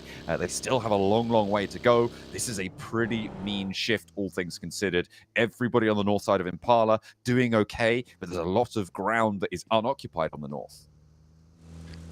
Yeah, and I'm curious to see where Na'Vi will cut in on this one, because I don't think we even see them on the map right now, but I think they're far on the northern side and will be cutting through back down through El Zahar, which would make a lot of sense to me. You can see them just coming through water treatment now. Enigma Galaxy also on that western side. Both of our teams, Enigma Galaxy and Na'Vi, do struggle on these types of rotates because they do start far on the northwest side, and it has been Eastern shift after Eastern shift. All the way up to that east coast. I mean, keeping El Azahar in this circle is pretty nutty. The teams are slowly being drawn up there by the gravitational field that is the circle. Enigma Galaxy exacting their toll onto Na'Vi as they try and make their way past, which is, I mean, great news for Enigma Galaxy, right? To be able to take down Na'Vi, stop them from getting towards the top 3 a little bit. Unless they want that EMEA 1-2-3, it could be a nice little trophy to take with them in those confirmed spots to the Grand Finals. That would put, I think, 4 of our confirmed spots into the EMEA region, which would be quite something. I would certainly be bragging about that, at least for the next week until they get decimated over in our last group.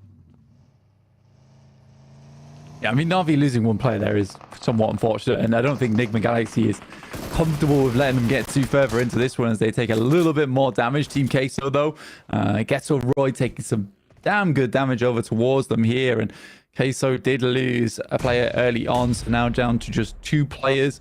They know they're not behind that crate now, so they should be on either side. So that's a good position where Roy can start to isolate those positions.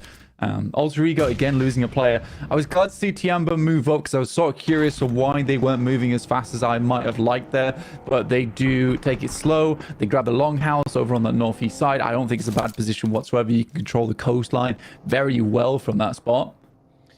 The start of Team Queso's day looked like it was going pretty well, but they've moved a little bit from sharp cheddar down to soft brie right now on the cheese rankings, and it's not being super healthy. Unfortunately for Getso Roy, they have missed one. They need to pick up the rest of the cheese board to take it down. Steps out for one, but they know he's in there now. And that should be an easy pickup for Carp. They can res protected in the container, and only one of Team Queso remains. Yeah, it gets to send away and try and maintain some of that point scoring, because right now they are in 12th place. They are in the bottom 5. It's not a good place to be, and they did drop. And it's just been a case of those points did not keep flowing through. They had a little bit of a performance upwind, and then that wind just came to a dead stillness over on the Team Queso camp, sadly. But waiting on our next circle, and it does shift over towards Truck Stop. So again, giving a lot of that high ground where Getso Roy is currently playing in play alongside IWNRX, who is slightly further down towards their southeast side. But for Na'Vi, they couldn't be happy with this one. It does make their cut in somewhat easier over towards the south side of El Azhar. Despite playing with 3 players, it is certainly a game that Na'Vi could potentially get back into the top 3 with. But I am still looking at ASI8, who honestly completely deserve to be in this top 3 at the moment. Yeah, they have had some really quite strong performances. I mean, you said it right at the start of the day. This felt like one of the best ASI8 performances in general. And I think they're just continually making smart decisions, even in difficult spots, right? That route out east from Los Leones, I think they took the best option out of a bunch of really bad options and couldn't quite make it through, which is unfortunate. But then Falak was able to piece together a pretty miraculous game out of the crumbs that were left. So great news to be able to salvage something like that. And it's continually part of that conversation is ASI8 are just there with some decent entries from that edge of the circle. Take a look at Falcons at the moment in Truck Stop. It's slightly lower ground than anything else, but it's going to keep them safe. It's going to keep that team safe. And a team that's chasing in 5th place right now up towards that top 3. And it would be a shame to see Falcons not head towards that top 3 and be part of the PMGC Grand Finals if they go down in survival stage, because they have been, as a team, synonymous with PMGC for such a long time now. So I'd be sad to not see them in that top 3, but I'm sure they could perform in survival stage just fine. There are limited spots over there for squads to get in with. IHC looking over towards Virtus Pro as they attempt to make their way in. They do lose one player, and another goes down very low to 20%, and there is more targets to be dealt with in the future as Tiamba moves further down towards that south side. IWNRX as well chiming in over onto Virtus Pro, so having a handle on this fight from the east side of Truck Stop. Currently IWNRX with the high ground oversight onto all of it as well. So that southeast edge is very, very dangerous to move through, especially almost doubly so because it's IWNRX on that high ground. Very dangerous team to come into contact with here, seemingly in Group Red. TJB nades over towards ASI8, and they're trying to carve out more presence in towards the top 3 here for ASI8, and TJB want to continue their run up the tables to pivotally positioned teams. Another precipice of failure here against one another. Maybe just to disengage, get closer into this one. The next circle comes. As over towards the northwest, it's a really hard shift, and Venge's quite happy with this one, though there is the Enigma Galaxy encampment on this side, and that is a dangerous team to be close to. You could spike out at any time, because I'm sure they would like to take control of where Lily is currently playing from Vengeance all the way over on that eastern side of this hilltop. In the meantime, it's ASI8 looking over towards TJB. Long's already down, somewhat out of the picture here, and ISA are doing a good job at keeping them at bay, but nice backstab here coming through from Triple S, and it's going from bad to worse here for ASI8. Oh dear, 3 players down on the hillside, and now it's just Flower.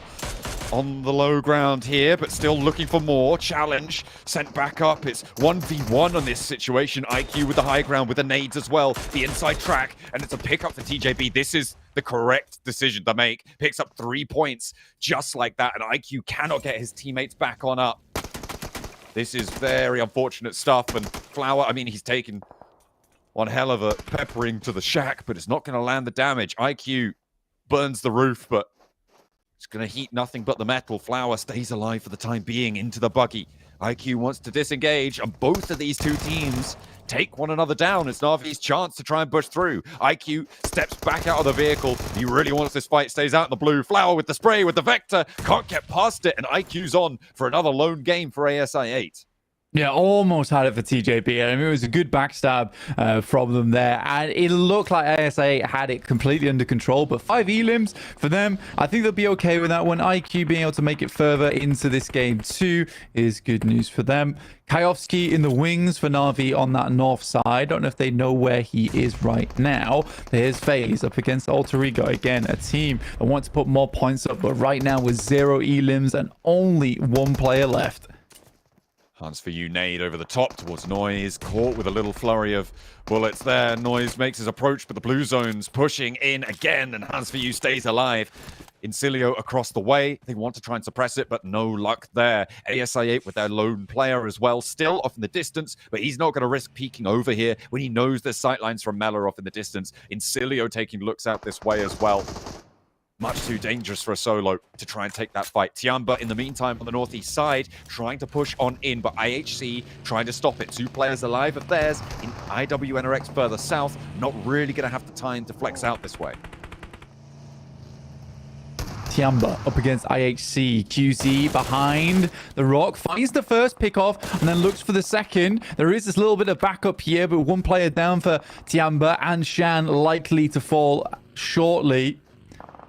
For Tiamba, I think that might be somewhat of the close of the day here for them. I think that was a small tag they got off that nade, so they know he's roughly in this area. I think a lot of teams are going to go down on the southwest, so if Tiamba can hold out, they can rack up a couple of placement points here. They've gotten 3 elims already. Getting this res, they can stay as 2. They're just about on the edge of this circle. Na'Vi, IHC, all have pulled off this location now. IQ goes down, and this is what I was talking about. This southwest side is a lot hotter, Blank. Falcons are here, Incilio are here. One of these 2 teams is not going to make it out from this location. I think they have to joust or send away, in which case they're, again, in a lot of danger. Incilio can move east. Falcons have to move through truck stop too. It's a rough circle down towards the south side. Not a fun position to be playing in, especially with that roadside that cuts through on the northwest, which is practically a valley here. But it's awkward high ground to play around with, even towards the central side of the map. Getso Roy currently have a great chance to put up quite a few points here, looking over towards the northeast side and picking off teams as they come through. Na'Vi scouts out over towards Tiamba and will lose a player because of that, in fact, to Bond. So now both teams down to 2. Falcons moving through the buildings now in the truck stop. Playing the east side of it, does have a foothold into the circle, but crossing across the road to the high ground will be tricky. Nickby Galaxy trying to leave. Vengeance have other ideas. Yamak finds the shot down to Snowix. Ralph is low, the blue zone's pushing. Does get that first aid off just in time, but the crossing's covered and Yamak's too quick for it. Not going to be able to get away with that. Ralph flushed away. 2 players for Nick Galaxy pretty quickly on this engagement. Vengeance able to drag them down and looking for more as well. Noise gets the reload. The spray down to the back is harrying. It's deadly as Redox down out of the vehicle. Just the 1 player now left standing. Yeah, again, for Vengeance, they actually play this quite well because it's not an easy compound to remove yourself from. So Vengeance set themselves up on all corners of it, so they have all the sightlines available and just play it very slowly. So I do really like the way the Vengeance went about that versus Nick Galaxy, who are now in a very tough scenario coming into tomorrow, where they could have massively increased their lead, but these last 2 games just have not really provided them with the value that they might have liked. In the meantime, IWNRX, though, still up and kicking. 5 eliminations so far, 102 points for them, and can play quite comfortably from the eastern side of the map. Chamber with now 1 player left standing as 8 teams remain. We're getting close to starting to ladder up those placement points. 4 elims for Tiamba, but they are really bunched in now. Getzo Roy on top. If Getzo Roy take down Na'Vi, they may not suspect that there's another player here unless too much noise is made in this location. I mean, they heard some nades further downhill, so they should know that there's 2 presences there. Or be aware of the possibility of it, and may be a little bit more wary of that. So, are they going to have the wherewithal to make this one work? Kayovski's been solo for Furia for a very long time. In fact, right since the start of the match blank. He was a solo when IWNRX dropped on them and got 3 knife eliminations. Yeah, basically Na'Vi was just never aware of Kayovski's position, and that's typically how it goes when you get a solo who went down to a solo very early in the game. There's no indication of a third party that happened nearby through either hearing the fight or seeing the fight. So for Kayovski to get towards this position, there's no indicators. So I think for Na'Vi, they are... it's not a case they didn't scout it or they didn't check hard enough. Just difficult to know they'd ever be here in the first place. Falcons, though, looking to finish off their day strong as they take a fair bit of a hit, with Falcons losing top on a knock here, as Incilio are down towards that southeast side. Good barrage of bullets, though, but the nades are starting to come through as Incilio gets into that range that was required.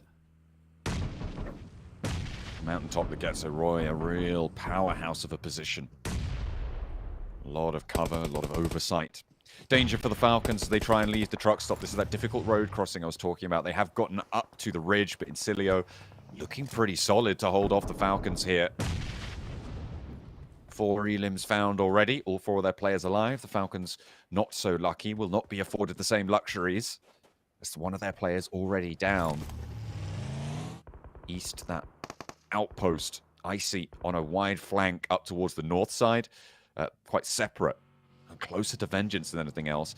Vengeance also scouting across the road, trying to get themselves a position. Icy regroups, back in with the rest of the Falcons, and he stays on this side of the road. Yeah, it's a really smart play from Incilio, honestly. The fact they get that first knockover towards top, they instantly take the opportunity to set themselves between a lot of the teams on that eastern side with this ridge side that sits in front of them and Falcons. They know that Falcons can't really challenge them here, but it is Vengeance coming down from that northern edge, and this pressures out Falcons more than it does Incilio. Forces Falcons to have a choice. Do you go north? Do you go for that fight at Vengeance? Or do you just get bogged down in your current position, get picked to pieces? It seems like that might be the option for them. Currently, we did see Kayovski actually go down on that north side, which means Na'Vi will not have that danger. It was Getzo Roy to spot that one, so the high ground angle was able to scope him out. Bond has been surviving in his little nook for a long, long time. You can see the damage already pouring on through. Getzo Roy aware of this back and forth conversation now, and they'll know. You can see 6 does go down. In the meantime, Incilio descending on the Falcons. East is the last to go. The Falcons do indeed get picked to pieces. And it's Vengeance versus Incilio for the western side. Yeah, frustrating game there for Falcons, because I think if they were a little bit more on the ball there and settled their forces up towards that ridgeline a little bit earlier, rather than have Icy looking over towards that northern side, they might have been able to take a stronger fight. I think it's just because they were trying so hard to maintain control over the north and the south that I think it didn't even cross their mind to just take a full-on assault and just try and play out this ridgeline, which is fair enough from a team that has a lot of experience. You're trying to cover all corners of the map. Bond out in the circle. Na'Vi protected by the fact that they still have a little bit more time outside the blue, so it will be Honda to find that final player in Tiamba, and Flip gets to live for another day, technically getting himself a 5th place at least here in the top 5.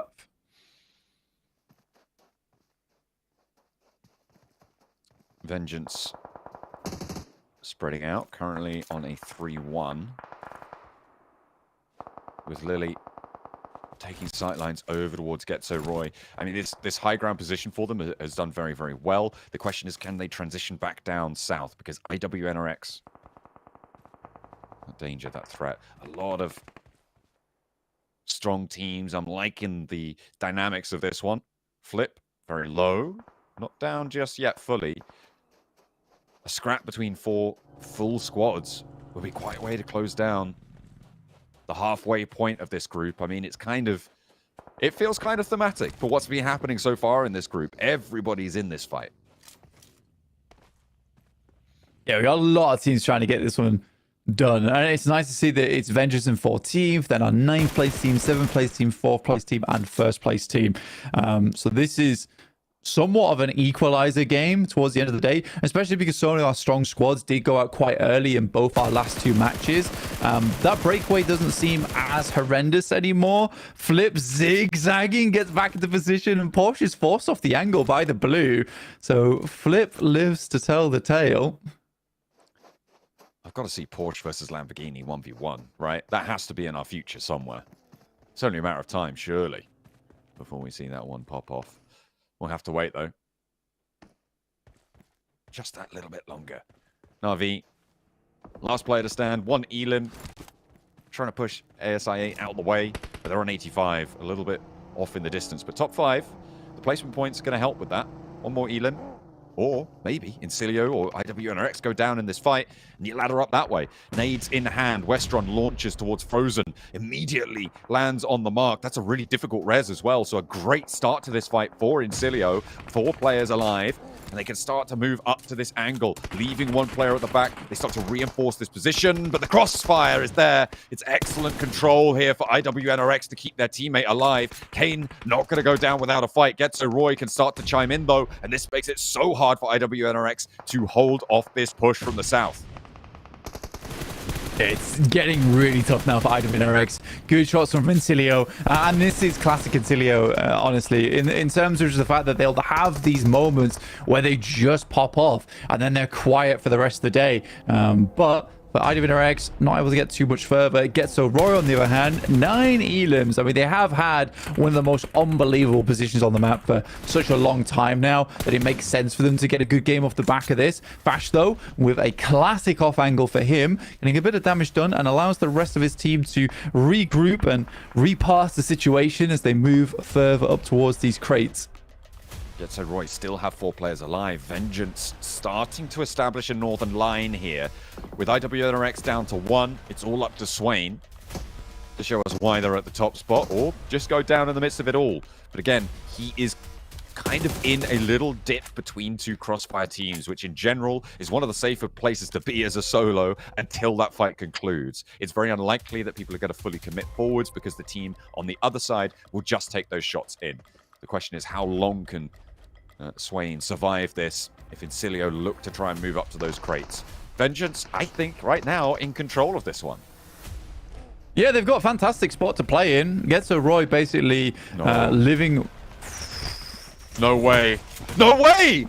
He's right there! Oh, Swain takes it down. There's no way they didn't see that. He's completely caught them on the broadside. He finds a second as well, trying to pick up those points, and Swain is on a tear, hops into the vehicle. He's getting away with murder here. Incilio fall down to it, but Getso Roy jump on through as well. That is criminal. I mean, they'll take a 4th place. Man, come on. You knew he was in that direction. You were jump spotting the fool. And yet, don't look behind the crate. What a sneaky play there from Swain. But now we're down to Getso Roy versus Vengeance. And Getso Roy desperately needed that damage to be done early on so they could start to break out and create some position to play in. But Vengeance, just like how they played against Enigma Galaxy, have all the angles in the world to work with. Nades in, but the first knock goes the way of Getso Roy. They've been fragging out this lobby. Vengeance are on 7, but a lot more added to the tally for Getso Roy. Yamak on the flank, however, he's been pretty deadly. 5 Elims only just for him. Pretty greedy, and he's looking to chow down on a final chicken dinner today. Japan needing this at a crucial juncture, but Lily goes down on the high ground. 2 players left standing, and Yamak's cut out of it as well. It's all up to Noise against Getso. 2 players down beneath him. Very, very low, but the healing coming through from Juke. Steps out with the MG3. A lot of damage being sent up, but the damage is not really connecting. The AUG there getting reloaded by Noise. Flanks out wide. The information fed back over. The nade is cooking. There should be the damage, but it goes long. Another one to cook. Goes down to it. And Noise looking to try and keep this one going. Getso Roy. And they're going to fall at the final hurdle. Cars the last to stand. But Getso Roy at the top. The Molotov is there. And Noise has the inside track. The reload on both of the weapons here. Gets the point confirmed. And now, with a sliver of HP to worry about, spots a head, spots a shoulder. But he needs to find the mark. It will be there. And it is Vengeance to take it back. Getso Roy cannot step forwards. They are pushed back into the compound, and Japan stands strong. It's such a flop from Getso Roy, though, man. You have a 2v1, push up with your teammate. Don't be pulling the pin on the grenade. You can see how happy Vengeance are with that one. What an outplay they had there. And again, it's just in case you trade off one another. You don't need to do this. And I think they understand better than us that that was just not the move, John. That was really unfortunate, and that is, I mean, that's fair enough. That despair from Getso Roy, that's gotta feel bad, especially at such a crucial time in the tournament. Let's head back to the desk.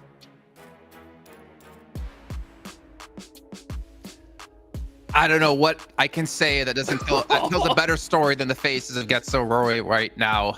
2-on-1 that they fluff and mess up, and Vengeance capitalizing off of that, win out in the 1v2 to save his team and to put a big, massive chicken dinner on this game for them, considering they were so low on the leaderboards.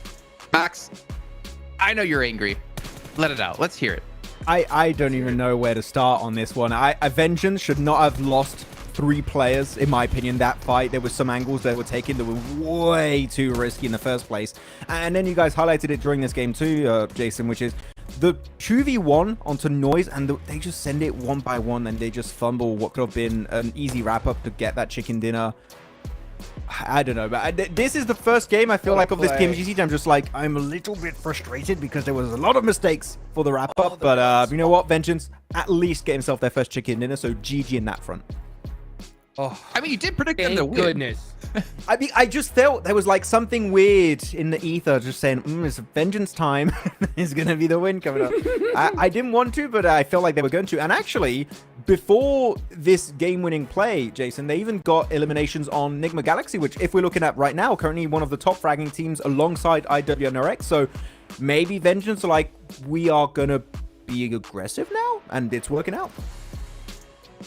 Go ahead, Jukes. I interrupted you. Oh, dude. I mean, oh my gosh. Thank goodness he switched to the AUG right there at that last second, because he got busted with that DBS, and he's so lucky because we've seen more times than not. Oh, let's look at this real quick. So look at that.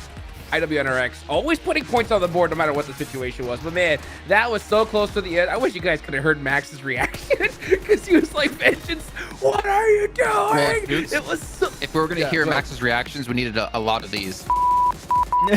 That's correct. That's correct. Highly correct here. This last game was crazy, man. It was really slow at the start. I think teams have definitely recognized the position they're in when it comes to the leaderboards, because we're seeing a lot of patience from these squads, just trying to get to end game, put some points on the board, and then boom, right towards the end, it was just chaos, which is what I love to see. I can't wait for these next 2 days. Yeah, I'm just waiting for the replays to show the play of Swain onto Encilio. That was madness. They don't spot him out. The big crate behind the crate, and he's just looking up here. It's clearly like putting the focus on Getso Roy onto approaching that warehouse, and then just playing a little bit of a game of hide and seek, and you just have Swain waiting in the wings to. I'm waiting. It's gonna come up on the replays here, and it was just madness. He was not spotted out, Jukes. How the hell did that happen? I don't know. It's Swain, you know, popped out that box. That was so crazy. It's beautifully done for him, you know, like he was just playing it very patient, that was actually what I thought Vengeance strategy was, because we saw a couple of games ago they like to go towards that center. This was on Aaron Gell. They like to go to the center of the map, and they stay. Oh, here it is. Ah, dude, what a play. Is that the sound he made? So crazy. Weird. I looted a Swain out of that crate. Yeah. I didn't know you could do that. Oh my goodness. It's that Paraboy dropping it onto the map. Oh, I just looted Paraboy, a 5th player on our team. We can see 21 points though for Getso Roy at the end of it, even though they did lose out on the chicken dinner. But Vengeance, 20 points, man.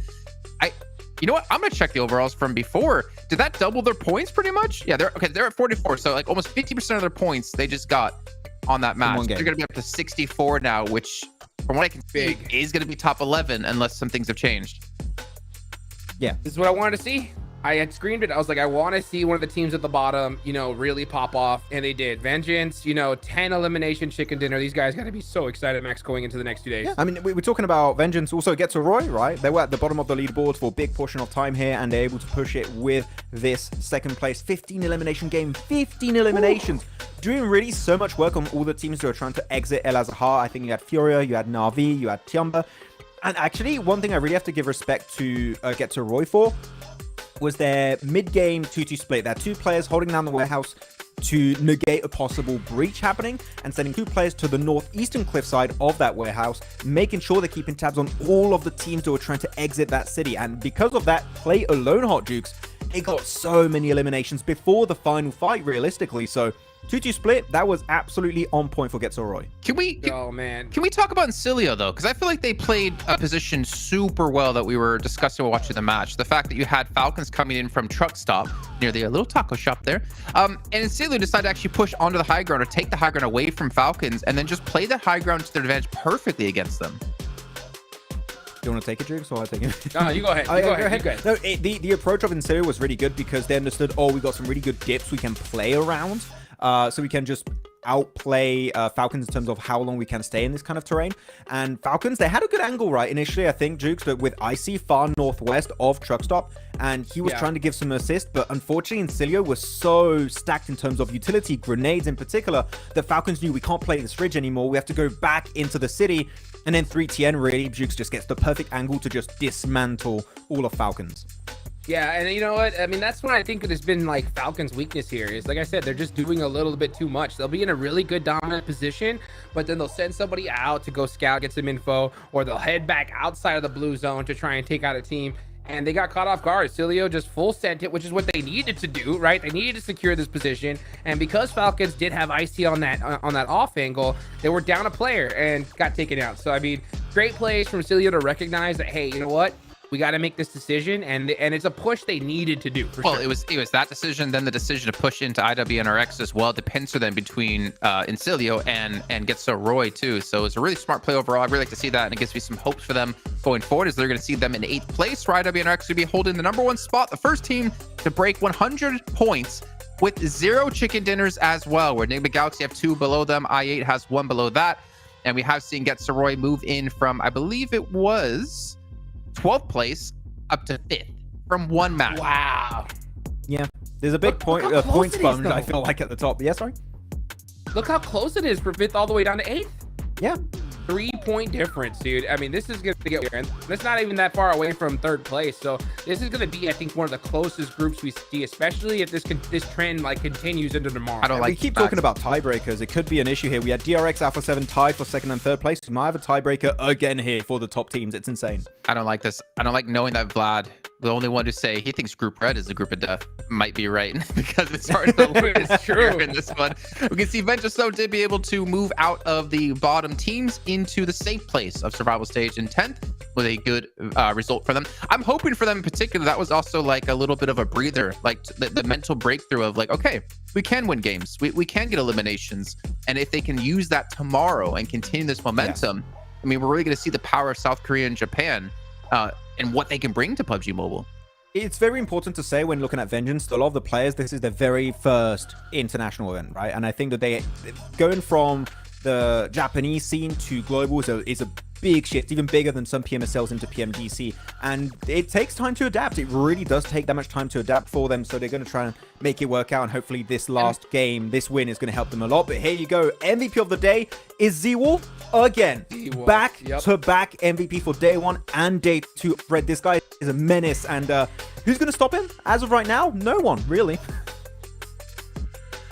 Yeah. Well, I got nothing else to say. Yeah, I don't. I mean, yeah. I feel like ZWolf, he should just add MVP to his tag in game, because why not? Like this guy seems to get MVPs every time he plays in any of these events. 2.7 average limbs is insane, by the way. You're getting close to 3 in a PMGC. That is crazy stats. I mean, what else to say? I mean, ZWolf has been crushing it. I mean, he has. Him and the rest of his team. I mean, look at this right here. 1, 2, 3, back to back to back. these guys, and this is all just assists alone. So when it comes to IWNRX, they're definitely proving that they're a cut above the rest of these guys. And with 2 days left, they're looking really, really strong. I mean, them, NRG as well. It's going to be an absolute battle here for the rest of the 2 days. Yeah, so many IWNRX players here, by the way. Just saying. They're just going to be dominating. And then Phallic is there chilling also. But with that said, don't forget that the PUBG Mobile x Venom The Last Dance collaboration is available now in-game. You can experience a unique gameplay adventure, discover Black Symbiote clusters in Erangel, Sanok, Miramar, and Livik to obtain the Black Symbiote arm and encounter Black Symbiote warhorses. Equip the Black Symbiote arm to move rapidly by aiming and fixed targets, pull in mobile targets like players and even airdrops, and launch yourself with slingshot-like movements. Gear up and harness Venom's power in PUBG Mobile today. You can bond with the symbiote and become the ultimate duo in PUBG Mobile now. So play the game and watch the movie at this very moment. With that said, we're going to head on over to the stage with 7 Worlds Gaming very soon for a quick interview to wrap up the day. Let's go. Or are we not?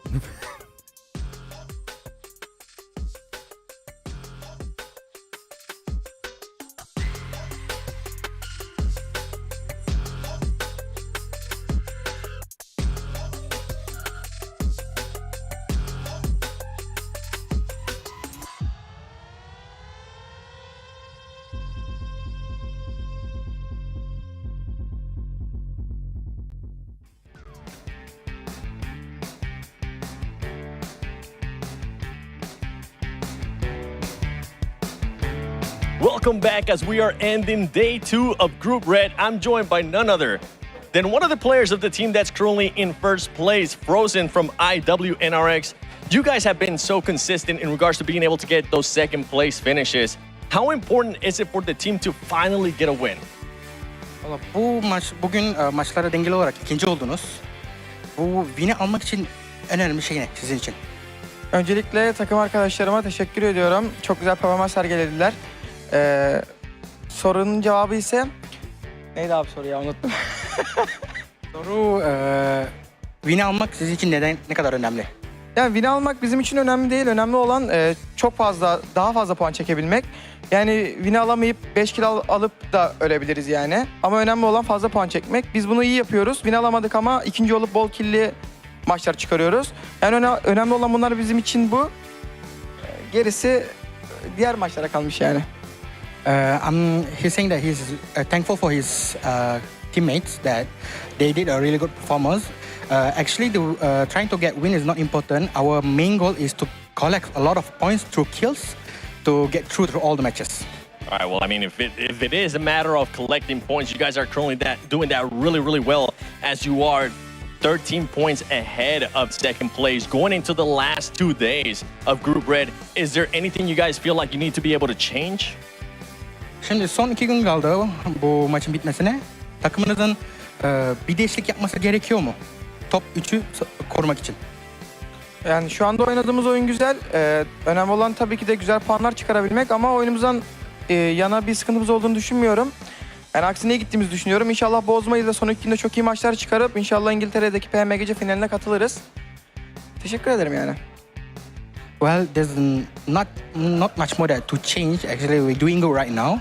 But our focus to get a lot of points and then make it to PMGC in London for Grand Final. All right, well, hey, it's looking promising. Before I let you go, is there anything you want to tell your fans? Fanlara istediğin bir şey söylemek ister misin? Yani bizi desteklemeye devam etsinler. Desteklerine çok ihtiyacımız var. Yorumlarda okuyoruz, sağ olsunlar. Desteklerini esirgemiyorlar. Bundan sonra desteklemeye devam etsinler. Ekstra olarak da buradan aileme, takım sahibimiz Ayhan abiye, Mesut abi ve Ferhat abiye çok selamlarımı iletiyorum. Onlar da desteklerini hiçbir zaman esirgemiyorlar. Diyeceklerim o kadar. İnşallah sonraki günde de çok iyi bir şekilde geçirip burayı birincilikle tamamlarız. Teşekkür ederim. Okay, I'm really thankful to every fans that keep supporting us. I want them to keep supporting us. Thank you for the good comments that you guys giving to us. I'm gonna especially thanks to our team owner, my parents and my friends, and keep supporting us. We will make it to the grand final. Right on. Hey, well, you're starting to get a supporter here. I know you guys got a bunch of supporters, even from our desk too. I see you, Maxman, out there. And hopefully, I know you said it wasn't important. Hopefully, you'll be able to get that win tomorrow. Back to you guys.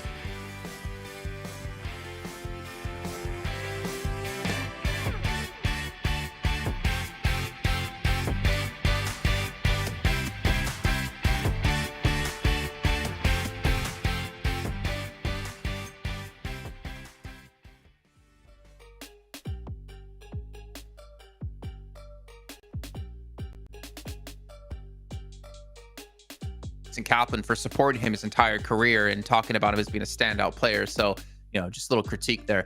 No, great to hear from Frozen, and obviously everything they have been doing has been working out well for them. Currently sitting on the top of the table, and if we ended off things right now, they'd be directly through to PMGC, which would be phenomenal for them. But Hot Jukes, before we end off the day, what was your takeaway from the day besides Vengeance coming out strong? Oh man, there's so many different takeaways. I mean, you got IWNRX crushing it, obviously. Looking at the leaderboards, it's so close. That's my favorite thing about this, is that this group is like this. I mean, every single day, I think we're gonna be biting our nails to figure out who's gonna be in the top 3. It's a heart? It's like this. Like this. It's like a heart. It's like There this, we go. but crushed into a heart. You know what I'm saying? Because my passion for this game is too strong.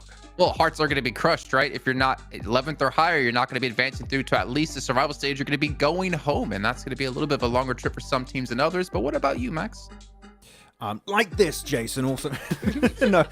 For the bottom teams, it's good to see some resurgence from some squads. I mean, Vengeance is going to be the standout, of course, to wrap up the day here. But we're halfway done through this group right now, Jason. So there's still a lot of room for teams to make a comeback. But when you start getting towards the end of tomorrow, then you're really going to struggle. So the earlier the better. And I'd like to see, you know what? I'd like to see Virtus Pro, Jason, with my boy Tixie, get some good games in. That's my hope. Yeah, hope or cope. I don't know. It's going to be up to how the results go in the next 2 days. For you guys at home, remind you guys once again, the official device here at PMGC is the Infinix GT20 Pro, the 120 FPS and 144 Hertz AMOLED screen. It has been the official smartphone of not only here the Grand Finals, but also thinking back to PMWC and also a lot of the PMSLs as well. So really happy to see, you know, one sponsor throughout the entire year so people can really get used to the device and take it to its brink and really show what they can do. And also for you guys who are interested, we still have tickets available for the Grand Finals in the UK on the 6th through 8th of December. You can go there, you can participate in some activities, get some free rewards, and potentially see some talent there in person as well. Not to mention the teams and players, but we know you want to see us more importantly. But gentlemen, that's going to wrap up our second day of Group Red. That is the halfway point. We have 2 days left to go before we can determine which 3 teams will be going through the Grand Finals and which teams will be going to the survival stage. And then, of course, after that, Group Green before we head into our survival stage. Hope you guys have a great night. We'll see you tomorrow for some more PUBG Mobile action.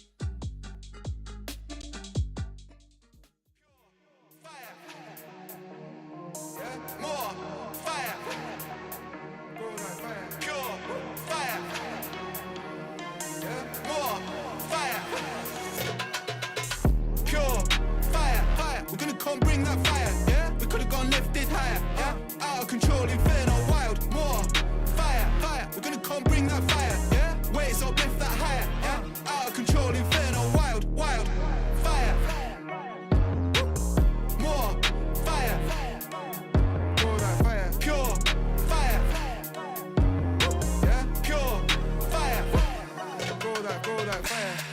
We been getting real lit with the way we ride. Make a move and we dip, we can meet west side. In the dark as a bitch with the flame ignite, yeah. It's a bag full of bricks getting switched tonight. Pure fire, ripping the drill, bringing the heat and you know that the deal. Getting the go, baby, you know that the real. I'm gonna confirm that I'm lit in the field, yeah. We're taking the block, breaking inferno, we're breaking the lock. Selling that beats and we're selling the lot. Burning the heat and we're ready to pop. Pure fire, fire, we're gonna come bring that fire. Lifted higher, yeah? Out of control, inferno, wild, more fire, fire. We're gonna come bring that fire, yeah? Waves up, lift that higher, yeah? Out of control, inferno, wild, wild, fire, yeah? More fire, go that fire, pure fire, go that fire, pure fire. Ripping the drill, bringing the heat, and you know that's the deal. Getting the go, baby, know that the real. That we're lit in the field, fam. Taking the block, bringing inferno, we're breaking the locks. Bringing the heat like we're bringing the heart. Pure fire. Yeah, more fire. Grow that fire. Pure fire. Yeah, pure fire. Grow that fire. Pure fire. Fire. We're gonna come bring that fire. Yeah, we could've gone lifted higher. Yeah, out of control, inferno, wild, more. We're gonna come bring that fire, yeah? Waves up, lift that higher, yeah? Out of control, inferno, wild, pure fire, pure fire, more fire, pure fire.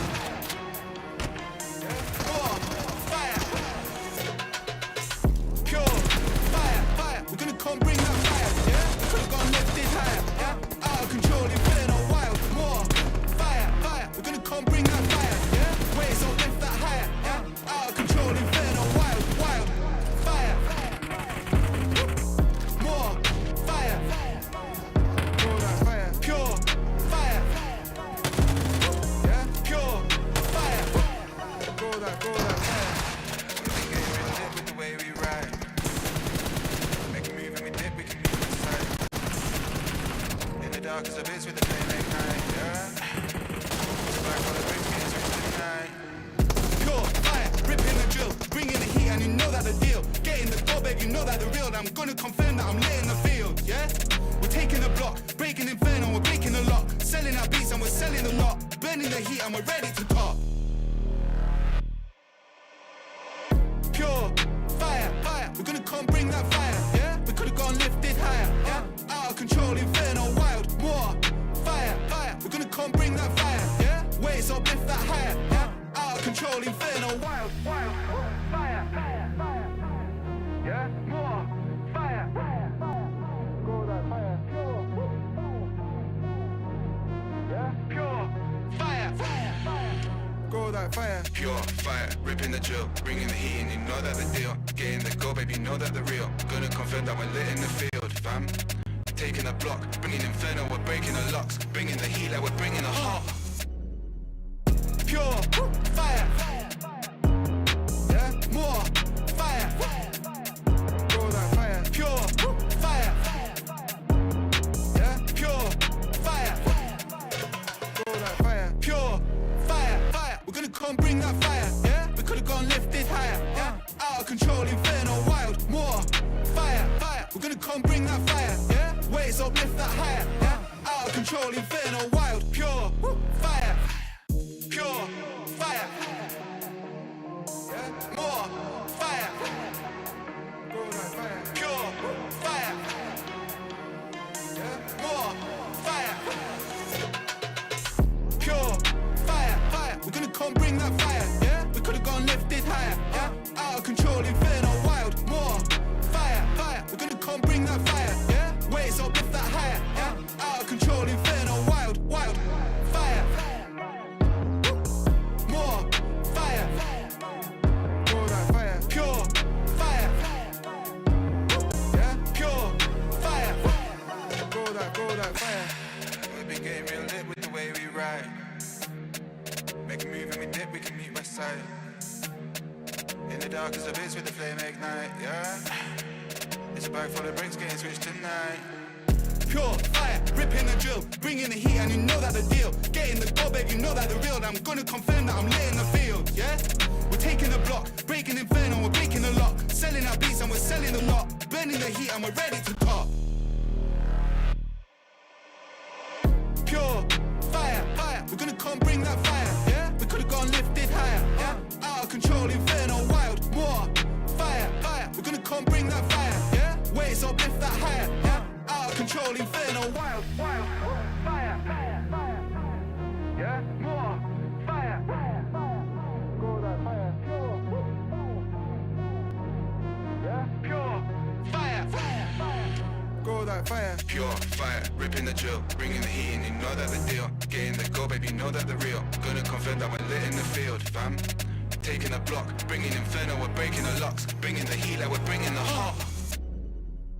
Pure fire, yeah. More fire, go that fire. Pure fire, yeah. Pure fire, go that fire. Pure fire, fire, we're gonna come bring that fire, yeah. We could've gone lifted higher, yeah. Out of control, inferno, wild, more fire, fire, we're gonna come bring that fire, yeah. Waves up, lift that higher, yeah. Out of control, inferno, wild, pure fire, pure fire, yeah. More fire, go that fire. Pure fire, yeah. More fire, pure fire, fire, we're gonna come bring that fire, yeah. We could've gone lifted higher, yeah. Out of control, inferno, wild, more fire, fire, we're gonna come bring that fire, yeah. Waves up, lift that higher, yeah. Out of control, inferno, wild, wild, fire, more fire, go that fire. Pure fire, yeah. Pure fire, go that fire. We've been getting real lit with the way we ride. Make a move and we dip, we can meet my side. In the dark as abyss with the flame ignite, yeah. It's a bag full of bricks getting switched tonight. Pure fire, ripping the drill, bringing the heat, and you know that the deal. Getting the goal, babe, you know that the real. I'm gonna confirm that I'm lit in the field, yeah. We're taking the block, breaking inferno, we're breaking the lock. Selling our beats and we're selling a lot. Burning the heat and we're ready to pop. Pure fire, fire, we're gonna come bring that fire, yeah? We could've gone lifted higher, yeah? Out of control, inferno, wild, more fire, fire, we're gonna come bring that fire, yeah? Waves up, lift that higher, yeah? Out of control, inferno, wild, wild, fire, fire, fire, yeah? More fire, fire, fire, go that fire, pure, yeah? Pure fire, fire, fire, go that fire, pure fire, ripping the drill, bringing the heat in, you know that the deal, getting the go, baby, you know that the real, gonna confirm that we're lit in the field, fam. Taking the block, bringing inferno, we're breaking the locks, bringing the heat like we're bringing the heart. Pure fire, yeah, more fire, go that fire, pure fire, yeah, pure fire, go that fire, pure fire, fire, we're gonna come bring that fire, yeah, we could've gone lifted higher, yeah, out of control,